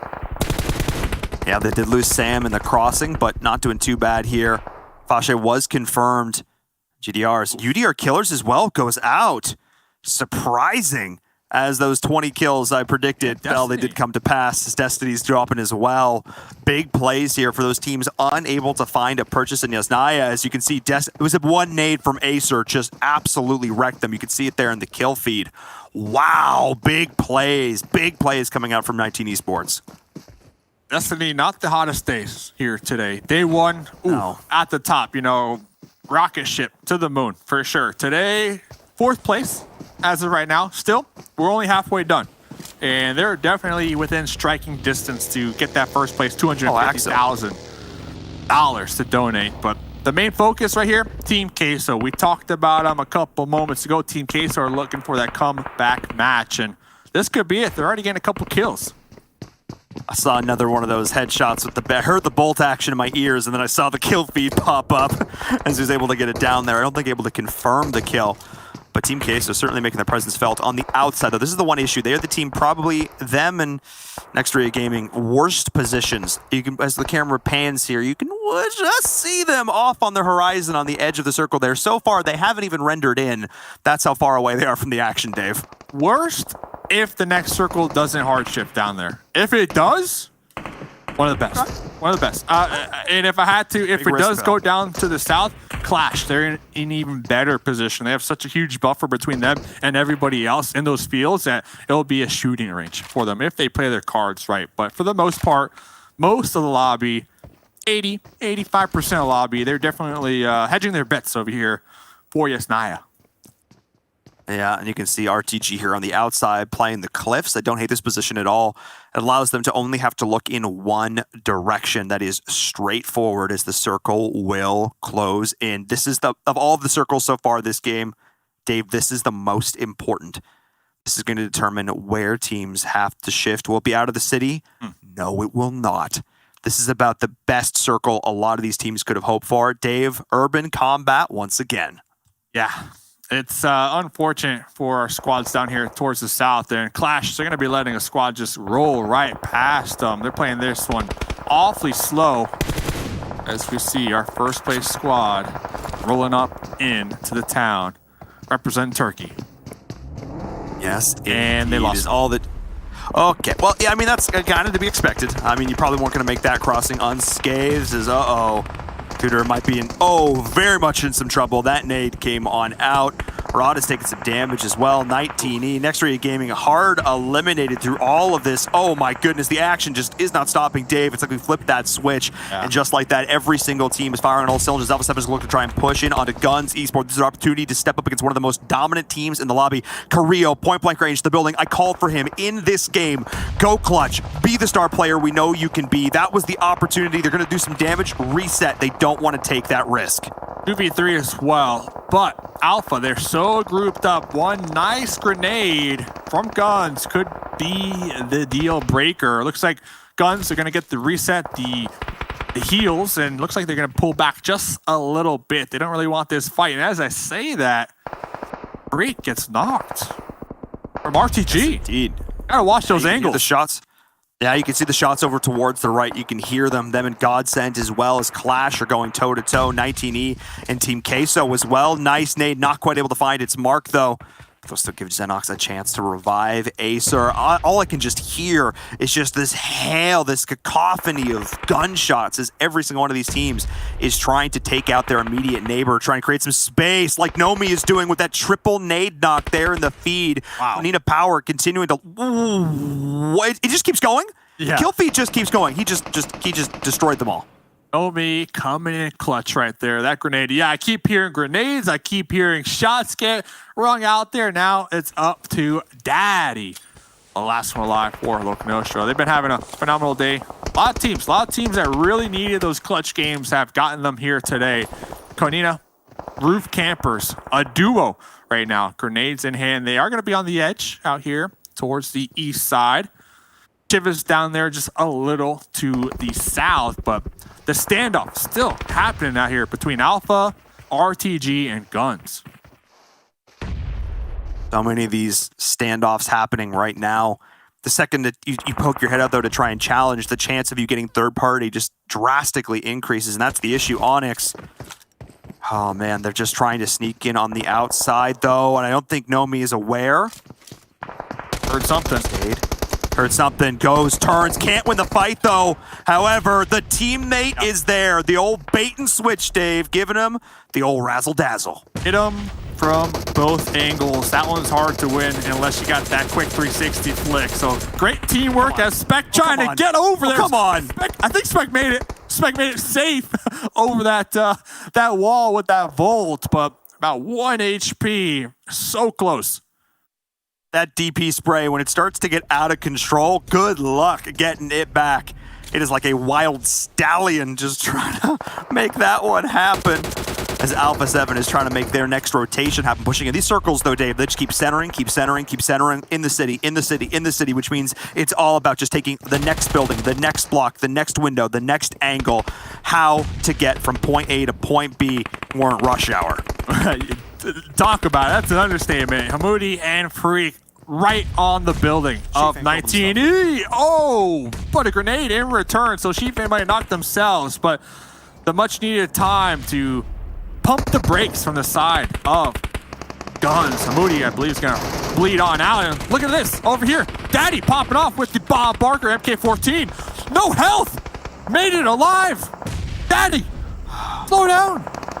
Slow down. He was able to take out the one. He got traded out. Unfortunate for Loconostra.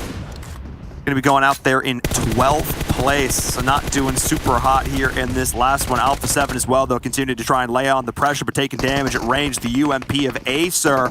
Somehow 19 Esports has been able to hold on for so long, but it looks like it's RTG who are going to reap the rewards, stealing all those kills out from underneath them. RTG have done a fantastic job of surviving through this. Dave, they have been in this circle forever, but they have one of these key buildings because they rotated early, and only now are they getting punished for it. From behind, El Chapo getting tagged in the back end right there. If you get taken out right now, 9th place, 1 point. Talk about the struggle of just trying to survive this long into the game. 24 minutes, and if they get taken out, 1 point. Looked like Guns, they were able to successfully reposition and avoid the barrels, the sight lines of 19E. They got a nice spot for the time being, but like you said, RTG, that compound, that building, the different elevations that they have on those stories provides a lot of angles that they can really work with right now. Does indeed. And we're seeing them utilize it right there. G-Fan, again, poking his head out a little bit, not quite respecting the different angles.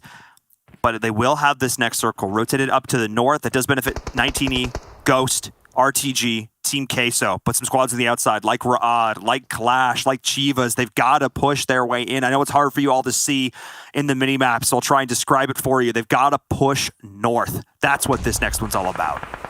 Rod, gonna have a challenge. They're gonna have a 3-story battle between them and RTG, honestly, right now is one of the main focuses. 19E, how can they keep this spot? A little 2-1 split. And of course, look who's next to them. The Magnets out here. Ghost Gaming USA. Always. Every single game. And it goes back. Like you said, the IGLs. You got Bayo, the IGL, She-Fan, the IGL. Kind of coming up together in the comp scene. Great minds think alike. That's 100% what it comes down to. They just take a very similar approach to the game. As we're seeing Rod and Clash going back and forth, they need to make the crossing. The smoke tunnel is down. Trazen will drop. Again, Trazen, I feel like, has some of the worst luck of any player in the lobby, continuing to live up to that here.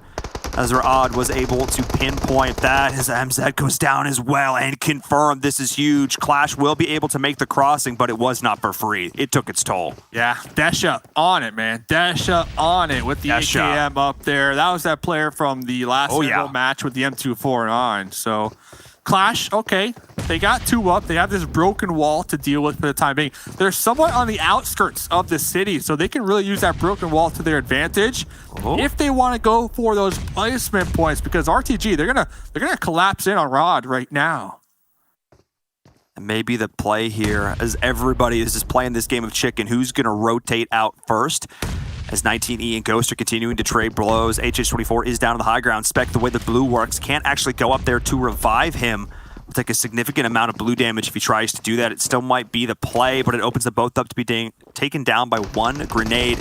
As 19E, they're starting to run low on meds. The rest of the crew is pushing on the outside. It's Clash. They're going down. Chivas holds the line. 3 players still alive.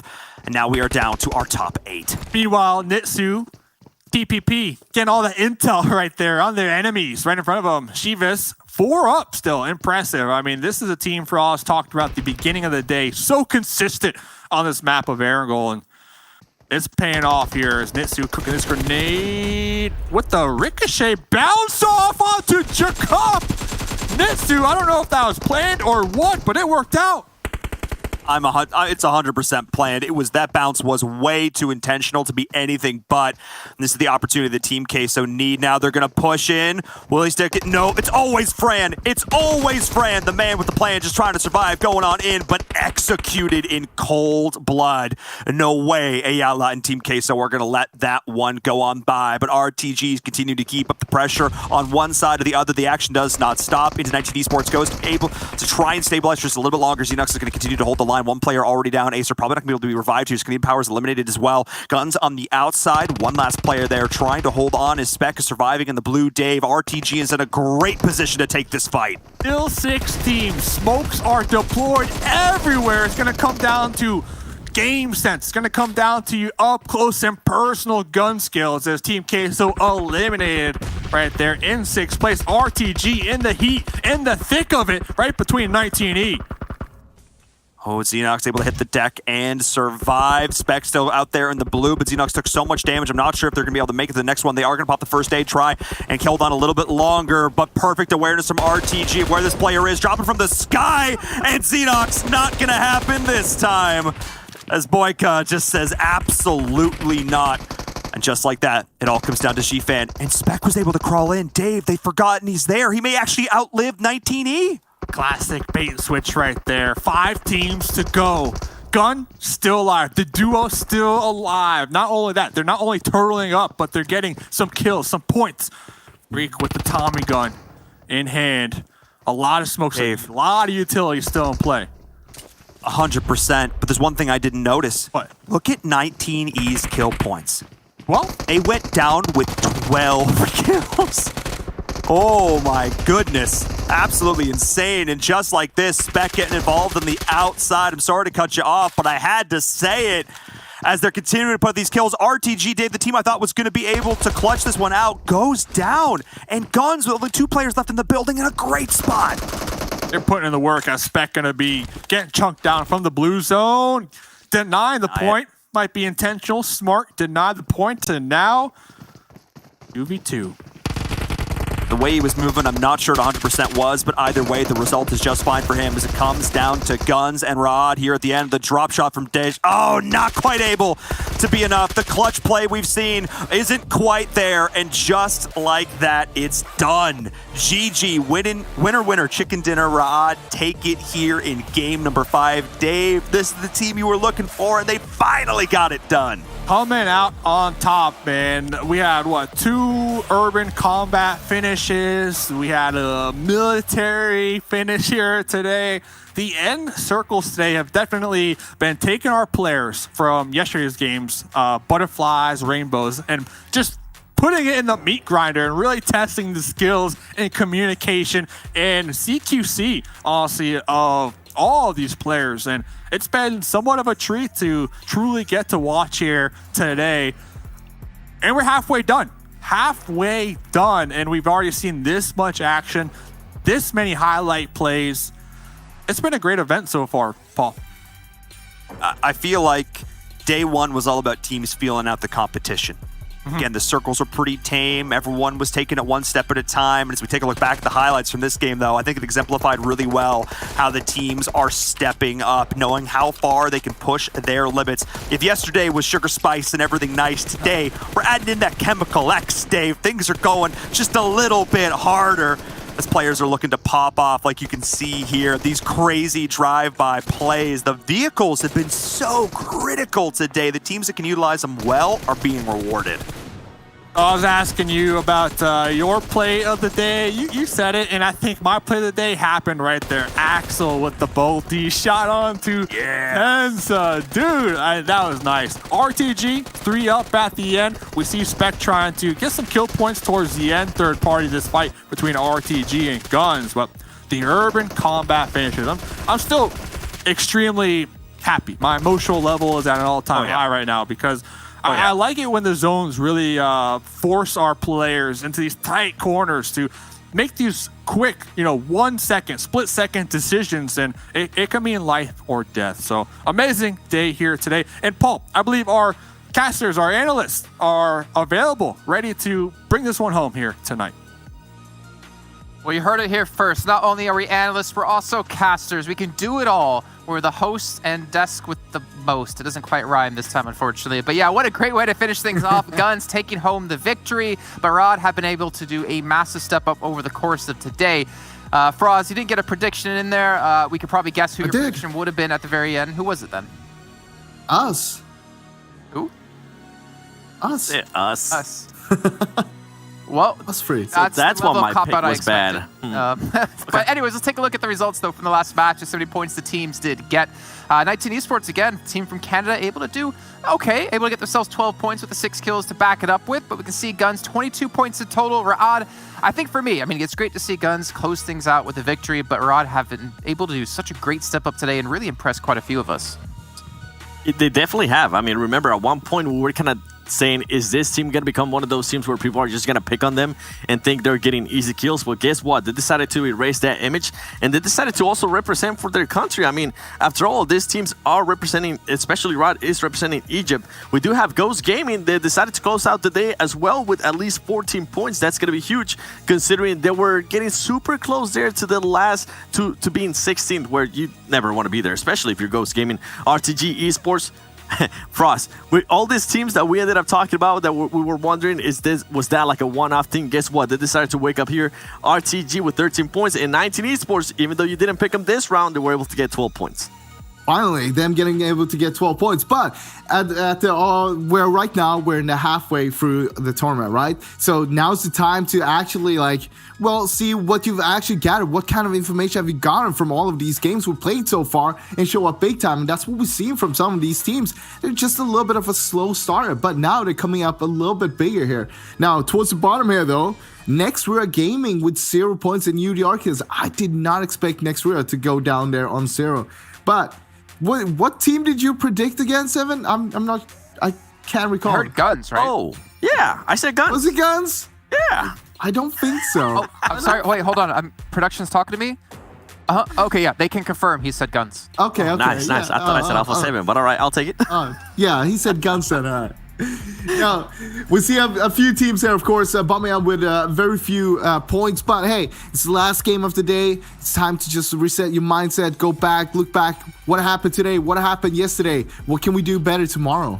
To pay Frost off to not predict you to do well in a game, then maybe you can start to show up here. Let's take a look, though. If you missed any of the matches over the course of today, we'll give you a quick little recap of who won which of the matches. And again, we've seen some big standouts. We've seen some big step-ups out of a couple teams in particular. Konita Power doing extremely well. You know, honestly, Team Onyx, considering they were 16 plays at the start of the day, I didn't expect them to get a chicken dinner, but I also didn't necessarily expect them to be able to have the best stats on a chicken dinner. I completely agree with that. I mean, the damage, obviously, they had to heal more, but the kills, too, 12 kills. What happened to this team? And also in Miramar, I would expect some stuff like this to happen in Sandhawk, where it's usually a little bit crazier, but for it to happen in Miramar, I'm impressed. Hopefully they can maybe end up getting another chicken dinner, or was this maybe like a one-off, Ross?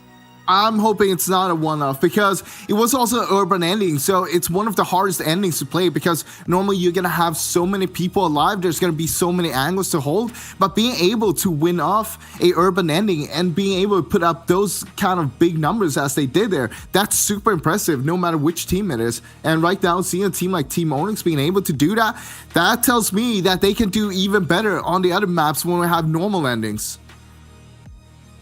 Okay. Well, you know what? It's time to move on with our show and put the prediction game out there for both of you two of who you think our MVP of day 2 was. 7. Who do you think it was? I don't know the player's name, but somebody from Konita Power. Okay. I think you mean Nomi. I'm gonna assume you mean him. What about you, Frost? Yes. I'm gonna go with Freak from Guns. Okay, well, you're clearly looking at the stats page here, so we're just going to go through the MVP of who it was, because there's no way you would have guessed Freak. I know how you think. And I saw your eyes look over to your other screen. So he did look away. The whole time.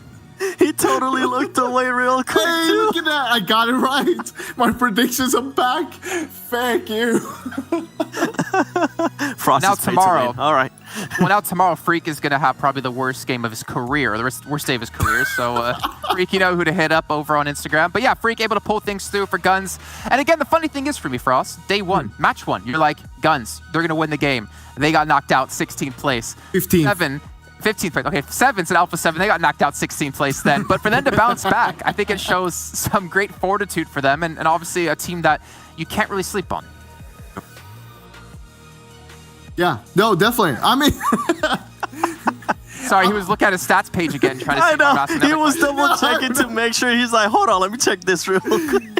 Look, I'm telling you, Guns, they had a slow start in the EMEA Championship just before this as well, but they came back super strong in the last day, got themselves up to a 2nd place. And this is just after day 2. We still have 2 more days, and if they can start pulling that off tomorrow, coming back super, super strong, that I believe they can do that. I want to see that happen, and I know that they can. They've shown us that in the past.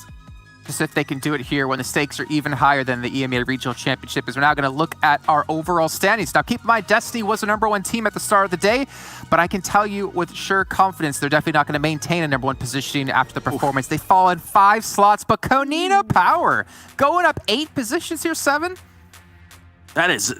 That is super impressive. And what was crazy too is that if you go back to the end of the day yesterday, we were kind of talking about Konina Power, they ended the day being really impressive. We saw some of their players too. And something to keep in mind too is today for Konina Power, Gonzo did end up sitting out, I believe, the whole day. So I wonder tomorrow on day number 3 if they're going to go ahead and continue with the same squad that they had today, because I mean, so far it's working. They're able to tie there in first place next to Gaming with 106 points too. And at the moment, Konina Power is being able to put the most kills. Something that I do want to mention as well is Alpha 7 being able to push themselves up here for 3rd place, representing Brazil, and they're currently the only team with double chicken dinners. Frost? Hey, I'm just gonna say Chivas Esports from Mexico being able to put themselves up on a 4th place.